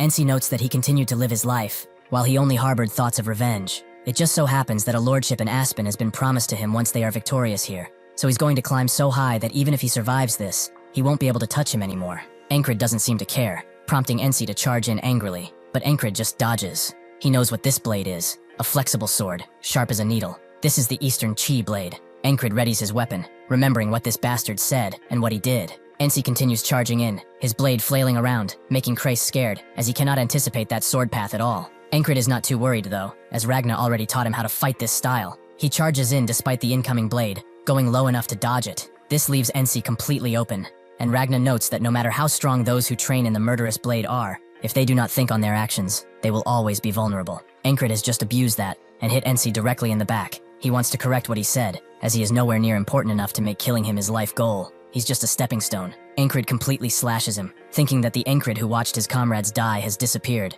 and with this, he should no longer haunt his dreams. He cannot hear the dead, but he hopes his true friends enjoyed this spectacle. Ragna moves in, as he wants to stretch his legs out a bit. One of NC's men comes forward, noting that he will not be enough to face all of them, but in response, Ragna just decapitates him with ease, and wonders if he said something. The others charge in, but Ragna dodges the first guy before decapitating him, and then killing the other with his rebound motion. The last one that charged in can only watch as Ragna takes his life. Encrid is awestruck. He found an advantageous position in only 3 steps and ended them all with clean movements. Extremely impressive. When they put their minds to it, his squad really is the strongest. The rest charge in, adamant on taking his life, but Ragna ignores them and tells Encrid to pay attention, as this is what he will have to learn in the future. Ragna bends down, letting his sword fall on his body as he takes in a deep breath. At a pinpoint moment, he dashes at an incredible speed, taking out the men who charge in with a single strike. At this moment, Encrid saw a new wall flash before his eyes, a dominating yet minimal swordplay. Ragna thought about what to name this technique for a long time and came down to one name: Scission. Encrid wants to be impressed, but that is kind of weak for such a technique. The Aspen men continue their charge in other places, as they are confident because of the giants joining them. But as they do so, Auden rushes in, taking their weapons away instantly. This makes them wonder when Nerelia got a giant of their own, as this is clearly no human. Auden asks what they are talking about. He's just an ordinary human, just like everyone else. The others don't believe him, but he moves on, noting that he will give them the time to leave this place. He starts counting down from 5, slowly walking forwards. But the Aspen soldiers refuse to give up. Even if big, he is only one man, and cannot survive the tip of a spear. Auden fulfills his promise and finishes his countdown before planting his feet deep into the ground and charging in, leaving nothing but dead men behind. On this day, he will send them all to the Lord. The Aspen soldiers' morale is completely gone, and they can only scream as Auden continues his assault, although he seems to be enjoying it a little bit too much, judging by his expression. The fairies are a traditional sort, and traditionally they live together in clans inside their closed forests. They, however, have changed with the times, and some fairies traded their years for Krona by either becoming mercenaries or enlisting in an army. The Aspen fairy tells the fairy commander that he won't hunt her down if she runs now, but she feels like she should be the one saying that. The Aspen fairy recognizes her blade, Nydir, a leaf blade, but he wonders if it's stronger than his needle blade. Within a fraction of a second, they clash blades, moving at a speed many other races could not achieve. Unfortunately for the Aspen fairy, the fairy commander is faster than he, and much more skilled in terms of combat. She attempts to strike from behind, barely giving him time to deflect her attack, but when he does, he grabs her neck and tells everyone else to jump in. Unfortunately, all of his men are either dead or still dying, as Jackson has taken care of them all with relative ease. Even if they are fairies, they cannot overcome pure skill. The fairy commander understands. The plan was to distract her with someone of her own race, and then have her circled. But alas, the plan did not work. She kills the Ossipin fairy, and asks Jackson if he's fine with leaving his leader behind. But he notes that if he were the type to die in such a place, he would have done so a long time ago. She notes that he really trusts Encrid, but he just ignores that comment and notes that the tide is turning. She agrees, unlike the old battalion commander, who was like a sprouting vegetable. Marcus is a commander who knows his way around a fight. He will definitely not miss this chance. He forwards the turtle infantry, and seeing the heavily armored soldiers, the Aspen soldiers sign the retreat, but Andrew and his grew charge in, with the Aspen soldiers recognizing him as one of the madmen. Andrew's bodyguard is shocked to see him act just like Rem. It seems that he rubbed on him quite heavily. They say that the spring wind carries magic with it, and right now, it's blowing through this battlefield too. This feels like a spring wind that leads the way for new beginnings. Marcus tells everyone that the enemy commander is routing, and they will send the border guard to finish them off for good. They broke through the dagger the enemy hid, and completely turned the battle on them. That crazy squad did it all on their own. Krace knows that if this were the old squad, they wouldn't have charged in like this, but Encred has influenced everyone and dominated the battlefield. The ferry commander is glad that everyone is drunk on the spring winds, and Marcus tells everyone to raise their voices for the heroes of this battlefield, the madmen. As they cheer, Krace notes that this nickname is kind of weird, but as long as the captain is happy, then he's fine with it. As the Aspen commander runs away, he thinks that Abner's plan was not at fault. They just did not expect there to be someone strong enough to defeat a giant. The Greyhound's commander thinks it was all Encred's fault, as he was the one who kept getting in their way since the last battle, and even took down Mitch. Suddenly his horse is hit and he falls on the ground, but still tells the commander to keep going, as this is his only chance to escape the border guards. Sure enough, they charge in feverishly, with the commander of the border guard putting the Greyhound commander down. In a normal battle, they are equals, but they must be tired from all that fighting, right? The rest of the Aspen men are taken, with the Greyhound commander knowing they don't have the men to fight these bastards. Even the commander is not safe, as he is taken out while distracted.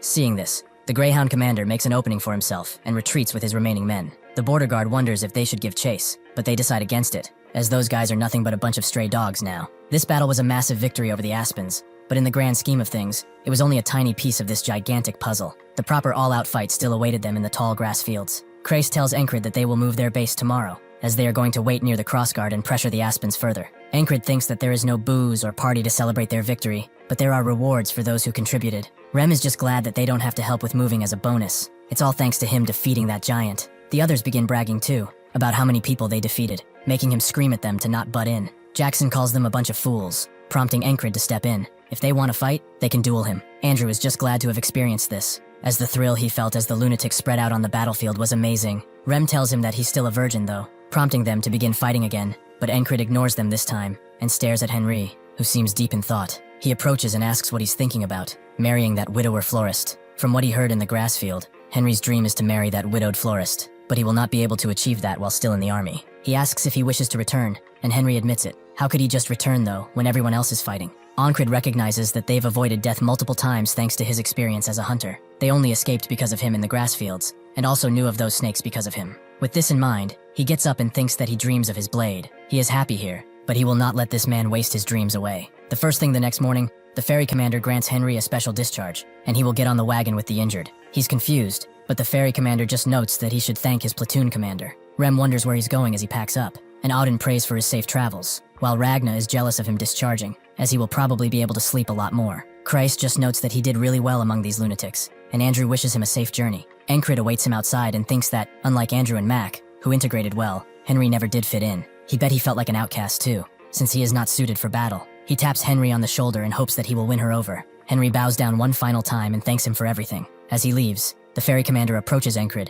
and asks if he saw Henry off. Encred confirms as such and thanks her for accepting his request. The ferry commander says it's a small thing to do for her fiancé, but when should they have their betrothal? Encred notes that it will be in about 10 years, which she can wait, but she's not into older men. Encred decides to clap back, noting that if they are talking about preferences, he's not into fairies either. This makes her visibly distraught, as he wonders if he doesn't know that words hurt people. Encred knows that she's not hurt, and she lets it go for now, because someone wants to meet him. More specifically, Marcus is looking for him. As they walk, Encred remembers what Krace told him, that due to his countless achievements, like that infiltration mission and even this battlefield, the battalion commander might try to scout him soon. Marcus asks if he likes tea, and if he would like a cup, but Encred gently refuses. Marcus notes that he must have been busy with the camp relocation, so he hopes he didn't call him for nothing. Encred explains that he was free, since he has no luggage to pack, making Marcus laugh, as he did not know he was capable of flattery. He achieved something of remarkable merit on the battlefield yesterday. Encred is surprised he even called his direct superior here for a scouting offer. That's a declaration to let him transfer completely without any noise,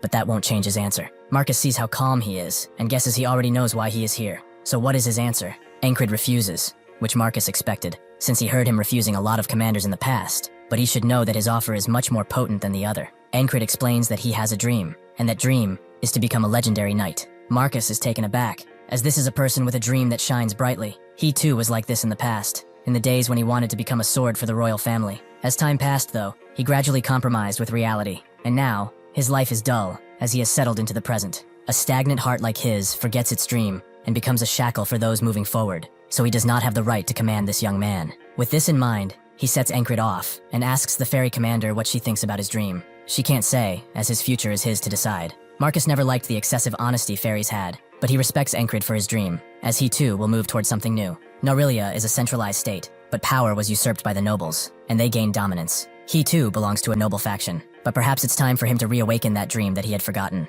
The relocation that began at dawn only ended around sunset, as everyone set up camp and reorganized the base again. Rem is glad he has no chores, but this is getting pretty boring. Auden notes that this is the perfect time for training. Muscles only grow when one keeps putting them under strain after all. Ragna perks up too, noting that Encred has to train swordmanship too, especially since he's using 2 swords now. Jackson notes that senses are important too, but Encred wonders if talking from that far away counts as training too. Rem tells them to get lost, as Encred remembers the brute force he showed. Before he can finish, the fairy commander arrives and tells them that they are standing in the way of their barracks. So would they be so kind as to get the hell out? After getting kicked out, Rem blames it on Auden because he's too easy to notice. Andrew doesn't know why they got dragged into this when they did nothing, but Encred is the only one who can deal with them, and probably the least lunatic. Kreis tells him that he's just as crazy, making Andrew wonder if this doesn't count as insubordination. Kreis looks around and sees some structures, noting that perhaps this was an enemy camp. He looks around, as during war, soldiers usually hide valuables around, and whoever finds it keeps it. Encred asks how he knows where they hid it, but Kreis is just using his head. If he were a soldier, where would he hide treasure? It has to be recognizable, as even if the camp is destroyed, he could still retrieve it. Encred gets it. This means that it will be easy to spot at a glance. Kreis finds these tree roots unique. From the traces of the barracks, it seems like a convenient spot to camp, meaning it's a good hiding place. Encred thinks that Kreis's brain works really well, even on the battlefield. He assesses the situation immediately and predicts what happens. He says that he learned it out of sheer instinct, but he's better than most strategists out there. Still, his dream is just to open a noblewoman's tea shop, and he's quite obsessed with gold too. Kreis finds a map and thinks that it's something precious, but Rem notes that he's the only one who's excited. He really is a dumbass sometimes. Encred looks at the sky and thinks that there's still some time before night falls, and they will need to kill time until the barracks are built. Encred asks what he was talking about earlier, and Rem continues, as he was talking about the heart of brute strength. Just as the name suggests, it grants strength beyond human limits. It's a secret art he developed himself. This is a technique that puts the heart into overload, and if done wrong, it can kill the user. Encred doesn't mind, as death never stopped him. Rem thinks that this guy is like a beast constantly hunting, making him wonder what he will become in the future. He grabs his hand and accepts his bravery. He will make sure his heart will blow away, and that's exactly what Encred wants. Rem imparts wisdom to Encred, explaining that while humans can naturally draw upon superhuman strength in a pinch, a heart of the superhuman allows them to consciously control and access that power. He emphasizes that concentration and senses are the key to unlocking this ability. He looks down on his protege with a fierce pride, a complex mix of sternness and confidence. He trusts his abilities, forged through training under the others. With a calm and steady gaze, Rem offers Encred an unsettling piece of advice. The key to harnessing the heart of the superhuman is to have faith, and to metaphorically blow up one's heart without letting it burst. Rem is holding Encred's arm, his heart visibly pounding with incredible force. Encred's focused gaze falls upon their entwined hands, keenly feeling his master's accelerated heartbeat with his fingertips, as if absorbing the very power he is meant to emulate. An ominous stillness descends as Rem cautions Encred to proceed cautiously, explaining that he is only demonstrating a fraction of his power. A sharp look at Rem's face reveals his solemn expression as he delivers a dire warning. Failure to proceed slowly will cause Encred's heart to burst, resulting in his immediate death. In an exhilarating moment of understanding, Encred's eyes widen as he finally grasps the immense challenge before him.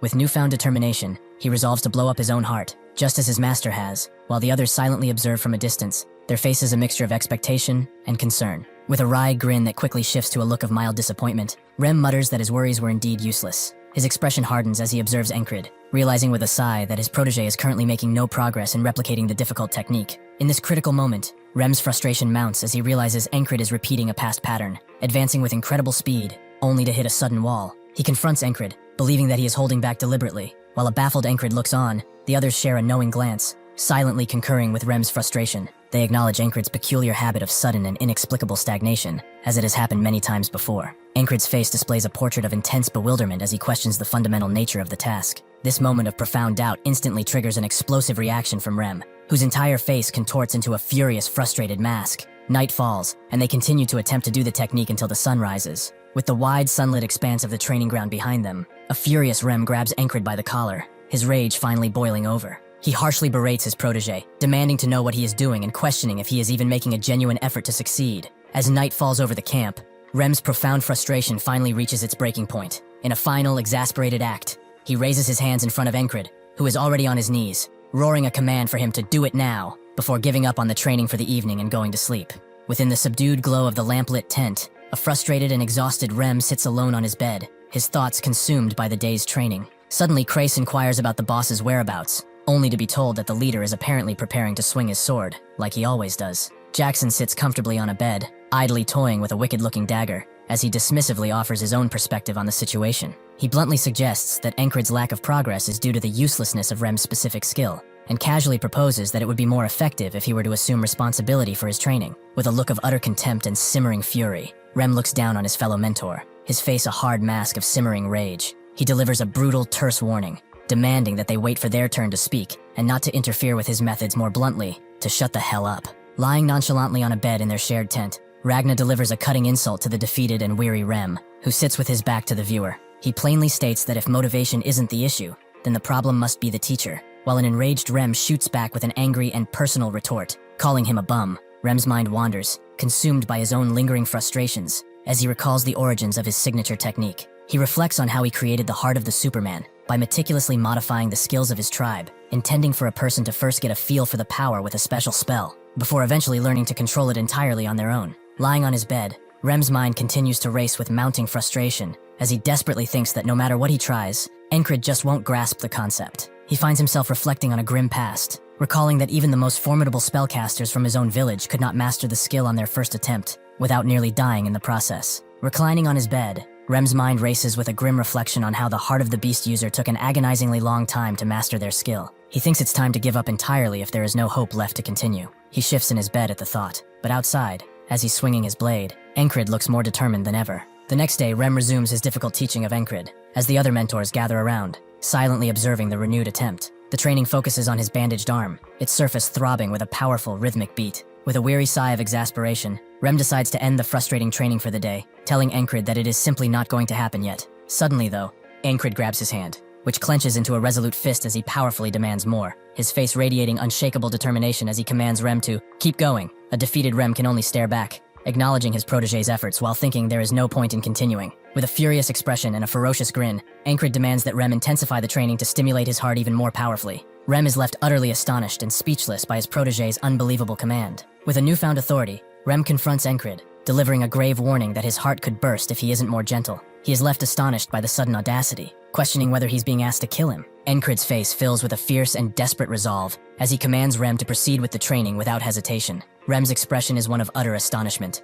as if he cannot comprehend the immense resolve of the man in front of him. Rem's mind races with conflict as he questions why he is even going along with the extreme training, believing that continuing will not make Encred learn the skill, and will likely only lead to his demise. Even if he doesn't die, he will become a cripple, but still he does not want to deny his request for some reason. Rem's mind finally shifts, convincing himself that Encred knows the skill will work out fine, and that the protege is not acting stupidly. With this grim resolve, he takes decisive and violent action, finally striking Encred with his hand on his chest. As he does that, Encred's heart suddenly begins pumping violently, as he notes that this was the right choice. With a thundering sound from within, his heart explodes, and Rem realizes what he just did. The others jump in to save Encred, but it's too late, as his heart beats for one final time. From a dark and empty place, the ferryman observes the exhausted Encred and expresses his confusion, stating that he does not understand the events he is witnessing. He notes that the day's arduous training was not a wall. With a look of fierce defiance, Encred declares that he chooses his own limitations and his own obstacles. The ferryman, left utterly bewildered by Encred's bold statement, can only stare in disbelief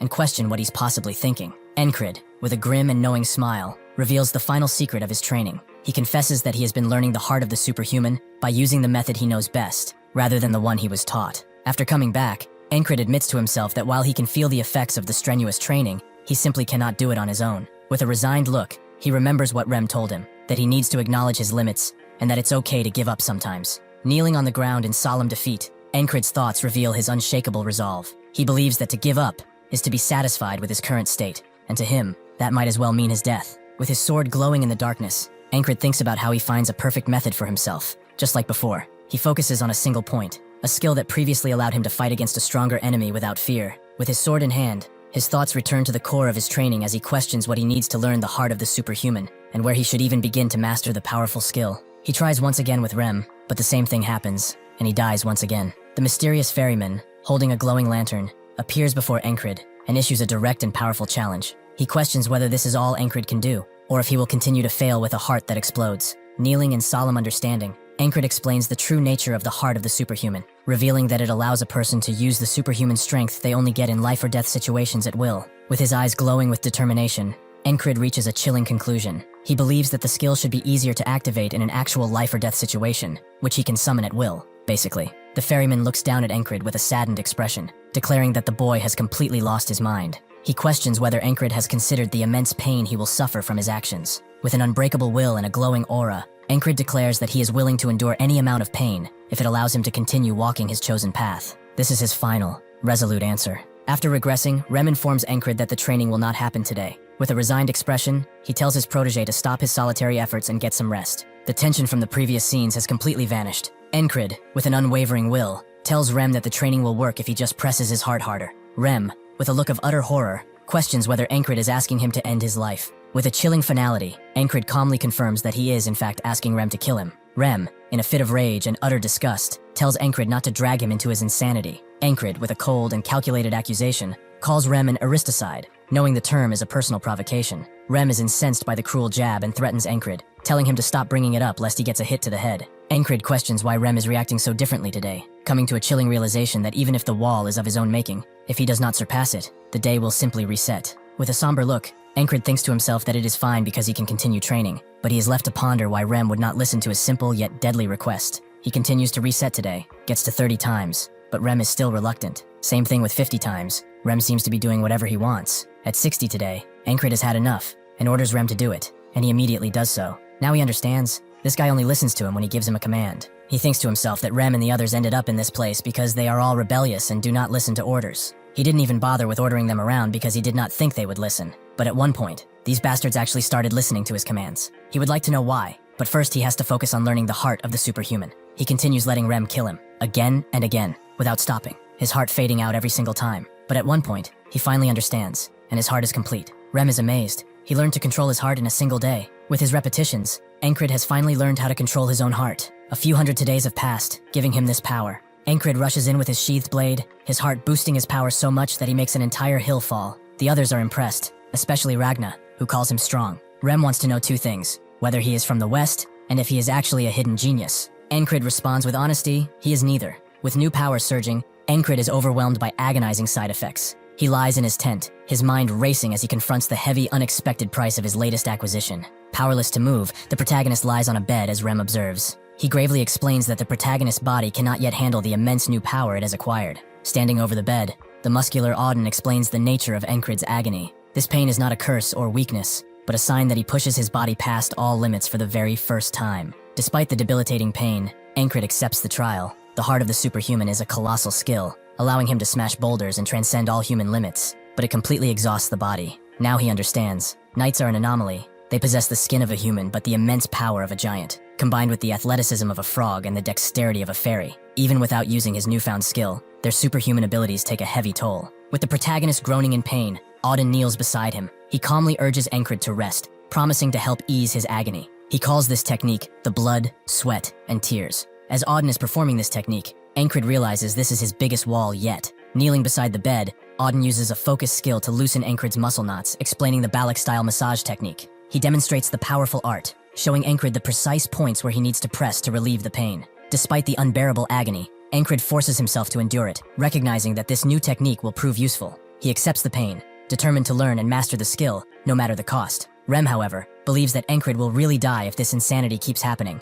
As a bright sun shines overhead, Ankred reflects on his ordeal. His legs are still visibly bruised, a testament to the pain, but the muscle knots are gone, and he feels much better, proving Auden's technique really does work. Ankred, despite being advised to recover, struggles with the enforced rest, feeling his time is wasted. He resolves to at least maintain his weapons, reflecting a warrior's inherent need for readiness. Auden confronts Ankred, holding his sword. The protagonist offers a flimsy excuse about cleaning his weapon, but Auden's intense glare expresses his obvious displeasure. Krace offers to take Ankred's weapon to clean it for him. The injured protagonist looks up in surprise at the unusual offer, as he rarely does anything for free, if at all. Krace is quick to reveal this to be a mere transaction. He charges Ankred for the service, prompting a back-and-forth bartering session between the two, with Ankred confused as to why he's asking for so much. Krace notes that the sword is of high quality, so naturally, he will have to put much more effort into it. He also demands Ankred's other sword, knowing he dual wields. Ankred thinks that he said something about dual wielding, but they are all taking it nonchalantly. He thought they would try to stop him at first. Even highly skilled warriors prefer to hold a single blade,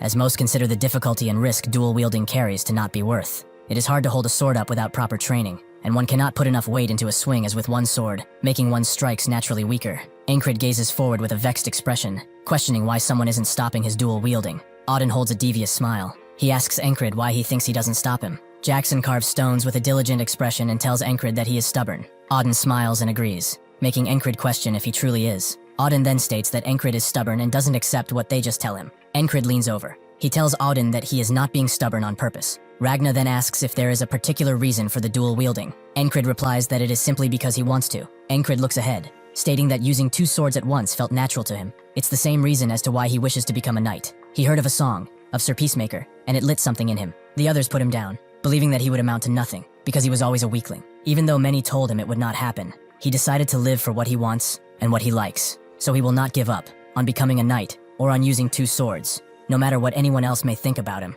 Rem thinks that this man is different. Compared to himself, who had everything but threw them away, the man started with a single sword, yet continues to push forward. Rem states that he likes Ankrid for this reason. Ragna looks on, stating that he has a strange taste. Rem then tells Ragna not to worry because he hates the rest of them. Ragna then replies that he also dislikes the rest of them. Jackson feels inclined to agree, and even if he is a man of God, Auden feels the same. They start bickering amongst each other for this reason, but seeing how bored he is, Axon invites Ankrid to train, stating that they can train if he's bored with wasting time. Ankrid responds, saying that Auden told him to stay still. Jackson then agrees, telling him that he just has to use his eyeballs. He will be learning dodging sense next, which should be useful to him. Christ polishes Ankrid's blade, thinking that it looks as good as new. He overhears some men's conversation as he concludes that the main battle is taking longer than expected. One man states that neither side appears to be backing down. He then continues that Marcus is doing something, and that their battalion cut off their retreat. Another man then states that there is a new unit within the enemy camps. The men then conclude that it appears to be the ones who ran away after fighting them. Christ thinks this is not good.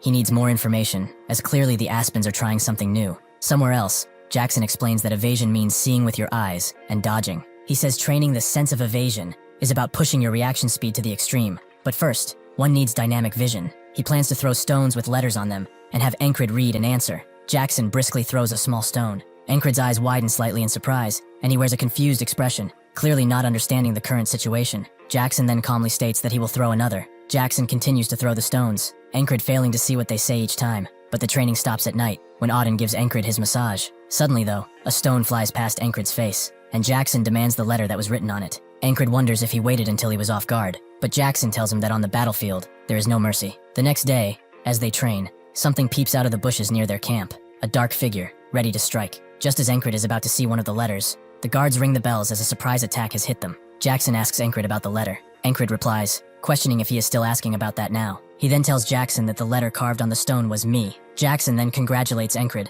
stating that he finally succeeded after making 40 me stones. Rem looks happy, shouting about an ambush and enemy troops. He asks where they are while looking around frantically. Ankrid asks what is wrong with Rem, wondering if he has completely gone mad. Jackson replies that it is frustration since the captain was bedridden. He explains that Rem has not been able to duel with the mighty heart technique, and even after bullying the never-tried squad leader, it still was not enough for him. Men are shouting and asking why the enemy troops are not fighting, and why they are just gathering. Rem is also wondering where the enemy troops are, and where the giant and his toy are. One man notes that it appears the enemy only fired arrows and then ran. Another man replies that the border guards will catch the archer, so they have nothing to do. Rem then states that the border guard will not be able to catch him alone. Rem tells the other man to take a good look at the arrow. He explains that the shaft is longer, and the feathers extend farther back than the others. He adds that it comes from a special bow that shoots at an extreme range. Rem then states that he has seen that person before. He's called Hawk's Claw. Ankrid asks Rem when hawks have claws. Rem asks if it's Hawk's Fang, and he says he cannot recall, but he does not think that it is that either. Rem then says that Ankrid's memory is terrible. Ankrid thinks that it was months ago, but for him, who has to repeat it, it was years ago. Rem then asks Ankrid to remember when the captain got beaten by Frog and ended up in the infirmary. Rem explains that at that time on the battlefield, the person shooting these arrows was rampaging around. Ankrid stares ahead as he says he recalls now. He then mentions that a soldier named Bell nearly died from him, but Ankrid rescued him. Ragna stares forward, stating that he thinks there was a raid. Ankrid then wonders what he was doing during the day that he didn't notice. He quickly takes it back, stating that he already knows what Ragna was doing. He then looks at his and says that he slept so much that his face is greasy. Ragna, sitting on a bed, thinks that more importantly, he has been thinking about Ankrid's dual swords. He says Ankrid needs to get his body more used to the two swords. Ankrid asks if he has a method, and Ragna replies that he will explain it in a way that is easy to understand. Ragna looks at Ankrid and says that from now on, he has 2 lovers. Rem is scared, telling Encred if his fiancé hears that, he is dead. Encred then replies that she is not his fiancé. That night, Encred goes to sleep with his blades by his side, confusing Esther, as now she has no place to sleep. She finds Encred's attitude rather uncomfortable, but resigns with just sitting on his chest. The moment she does that though, another ambush happens, waking Encred up, but not Rem, as he knows they won't catch him. Esther, mad that he did this, begins attacking Encred, but Krace seems the only one concerned about the raids. As Encred's training continued, waves of arrows kept hitting the camp, again and again, without them able to find the perpetrator, no matter how hard they looked. Encred finally manages to read all the thrown letters, making up the sentence, "Crazy barbarian." Rem immediately wants to fight Jackson, but Encred tells him that he's the one who always picks a fight, and just shrugs. Krace overhears another set of border guards, who say that the attacker slipped by again, leaving no trace behind. The damage is small now, but if it keeps going, the bodies will pile up, so why is Command not doing anything? He didn't want to step up and get in trouble, but now he has no choice. He goes up to Encred, and notes that he has an idea, to suggest a plan to High Command. An agitated commander declared the Aspen enemy forces were nothing but a tease, and suggested they should simply charge right at them. Another commander immediately questioned the suggestion, asking how they could be sure it was not a trap. A third person then asked whether they should just continue to take the constant attacks, while Marcus sat silently observing the bickering commanders. Marcus thought there were no useful opinions to be heard from the bickering, sighing that there wasn't much more he could do there. He reflected that while fighting in battle was his strong suit, he was not good at dealing with this kind of situation. A shifting sound accompanied the entrance of the ferry commander, who apologized for being late, prompting Marcus to ask what had taken her so long sternly. The ferry commander revealed that Encred, the leader of the Lunatics platoon, had asked for temporary operations control, while also proposing new tactics. Marcus asked whether Encred was the type of person who would come up with anything decent, to which the ferry commander replied that the specifics of the plan actually came from one of Encred's men, Krace. A commander asked what Encred's plan was, to which the ferry commander took a moment before beginning her explanation, revealing that the proposal involved. After hearing the plan, Marcus paused in consideration before deciding it was not bad. He then roared a command that they would go with the plan, and ordered all men to prepare to march. Marcus continued, declaring that the Lunatics platoon would now go hawk hunting. As the platoon moved across the rocky terrain, a member of the Lunatics platoon remarked that he thought the mission sounded fun. A shifting sound was then heard as Rem, looking highly agitated, asked why they were not in pursuit, and were instead traveling inside enemy lines. Christ replied that they were not following the Hawk's Claw, but were instead making him come after them. Encred explained that the Lunatics platoon would temporarily act as guerrilla forces. If they kept striking the enemy's rear echelon troops, the enemy would similarly send forces to get them. Rem questioned if that meant the Hawk would be there, to which Krace replied that he would, if everything worked out. Krace added that even if they did not manage to lure the Hawk, they would still inflict damage upon the enemy. Rem exclaimed that the plan was seriously convoluted, but Krace cut him off, stating that he knew Rem was simply stupid. But this complicated maneuver was for the best. Rem's eyes immediately widened, demanding to know what Krace had just said. As an incensed Rem glared, Encred stepped in. Rem, his face still conveying fury, ordered Krace to consider himself lucky and to watch his mouth. Encred asked how far away they were from their destination.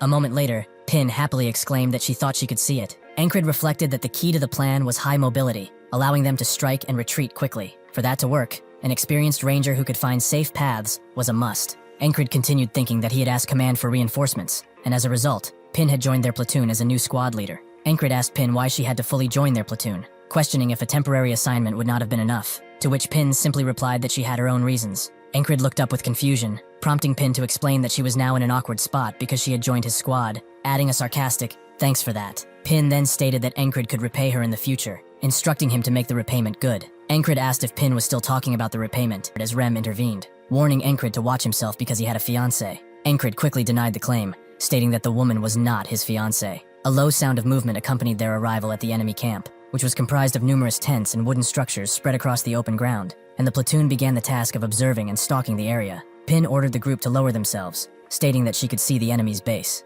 Krace then added that they needed to escape if things went wrong, explaining that since he could not fight, they should leave him behind so a few others could go, and before Krace could finish his thought, Rem jumped in with a battle cry, screaming as he charged down the hill, threatening to kill anyone who got in his way. As Ragnar prepared to swing a weapon, he declared he would see how stable Encred's form was.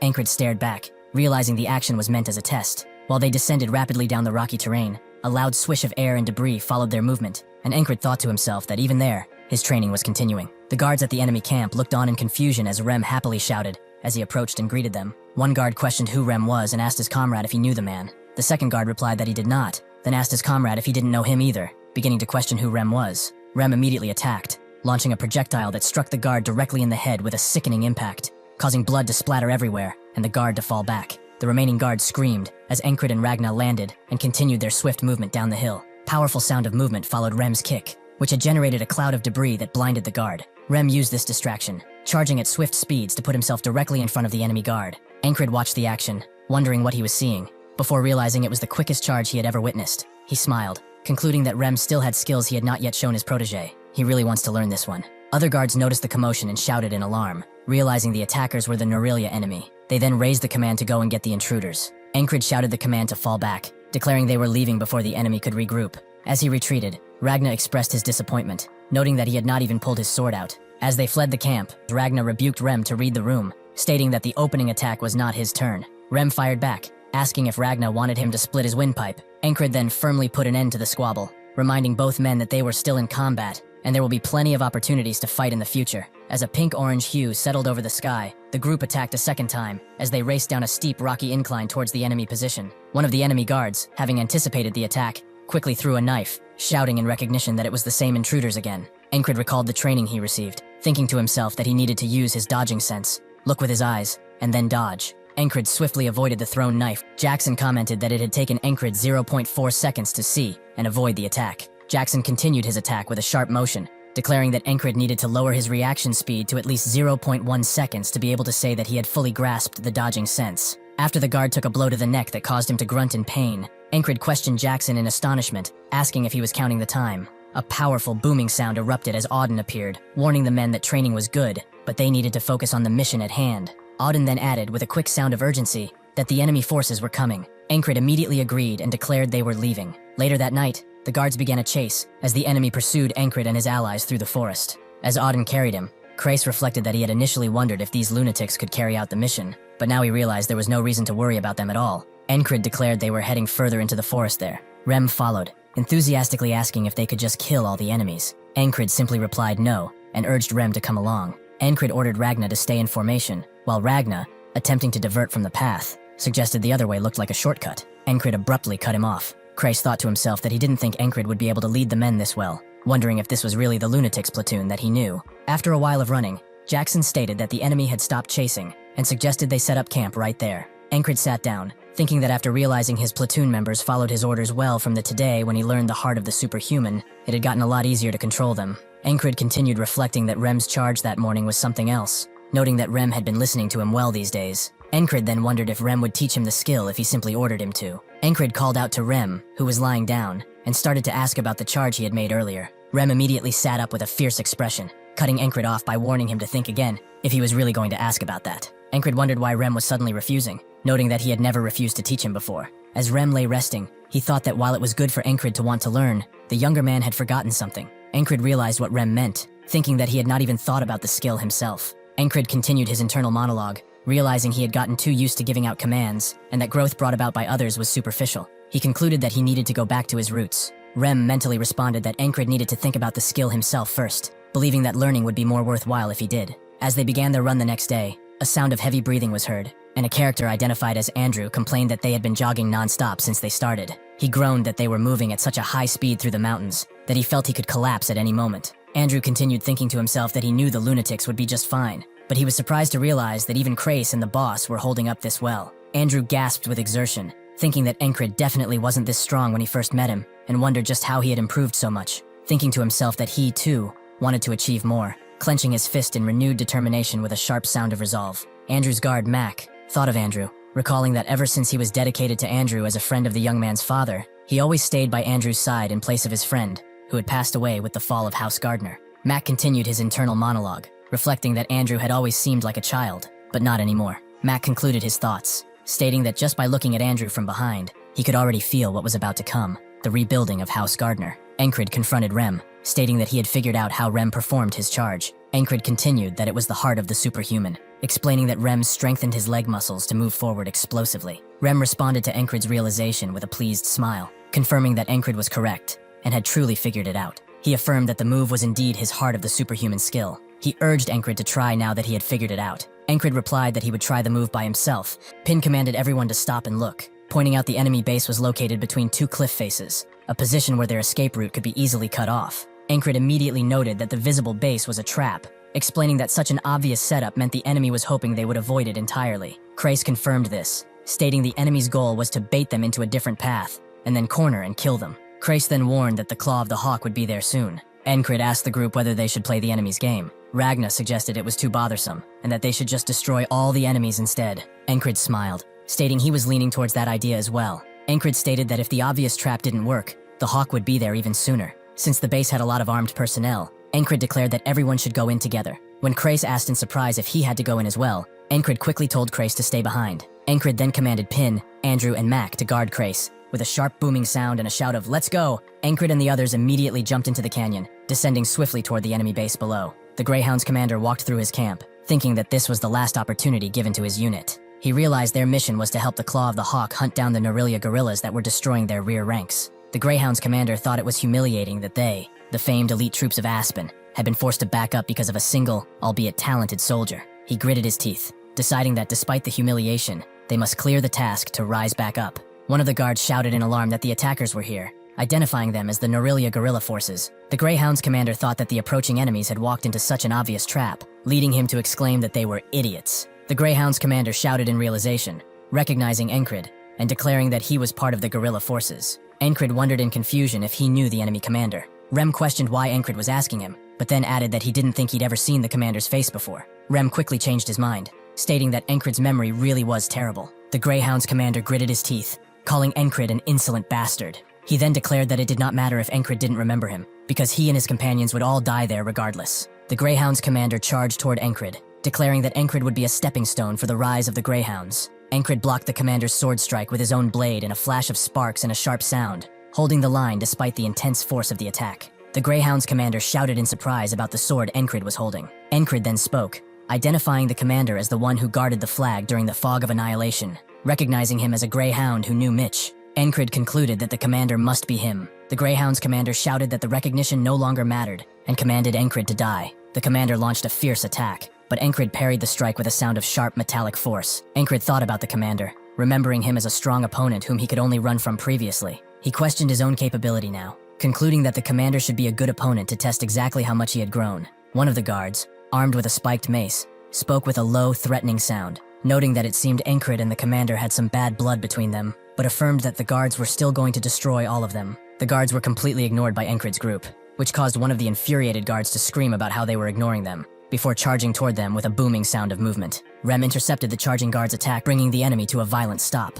Rem then calmly told the guard to be quiet, explaining that the group was watching something. As the Greyhound's commander charged in, Encrid sidestepped the attack and countered, slashing the commander with his sword with a sharp, forceful sound. Jackson thought to himself that Encrid had dodged in 0.1 seconds after seeing the commander ready himself, but Jackson concluded the reaction time was only barely passable. Infuriated, the Greyhound's commander shouted a curse as he charged toward Encrid with a powerful motion, but Encrid quickly intercepted the attack, blocking the commander's sword strike with his other sword. Ragna observed the fight, thinking that Encrid had unsheathed his second sword, and blocked simultaneously. Ragna concluded that Encrid was slowly learning how to use both swords at once. The Greyhound's commander shouted in exertion as he powerfully slammed his sword down, intending to break Encrid's block. Auden smiled, thinking that Encrid did not have enough strength to parry the attack with just one hand. Auden then resolved to add another stone to Encrid's training regimen. Encrid swiftly backed away as the Greyhound's commander shouted in fury at his opponent for using two blades, like a pretentious bastard. Rem looked on with an intense grin, shouting, "That's it!" as he recognized the activation of Encrid's heart of the superhuman skill. Encrid's heart began beating soundly with a sharp, resonant sound as he fully activated the heart of the superhuman,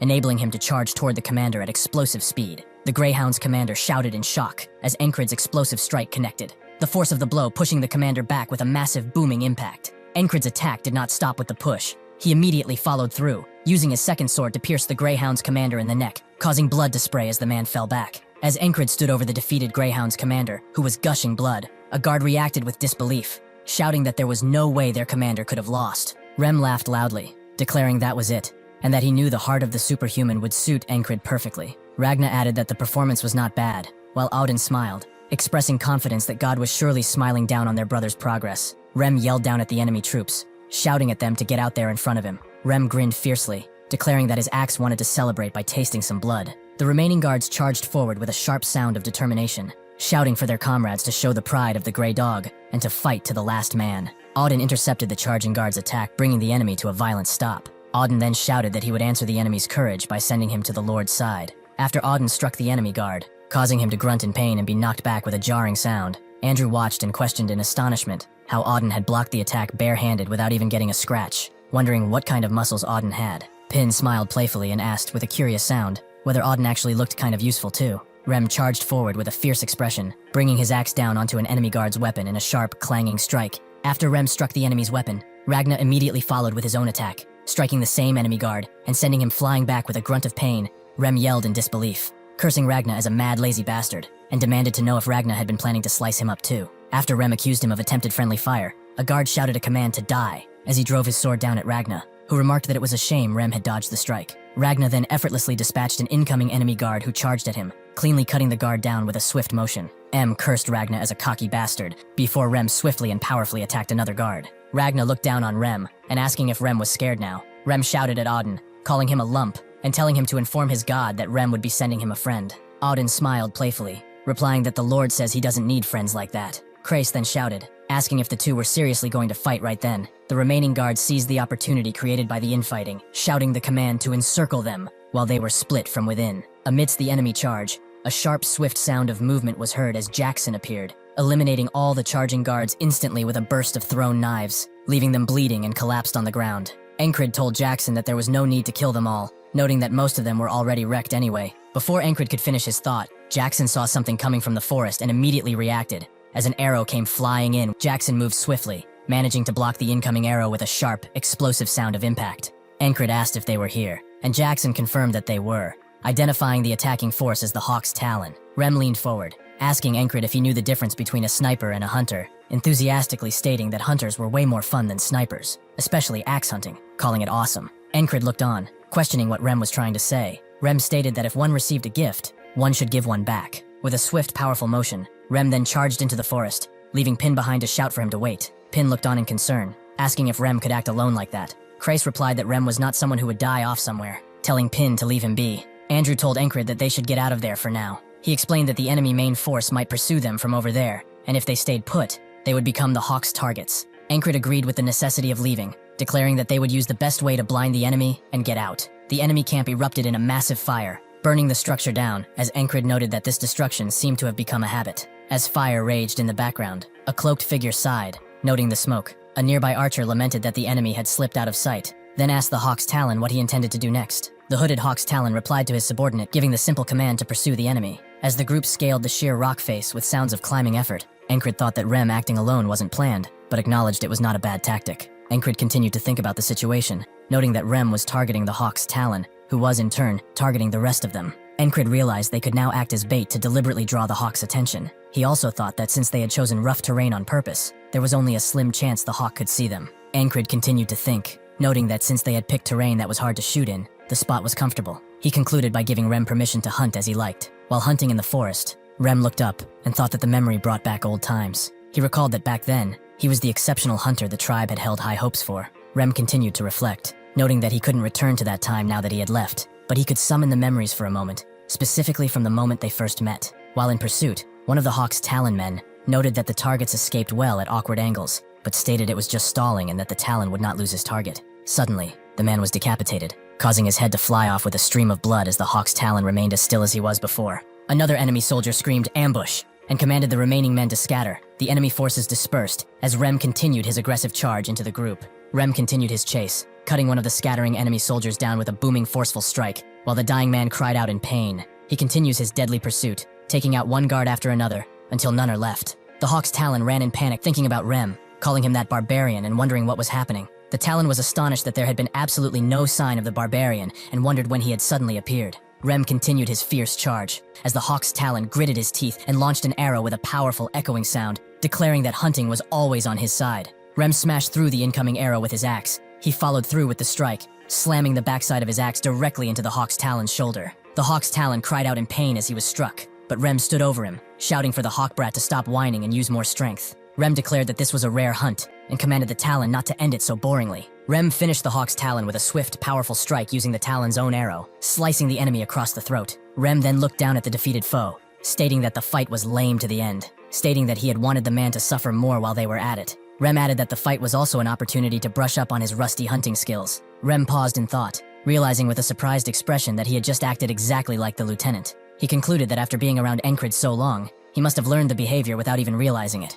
Rem continued his thoughts, reflecting that the lieutenant accepts he lacks talent and thinks about how to move on to the next step. Rem realized that if he also adopted that accepting, reconciled attitude and made it his own, then Rem concluded his reflection, stating that he didn't know how meaningful this choice would be, and that maybe nothing would change. He decided he should just give it a try, like the lieutenant he had seen. After the lunatic platoon hunted down the claw of the hawk, the tall grass fields stand empty, except for two squires, who look at each other as the wind blows gently. With no warning, they both charge at each other, their clash creating a thud so loud that even Encred hears it from afar, knowing it's the squires. He would have liked to watch them fight, but he refuses, even when someone asks if he wants to. Achieving victory comes first after all, and according to Kreis's plans, Marcus and his men should arrive at Crossguard soon enough. As they do just that in the middle of the night, the enemy captains are shaken, screaming at each other. They cannot allow these bastards to enter the city, no matter what. They need to send some of the Knights' forces back. Abner tells them that since the city has troops stationed already, they should focus on the fight here. The captains turn their attention to him, not wanting to take military advice from a mere peasant. Abner knows that nothing he will say now will be taken seriously, as long as the nobles are in charge. Each knight is a strategic weapon, ready to use, and the balance will shift. Even if a couple of them were to leave, the war would be over. He decides to return to the capital, as there is nothing he can do anymore. As the guards are looking out for the Norelia forces, they see that they have actually retreated, and this is all a part of Marcus's plan. They will pretend to attack, and once the Aspen sends people back, their knights will not hesitate to take advantage of this. With their forces dispersed, they won't be able to stop them no matter what. This plan allowed their forces to earn a gigantic victory. All of this, thanks to those damn lunatics. With this loss, the Aspen forces lost too much to continue the war. They requested an armistice by offering the lands around the tall grass fields as compensation, and Norelia graciously accepted. Spring had arrived, and with the flowers springing up, the long war against the Aspens was finally over. 10 days pass, and Encred has returned to the border guard. Most soldiers have lost their discipline, only doing their menial tasks. But he cannot do the same, as he has many fights to think about, and many skills to hone. Suddenly, a soldier comes to him and asks if he could teach him, introducing himself as Paul, a lower-ranked soldier. Encred had seen him around from time to time. He continued training just like him. He's pretty diligent and seems rather familiar. Encred asks why him. He never taught anyone, and he can't give any good pointers. Paul didn't care about that. He just wanted him to be his teacher, and the determination on his face said so too. Encred, seeing his eyes filled with passion, couldn't just ignore him, as he was reminded of himself. He tells him to come, as he will at least fight against him. Ragna, who is basically sleepwalking, hears Encred fighting and pops out, seeing that he's actually training someone. He should be able to teach decently, considering he had the best teacher in the land. That would be him, but it seems like he forgot some of the basics too, so he should remind him later. Encred continues to fight against Paul, thinking about something an instructor told him long ago. To improve oneself, they must know where they are. After seeing his platoon, who are all so much better than he is, he's finally facing someone worse than him. And now he can see where he currently stands and what he needs to work on the most. He was too focused on flashy skills for a while now, so he needs to go back to the basics and make sure they are mastered. Ragna sees him using the textbook form that he taught him. It seems that he realized the thing about the basics too. Seeing him, it makes him want to. Before he can finish, Rem interrupts him, and they begin bickering like usual, Ragna not wanting any of it, and telling them to piss off, as he is way too tired to be doing this. Still though, he gets face to face with Rem. Encred is not at all surprised that they are going at it again, and Jackson notes that they have a lot of eyes on them. Encred did not even hear him approach, making Jackson wonder if he hadn't been training his senses properly. He sighs and notes that everyone's eyes aren't on those bickering idiots,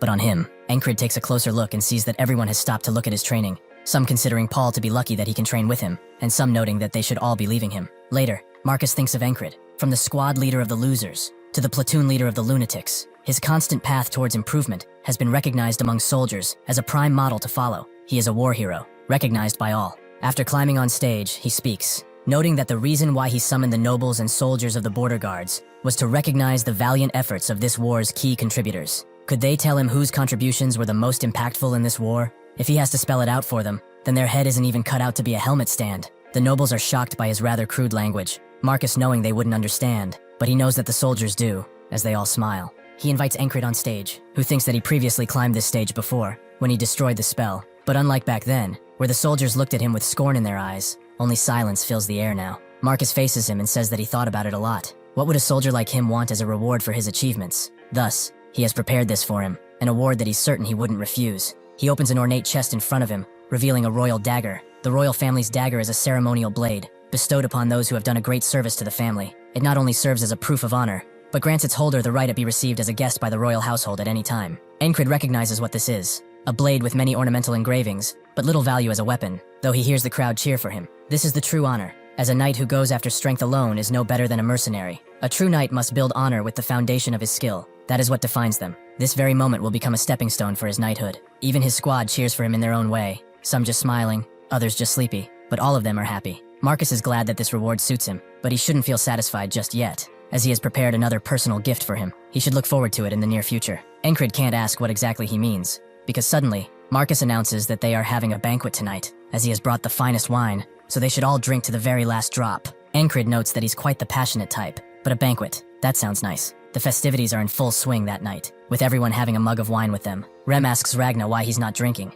and it's because he can't drink something to water down. His palate is refined, so he should drink. Rem throws the drink in his face as a response, making them want to fight again, but the big guy just powers a literal barrel full of wine on them. Encred looks back at them, and thinks of what Rem said previously, that he would split heads if the wine wasn't good, but now he's having the time of his life. He also isn't seeing Jackson around. He probably went to the city, but he's not really the type to enjoy this kind of thing in the first place. He gets that. He'd rather be training with his sword too, than sitting around at a feast like this. It's getting kinda boring. Suddenly, Jenny arrives, wondering if he's thinking about training again. Sometimes one has to listen up, so why don't they drink together? As soon as she sits down, the ferry commander approaches, noting that he didn't expect to see another woman besides him. Her heart is ripping apart at the seams. Such a terrible man he is. Encred immediately tells her to go to hell, shocking everyone around them. How could he say something so heartless? Can he not see how wounded the ferry commander is right now? They say, as she's completely devoid of emotion. Jenny didn't expect this from him either, but Encred defends himself, noting that elven eyes always sparkle like that. Esther now understands that while some are doing what they can to help someone turn back into a human,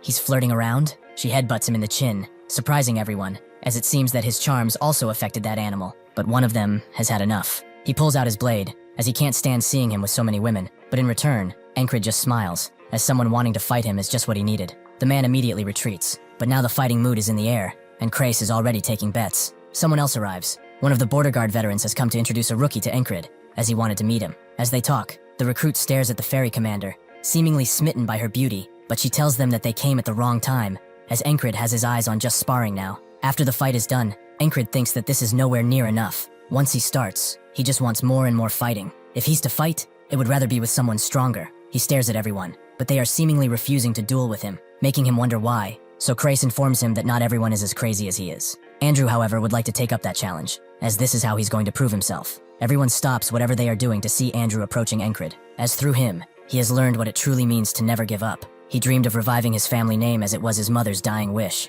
but knowing his own shortcomings made him anxious and impatient. For someone like him, the commander who runs straight towards his goal with no rest is both a role model and someone he respects deeply. That is why he, Andrew Gardner, requests a duel with Encred. He too has trained, so he will not fall behind, and show him that here and now. The wind blows gently, Encred thinking that the spring breeze carries mana and announces a new beginning. Truly, this is the perfect night to fight. He accepts Andrew's challenge and will face him with everything he has. As they fight, Encred mentions the day they met, where he said that someone can only take his command if they best him. Andrew asks why he's bringing up his embarrassing phase from the past, and Encred confirms that it is the past as he swings his blade away, as he's different now. Andrew charges back in with glee, and Rem tells Encred to go easy on him, as that virgin is still persistent. Encred has noticed, too, that his youthful arrogance has gone, and in its place came caution and experience. Truly, just from the way he is fighting, he really is quite different. Their relationship, along with their skills, has changed. He begins pushing Andrew back again and again, until eventually, he manages to push him to the ground. He gives him a helping hand, with Andrew announcing that he's going to leave tomorrow. The time for the House Gardener to rise has come. If he comes to the capital someday, he is invited to stay at his manor. Although, of course, he would probably want to stay at the palace since he got the royal dagger and all. Encred ruffles his head and notes that he's looking forward to visiting. Andrew wants to cry, but instead he smiles. It's fine, though, because Mac is crying plenty for him already. He wipes his tears and boogers on Rem's hair, and Andrew goes to join them. Encred hopes the feast will go on all night, so that Andrew and Mac have no regrets when they leave. After sunrise, they immediately boarded a wagon for the capital. They were both a mess, having suffered the entire lunatic platoon all night, but he will be a patriarch noble the next time they meet, so sending him off like this wasn't that bad. Even though they just feasted last night, he will not just skip a morning of training. This is his own promise to himself, and it's only natural in his path to becoming a knight. Marcus arrives, expecting him to be here, and Encred looks at him, but he sees someone behind him, a frog, and what seems to be a knight. Marcus notes that this is the present he prepared for him, and suddenly the knight gets into position. Encred notices, and the knight teleports right to him, but Encred manages to block, surprising both the frog and the knight. They are impressed, so they decide to see what he can do. They let out a bunch of feint attacks, but Encred can feel each and every one of them on his skin. His thighs being stabbed, his arms being dismembered, his head being decapitated. All of these blades that they are throwing out are all telling him the same thing. If he stands back, he will live, but if he keeps pushing forward, he will die. Encred has seen death many times already, so he chooses that. He will no longer let his dreams be just dreams. Even if he has to die a million times, if he can just make a single step, then that's fine. If he can't walk, he will crawl, worm his way forward if he has to. The knight is surprised to see this, and as Encred makes his last step, the frog intervenes, and the knight notes that they have never seen anything like him before. He withstood that, even without being able to manipulate it at all. If he stood there any longer, he would have really died. Encred asks for their identity, and she identifies herself as Asia, Proto-Knight Asia. Encred, after hearing this, falls on his back, but Jackson catches him, and Rem is really curious. Does she expect to get away with this just because she's a Proto-Knight? She's confused. Who are these guys? The frog analyzes all of them. The barbarian in the front, the silent one, and the big oaf. They are all incredibly talented, especially the one in the back. From his blonde hair and red eyes, he seems to be from the north, and even if he had just awoken, he is already at his full potential. Marcus tells them to stand down, as it's not what it seems, and Isha guesses this is the lunatic squad. They really are insane. Rem asks what the hell they are doing, but Marcus interrupts him and asks the frog if she thinks Encred can become a knight. The squad is taken aback by this. What do they mean? The frog thinks that the reason Marcus called them is that frog eyes can determine whether someone is talented or not, and to see if he has what it takes. This is the present that Marcus prepared for Encred, but unfortunately, she has to break the bad news. It's impossible for Encred to become a knight. He has pretty obvious limits. It's impressive that he made it here in the first place, although there is still someone she's interested in. She asks Ragna if he wishes to become a knight, and he tells her to piss off. She heard that these lunatics only follow their leader's command, and it seems to be true, for him to refuse an offer from a red cape knight. Asia notes to Marcus that she did him a favor and decides to leave, but the frog would like to stay a while. She speaks with Marcus about her lodgings, and Asia knows it's about that blonde guy. Frogs, they only care about what interests them and nothing else. But still, that guy is pretty good. Encred withstood her aura and even took a step. She had never seen anyone do that, especially the step. He would be a monster if he realizes this power, but if it was that easy, anyone would become a knight. Encred's old friends saw all this. He was just keeping guard when he heard a noise and decided to investigate, but he certainly didn't expect something like this. He knows that Encred dreams of becoming a knight. He has never hidden this, so everyone in their battalion knows about it. That is what troubles him. He stood tall all this time, no matter what other people said, but for someone who reached his dream to consider it impossible for him, even if it's Encred, that's extremely harsh. He goes to their cabin, and Rem opens up, asking what he wants. Before he can say,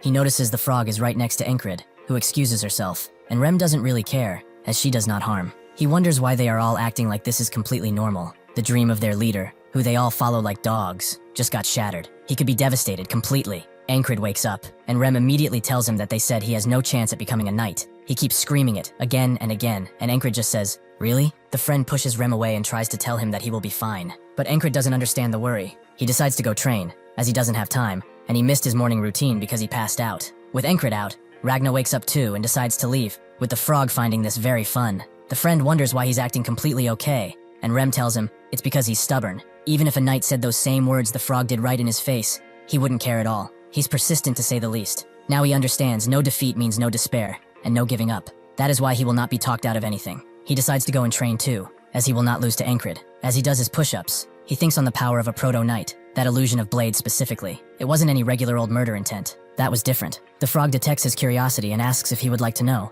Encred wants to know about intimidation. Is that what the skill is called? Ragna approaches with one simple question. What separates knights from them? Those who have surpassed their limits dream of knighthood. But he will never become a knight until he realizes this power. Only 1 in 10,000 can learn it. A mysterious power that doesn't just work. The frog notes that he might give up if he tells him about that, but Encred wants to know, no matter what. The frog notes that the intimidation that Asia showed is only a part of it, with Ragna continuing. The broad designation of all the powers used by knights to become superhuman, that thing is called will. It is the power of volition. Some might call it just willpower, but this is the greatest feat of humans. To be able to use it, one needs to face their limits and overcome them, and then to truly understand. He stops himself, noting that he will just figure it out, as he can't say yet. The frog explains that will manifests differently, depending on the individual. The method for one to realize their will is unique. Although all this talk is meaningless when he hasn't even broken through his limits, Ragna agrees with her assessment. Encred understands, but then, what should he do to overcome his limits? The frog once again notes that it's for him to decide. He can't know his limits until he reaches them. Encred cuts her off, as he understands. He will just keep repeating what he does until he drops dead. The frog smiles, as in her opinion, that will never work. A frog's ability to discern talent is closer to instinct than anything, and that instinct comes from experience. She has experienced countless humans. She is better than any other frog in discerning talent. 2 things are considered in her discerning process. First, whether they truly have talent, and the second is whether they have the will to carry on. Normally, it's not even worth consideration if the first is not met, but in his case, his will is stronger than any others. He has a conviction like none other. He is truly a being of mystery. A frog lives to satisfy their carnal desires. Some frogs dedicate their lives to strength. Some fall in love, but what it desires is to study the unknown. She pulls down her cloak, telling Encred that he will be in her care from this moment forth. Encred extends a hand and asks for her name, which is Luagarn.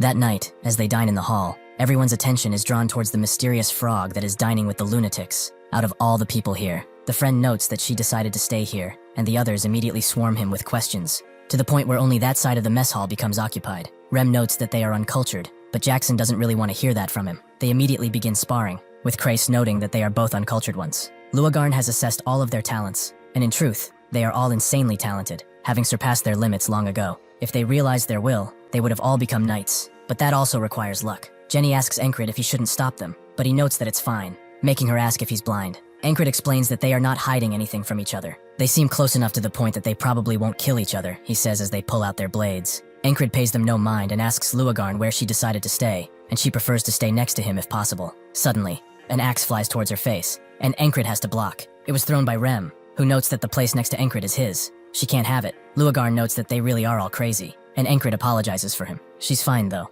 She's inclined to forgive those who are good-looking. Encred heard that frogs are sensitive to looks, and Jenny agrees. They are all lookers. Luagarn notes that he gets a pass too. She can forgive a degree of rudeness. So is there anything he wishes to ask? Encred knows exactly the question he wants to ask. Would she like to have a duel? Luagarn is surprised. He's asking that after training all day. Encred notes that he will duel and train again right after, with Luagarn noting that he's the most insane person here, and Jenny agrees, confusing Encred. Luagarn thinks that normally, people would be exhausted after doing what he did all day, which means his mentality is stronger than most, by orders of magnitude at least. How would he be if he realized his will? Encred notes to Jenny that he's quite practical, but she just thinks that he's delusional. Luagarn isn't one to spend her time on someone she doesn't see potential in, but she will play along for a bit. After she takes her cloak off though, she promises not to go easy on him, but that is exactly what Encred wanted to hear. In the Principality of Aspen, Abner thinks on their defeat. It's foolish to expect a victory at this point, but with everything he prepared, he never thought they would just lose. The cascade of defeat began with the death of Mitch Hurrier, that bastard. The taunts failed afterwards, and their giant was thus slain.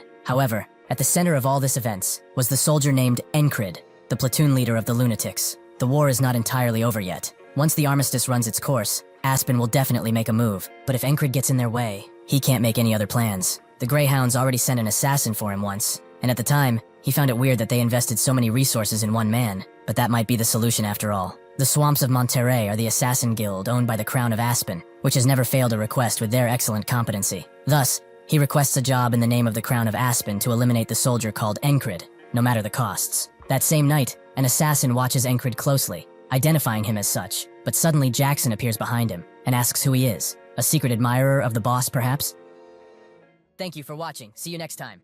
In the outskirts of the Aspen, at the secret hideout of the Monterey Guild swamps, a man smashes his fist into the table, demanding to know how they have lost contact with one of their assassins again. This is apparently the fifth one. One of the assassins reports that someone keeps taking them out. They sent an intermediate assassin now, but still, he couldn't do a thing. The old man knows that this request was sent by the Aspen Crown. If their guild, which is owned by them, fails this quest, the future of the guild will be unclear to say the least. He knows of only a few people who can take this request now. The best assassins in the guild, the Locks brothers. Regardless, they must complete the mission. As Encred walks around town, people recognize him and begin handing out gifts, but he initially refuses. The people insist though, one man noting that his son returned alive thanks to him, and so they swarm him with gifts. In this massive crowd though, an assassin draws a needle-like blade, and two others sit nearby, waiting for the perfect moment. That moment soon arrives, and they all throw their blades at Encred at the same time, but they get deflected by some crossbow bolts, and one of the assassins gets strung up by a noose. Encred notices the air slightly shifting, but what was it? As Jackson chokes out one of the assassins,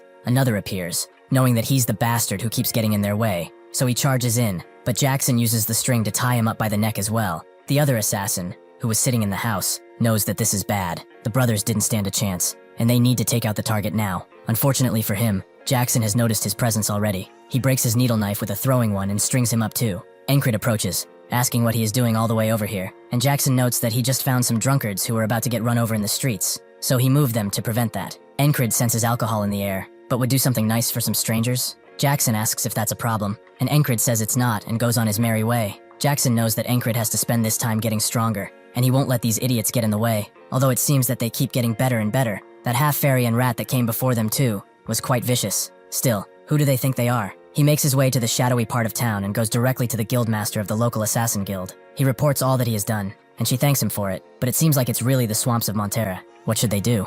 Jackson suggests they take them out their way and leaves, leaving the guildmaster kind of sad. Still, she summons her assassins and tells them to send a warning to the swamp of Monterre, as they have had enough. All assassins who enter this city from this moment forth shall be killed. With no other way to kill Encred, the Monterre guildmaster goes to Abner with shame, reporting that the task is impossible. He is guarded by those who outclass them in every way, and they are quite skilled within Aspen at least. But those guys, they are the best in the entire continent. Abner understands. He rescinds the request. If Encred truly is something special, then he will see him again on the battlefield. 3 months have passed since the return of the border guard. The weather is warm, and some soldiers are resting nearby. Encred, who is still training despite the warm weather. It seems that it wasn't just luck that made him stronger. He wonders how strong he will get if he trains like him, but Rem calls bullcrap. Ragna is sad too. He taught him everything, yet he's still like this? Everyone from the squad seems to be doubting him, even Luagarn. Was she mistaken? It's not that. He's just as untalented as she first thought, and she admits it to his face that he's in a slump.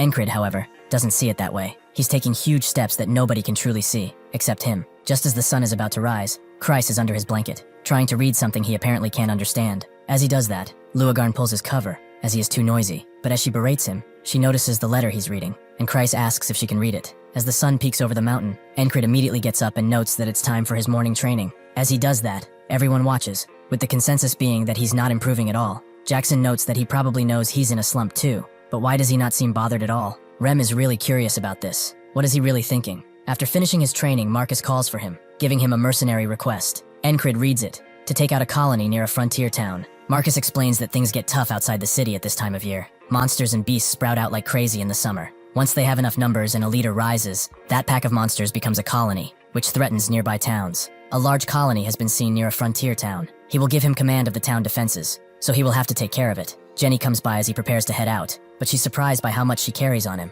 just like back at Crossguard. Encred notes that it's good to be prepared, and Luagarn agrees. For such a large colony, preparation is essential. As Kreis looks at the request too, Encred thinks about the whistle daggers. It would be cool to have more, but there is no way to get them now, as he doesn't have any half-elves to loot. As Kreis reads the paper, he begins to shake, and immediately approaches Encred, begging to let him come with, as this is the chance of a lifetime. There is a hidden treasure right where the frontier town is. More precisely, the hidden riches of the legendary trader Dolph, from 100 years ago. Encred remembers that map. He picked it up in the last battlefield. Kreis explains further that this story is infamous among those who handle money. Dolph's treasures must be in an old dungeon, to the point that the traps don't even work anymore. Jenny can't read it, and Encred can't either. Is this some kind of ancient script? Luagarn notes that she helped him with that. She's a scholar after all, so deciphering old scripts is easy. Encred is surprised to see a battle-hungry frog be a scholar, and Jenny agrees. But Luagarn tells them that they shouldn't generalize. Encred decides to let Kreis come, with the condition that it doesn't take too much time. They will set off tomorrow. Suddenly though, most of them say they are not going, as they are either sleeping in or on some business. Kreis wonders what it is. They were obsessed with him before, but Jenny is curious if they will be okay with only this much manpower. Luagarn decides to go with them, as there is no reason for her to stay here without Encred, something which Esther doesn't like. Kreis thinks they should be fine like this, and gets to packing, but Encred looks at his others, his face not betraying any emotion. After they finish preparing, Kreis wonders if the panther is coming with them, and Esther hisses at him, confirming that she is indeed coming. Before leaving, Jackson hands Encred some whistle daggers, as he has his ways of collecting them. Encred asks if this is what he was doing yesterday, but Jackson just thinks he will need all the help he can get at this point. Encred gives them one last look, noting that he knows why they are doing this, but they will see each other when he gets back. It will be more fun then. Rem gets up after he leaves, wondering what he is thinking. Ragna notes that there's no sign of him getting better, but Jackson says that there were periods where he improved a lot. They still believe in him though, wondering how he will surprise them this time. Rem finds him odd and gets up, inviting Ragna to fight with at least half of their lives on the line. The others join him too, hoping that Encred keeps his word, because they too will prepare themselves.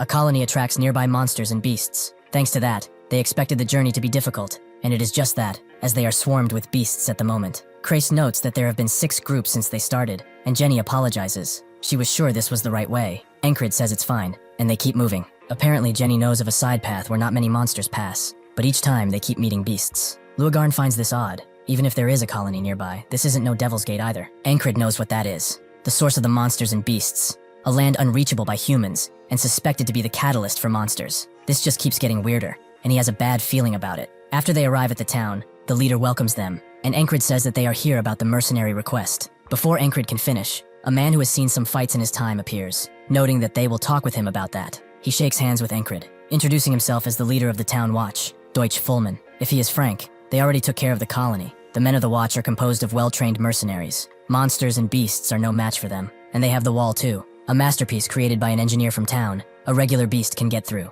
There is nothing for him here. They will convey that the request is completed, so he can leave. Encred refuses. He will decide when they leave, shaking Fulman up a bit. Krace intervenes, noting that they are tired from the journey, so they should at least get some rest before they return. Fulman relents and tells Hugo to present them their lodgings, which he does with a smile. Luagarn is weirded out though. She just can't stand to look at him with her eyes. His energy, it seems similar to one of them. He seems friendly enough though, so it must be a coincidence. Or probably is. After the team gets set up in a house, Encred notes that they are rather hostile, and Krace can see why, as they came here with the full right to command. That man must be feeling like he is losing control of the watch. Encred knows that's not everything, and Jenny wonders if they really got rid of the colony, but Luagarn thinks otherwise. Based on the number of monsters they encountered on the way here, the colony still exists, and it's going to be hard without their cooperation. Encred says it doesn't matter. They'll do what they must. Meanwhile, he will train with some rocks he just found, somehow, but the others are going to bed. Luagarn thinks that he's doing the same training again and again because he's not improving, but even so, how could he have that expression? She's reminded of someone else, someone who also liked to train. Her one true love. Back when she had the mental bond that frogs and humans have, that feeling remains unchanged. If only her lover hadn't died to them. She asks Encred if training is fun, and he agrees with the same face that her lover once did, which seems to stun her for a bit. The leader of the town follows Fulman, noting that they defeated the hordes many times, but there are still too many beasts. They have to accept that request. He refuses, as this is their town. Everyone here came to escape those corrupt nobles. They worked day in and day out to build this from nothing. If they allow the city folk to just interfere, they will soon take control of the town. He needn't worry. They can take the beasts on their own. Even now, his trusted men are watching from the walls, especially that Hugo guy. He's trustworthy and good at what he does. That same Hugo asks the watchmen if there are any issues, and they say they are all set, meaning that they needn't act anymore. And tomorrow, they will begin what they had planned. As the sun rises, countless beasts peer from the forest and begin charging into the town. The warning bells are rung, announcing that a pack of gnolls is here, and Luagarn connects the dots. The them she was talking about, what she was feeling from Hugo, was cultists. Hugo smiles, as they will do everything for their god who is stuck in the Devil's Gate. Everything started with no warning. The village was peaceful. Everyone was about their business. And suddenly, the stench of blood spread as the gnolls entered. The village was thrown into immediate chaos. The watch gathered to protect the village, and Encred rounded up everyone. But Luagarn had to go somewhere, as she promised to kill every cultist bastard who murdered her beloved. She flew out of the house, and the gnolls attacked the group immediately, Encred giving them orders, with Krace and Esther staying next to him. He ran 3 gnolls in with his blade. They have to carve a way through, as he has fought many monster hordes before, and is trying the same tricks, dodging and cutting them down. His other senses become dull as he focuses solely on the fight, taking out gnoll after gnoll, but the mutated ones are giving him trouble, as they are much larger than normal, and unlike the lichens, these beasts just keep coming. The village was filled with screams and fear, but after a while, there was only the crackling of fire. The village, which was built on hope and survival, was trampled by the monster horde. Encred still fights, activating all of his techniques to make a dent at least. Esther tries to fight too, but with a horde this large, there is no spell powerful enough that she can make while in this form. Christ gets killed, and seeing this, Esther decides to retreat, as this would be a fruitless death for her. Although she vows to avenge Encred, Hugo decides to leave amidst the chaos, but suddenly Luagarn smashes through, and Hugo is only defended by a dark shield that surrounds him. Luagarn screams out at him, but he unleashes a dark attack toward her, sealing her fate. Encred is getting overwhelmed. He's barely holding together. He can barely lift his arms up anymore, but seeing a nearby child, who is holding on his breath to act dead so he can live, he gains a boost of vitality. The gnolls suddenly make way for a bigger gnoll, who wields 2 blades at once. This is the leader of the monsters. Encred challenges him, and they begin fighting, Encred managing to smash his sword down, but the gnoll jumps around and slashes from behind, managing to nick Encred with his blade. He can still fight, but unfortunately, the blade was poisoned. The leader smiles as he sees Encred fall down. It seems that after a long time, Encred has reached another wall that he has to conquer. As Encred lets out a bunch of blood, he thinks that he can't move because of the poison, but he has yet to return to the start of today. It seems the leader of the colony is enjoying watching him suffer, and that's why he hasn't finished him off. He needs to kill that bastard to kill the leader and destroy the colony. Unlike most gnolls and their short legs, he is extremely quick, and even has a poisoned blade. This means that in their battle, he cannot let this bastard hit him even once. As he wonders what he's supposed to do, he dies, and the ferryman wonders what a feeble can go against a legion of monsters. After waking up, Encred picks up his blade and thinks that Krace probably died while he told him to stay behind, as he couldn't sense him. He sent Pin out past the walls, but she did not return, meaning she was dead. Luagarn is surprised to see him armed this early, and Encred asks if she knows about cultists, piquing her interest. She explains that they are a bunch of lunatics. Among all the cults that are taking root in the continent, the worst is the Church of the Holy Devil Gate. They believe the Devil's Gate is their holy land, and praise the demon of sixes. Before she can ask why he wanted to know, the gnolls attack, and he moves out immediately. Before he can even get out, Luagarn jumps out again, and Encred does too. fully prepared to protect the villagers this time. As he takes out one of the gnolls, he thinks about the ferryman's question, and he only has one answer: to use everything he has trained in. As everyone moves in to fight, they see Encred assaulted by a bunch of spears, but using Heart of the Beast, he dodges. He uses the sense of the blade to spot a villager in a dangerous situation, and throws a knife to take the beast out. Another gnoll takes this opportunity to take a swing at Encred from behind, but he dodges and concentrates on a single point, blocking the next incoming strikes. The gnolls, seeing this human try to fight them, turn away from the defenseless humans and charge him. Encred kicks down one of the charging ones before killing him, and as he fights, everyone concludes that they can win with someone like him on their side. The Watch charges in too, vowing to protect their town. Encred pushes even harder, cutting up the gnolls like a blender. He sees the gnoll boss, who points his poison blade at him, and with his order given, an entire legion of gnolls comes once again. Encred can hear the ferryman calling this useless, but this makes him push even harder, as he will not give up no matter what. He charges in, using the Heart of Superman to block a harsh strike that pushes him back, but he manages to push through and take down a bunch of gnolls at once.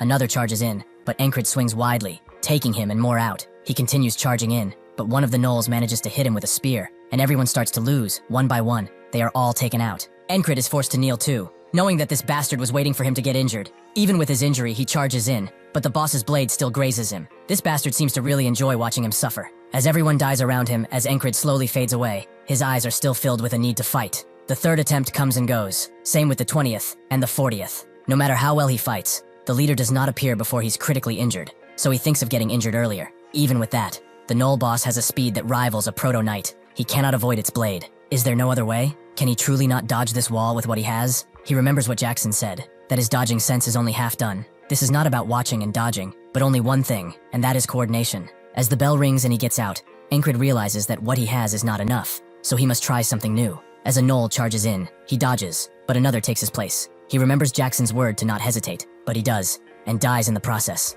The next time he manages to dodge, but another takes him down with a bite. He will have to repeat it until it's ingrained in his body, and so, he begins to understand. Precise judgment, quick movement, the strength needed for all of this, and proper coordination that only occurs when all of these work together. He dodges 2 incoming strikes, but still falls. The 100 try goes, the 101 try too, but he refuses to stop. He keeps going, just a little longer, until he fully realizes his dodging sense. The others watch him in awe, especially Esther, who wonders what he is planning to achieve by taking on so many gnolls. Encred thinks to use only the minimum amount of movement to not tire early, and predict their attacks to stay one step ahead. He dodges and dodges, until he can't anymore, and he falls again. He, however, wanted this, as his real opponent is the boss. There is a trick he's picked up after dying to the poison all the time. Instead of waiting around to die, he charges in, a much quicker death. He gets up again, looking at Luagarn, who has not changed at all, no matter the day. She chased after the cultists, and never came back. He asks if she knows about the cultists, which she notes are the greatest group of cultists on the continent, committing atrocious acts for their god. They also sacrifice humans for ritual summoning. Encred heard rumors within the mercenary world about a salamander that spits flames from its body, that it was cultists who summoned it. Luagarn notes it's no rumor. She witnessed a summoning of that thing with her own eyes. Encred thinks that the monsters attack at daybreak, a horde of gnolls, with countless attack patterns among them. He has kept repeating 170 times, 180, up to 190. He has learned their patterns and continued to repeat and move as his senses ordained. His choices are to dodge, block, or counter, and instinct is what drives him. His stored experiences are what give him that push. As the sun sets, again and again and again, Encred continues surviving up until the moon actually appears. He smiles, his sweat creating a ripple today. The key to this technique is not just noticing and moving out of the way, but to tune his senses to react automatically. Finally, after 200 days, the dodging sense has become his. He meets the ferryman again, who notes that he must know all too well that bearing it isn't everything. As Encred wakes up, he smiles, knowing that's the case. That's why he has a plan. He pulls off the sheets from Kreis and tells them to all get up, telling Pin and Esther to move out with him.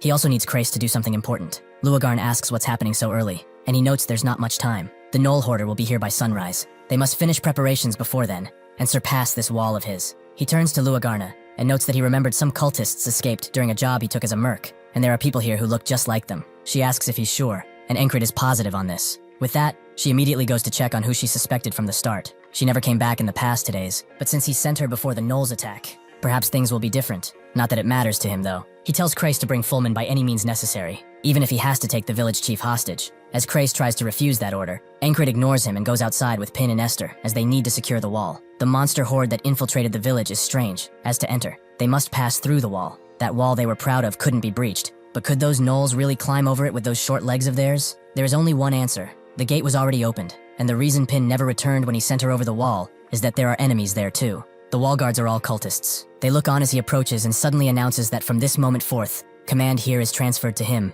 Every single one of the soldiers here will now follow his orders. They immediately deny as they only follow their captain, but Encred is not playing. If they do not submit, they will die. They immediately point their weapons at him, and Encred charges in. He knows that not all of the guards are cultists, because the bell still rang when the monsters appeared, like this one in front of him, as he has seen him ring the bell a couple of times. The archers immediately begin raining arrows, even though their comrade is right there. Encred protects them, and Esther begins attacking the cultists, putting them on the ground. Encred can see Dawn airy over the wall. The gnolls are officially coming. He asks the old guard if the gate is locked properly, and to check again, even if he is sure. The guard does just that, and finds out that there's a crack in the bar holding the gate closed. Under the threat of dying under the gnoll horde, he valiantly picks up another piece, and rushes over to repair the gate, as it must hold. The guard that Pin was holding summons a bunch of dark magic to stop him, and the one Esther was attacking does too. Encred gives out the order to push them out, and their fate is sealed as soon as they are thrown over to the hungry gnolls. With a few seconds left, the old guard manages to close the gate, and unlike ever before, the gnolls scream out like they are demanding to be let inside. The captain asks what is going on. From behind, Encred is glad to see that Krace managed to drag them here. Encred explains that the gnoll horde is targeting their village. This is an emergency, and as such, he will take full authority. The commander would like to complain, but with the advent of the gnolls, Encred screams out, noting that this is not important. They will all fire arrows now. The captain damns it all and hopes he'll explain later, giving everyone the order to rain arrows down, even if they block the gate and stop the gnolls from entering. As long as the colony holds in front of it, this cannot be cleared. He asks if there is a side gate, as he wants it open just a little. Seeing the attack on their walls, the old guard asks if he really wants it done now. Encred gives Esther the order to help them, and she crashes into the gnolls, using her lithe body to create an opening, making the gnolls hesitate. Encred thinks this should be enough, and they open the gate. A colony lives and dies on its leader, so he will have to break through the gnoll horde and eliminate their leader. With one charged swipe, he takes out a bunch of gnolls, and the captain, seeing the crazed bastard just jump in, gives out the order to support him with arrows.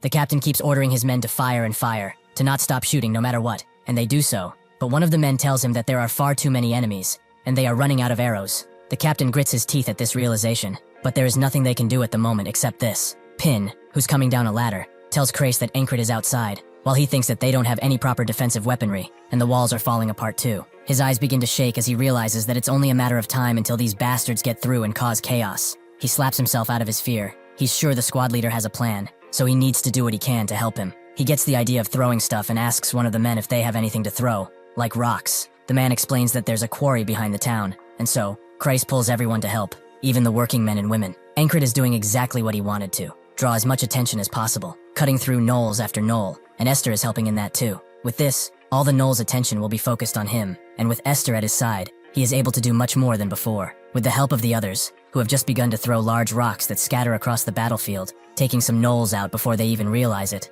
thousands of openings are created right in front of him, which are way too easy to exploit. Seeing a path, he tells Esther to take care of the rest, and charges through, knowing that she has his back. As he passes gnoll after gnoll, Esther continues to fight, making sure that they don't follow him. But eventually though, seeing that the gnolls have turned their attention to her, she climbs up the wall. Seeing her, Krace wonders where Encred went, and he seems to be inside a spiky bush on his belly. He is hiding his presence by covering himself in gnoll blood, and also uses the terrain to advance, to minimize injuries and conserve energy. The original intent of this wall was for him to kill the leader while dodging his poisoned blade, all the while being critically injured, but without his dodging sense, that is not possible. However, he does not wish to see all that pain and suffering again, so he will do what he can. He rushes through the spiky bush and prepares a whistle dagger, eventually getting right below the gnoll leader. There is only one reason that he came here, to kill this bastard leader, while he is unwounded. Encred throws the whistle knife right in front of the leader, distracting him for just a moment, allowing him to charge behind the leader, but he dodges his strike. The gnolls want to intervene and protect their master, but he gives them one stern look, making them realize that this is not their fight. Encred expected this. While striking, the leader only appeared when he was wounded, as if to flaunt his might by killing him in front of all his subjects. The gnoll leader dodges his next strike too, and the next, until he finds an opening and strikes, but only scratches Encred's armor. A human who has just sneaked up on him has damaged his reputation, so he has to fix it without the help of the others. The gnoll leader rushes with both of his blades again, but Encred has learned of this technique long ago, and cuts his hands off right then. As his hands still flail in the air, Encred rushes in with his blade once again, his strike thundering across the field as he puts an end to his miserable life. Krace sees him in the distance, and he is amazed to see what he has accomplished, even if he's so far away. As he splits the leader in two, Encred thinks that no matter how fast the leader is, or what poison he uses against him, who is fresh and uninjured, he is but a mere gnoll, just like the beasts that he is leading. The other gnolls, seeing this, go crazy and charge at Encred, demanding blood for their leader's demise, and Pin tells Encred to run, as those beasts are out of control without someone to lead them, and he will be surrounded. He activates his beast heart and jumps away from the peak that the leader was on,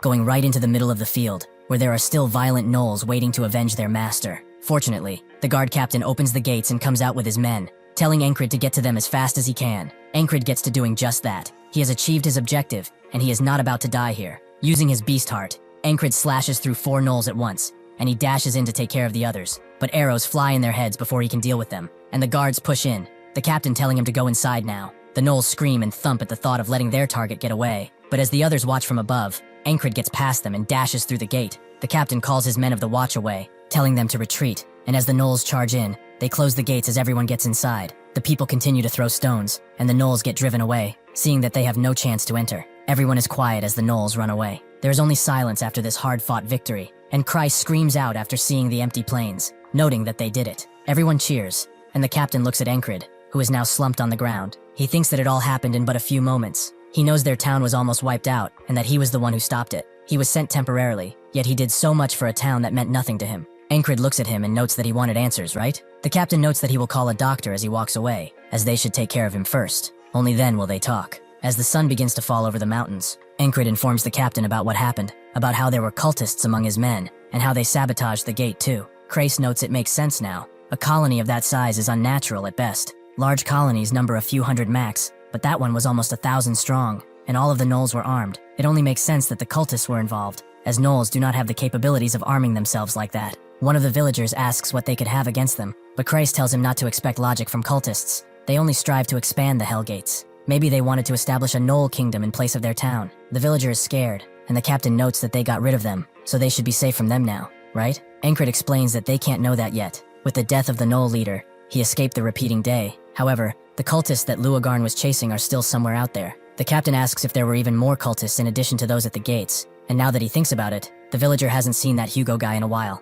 Encred thinks he's the one behind all of this, and Pin thinks that if they don't capture him, the town will still be in danger. Encred is relaxed, as a frog is after him, so they should trust her, and wait. Somewhere in an overgrown field, Hugo unleashes his black magic as she follows, demanding she give up the chase, but Luagarn dodges and grabs his arm. Unfortunately, using his authority, he slips away from her grasp. The authority of the cultists is the reason why these lunatics constantly get new followers, because they can easily achieve powers and change their lives. Hugo slips behind her and dashes away again. Seeing how he has many authorities, this guy has probably been a cultist for a long time. He's used his powers to escape up until now, but no more. She uses her whip to capture him, knowing that he's running out of juice, and goes in for a killing punch. But that's when she's interrupted by the sound of gnolls approaching in the distance. Seeing this opportunity, Hugo uses all his might to push her away, and retreats to the gnolls, who are now under his charge, as their eyes glow the same shade of purple as his. That night she returns, and Encred asks what happened with Hugo. She tells them that she lost him, and Pin asks how. She's a frog, and Crace is repeating the same thing. She tells Encred that their men are rather insubordinate,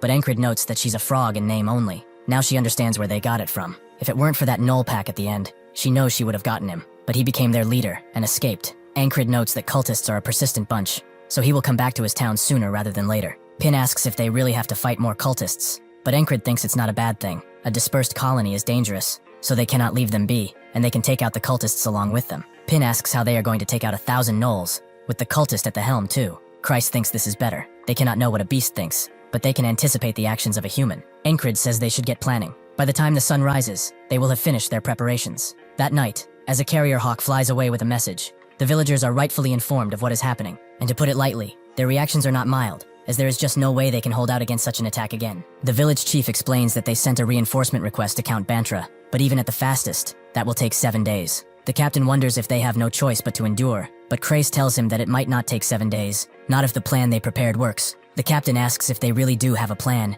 and Encred notes that this is land all of them built with their own hands. A village like that, he will not let the gnolls trample on it. The next day, the bell rings loudly as his forces wait outside, just as the gnolls begin appearing, this time, carrying ladders. Luagarn is kind of impressed by this, and Encred notes this Hugo guy has more talent as a teacher than a coolist. Crace tells him this is no time to joke. The moment those reach the wall, it's over for them. Encred pulls out his blade, and Luagarn enjoys it when the target is clear. It's time to commence the operation. Seeing them outside, Hugo calls them idiots and throws his gnolls at them, and as they charge in violently, Encred thinks that the premise of the plan is the same. A colony collapses only when its leader is killed. The captain said that even with the cultists dead, if they just recklessly kill the leader first, the gnolls will scatter around the area and continue threatening the village. Christ knew this already. Hunting them down one by one would be too huge a task, and nobody was going to do it. Firstly, they will drastically reduce the number of gnolls. Encred cuts through a few like Swiss cheese, gnolls falling on the ground one after another, before jumping above one that was holding a ladder and crushing it along with him.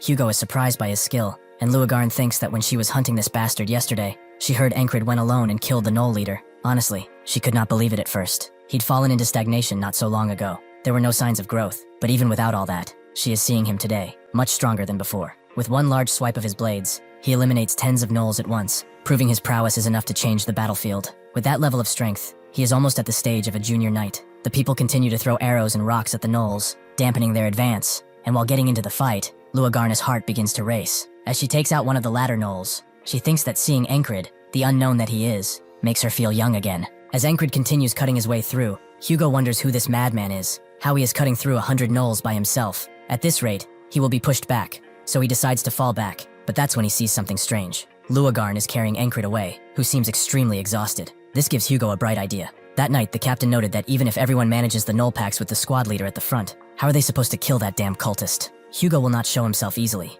He is cautious and knows how to use his head. Krace knows that, but guys like that, once they are convinced, are the ones who cannot turn back. Hugo charges in again, knowing that Encred is strong. As long as he is here, he cannot take the village, but he can only fight like a junior knight for a moment, and this has taken a toll on that weak body of his, so he will wear him down. 1, 2, 3, it's the 4th day, where they attack and withdraw again and again. He must be exhausted from holding back the gnoll packs, as one gnoll overwhelms him, and Luagarn is forced to help him out. It's clear that even if he tries to fight, he's useless on the battlefield. Hugo charges behind him, as he knows that a guy who cannot use his strength is an easy target. With the power of his authority, he will finish this. He summons his might, preparing a dark and ominous blast. But that's when Encred turns around and cuts his hand clear off, taking him by complete surprise. Encred notes that acting really is hard. He is not built for it. Krace says that first, they showed overwhelming force and instilled the idea that the gnolls alone cannot stop Encred, then deliberately showed their belly, their weak side. A cautious guy like that, to be sure of victory, will use the gnoll packs to wear down Encred, and thanks to that,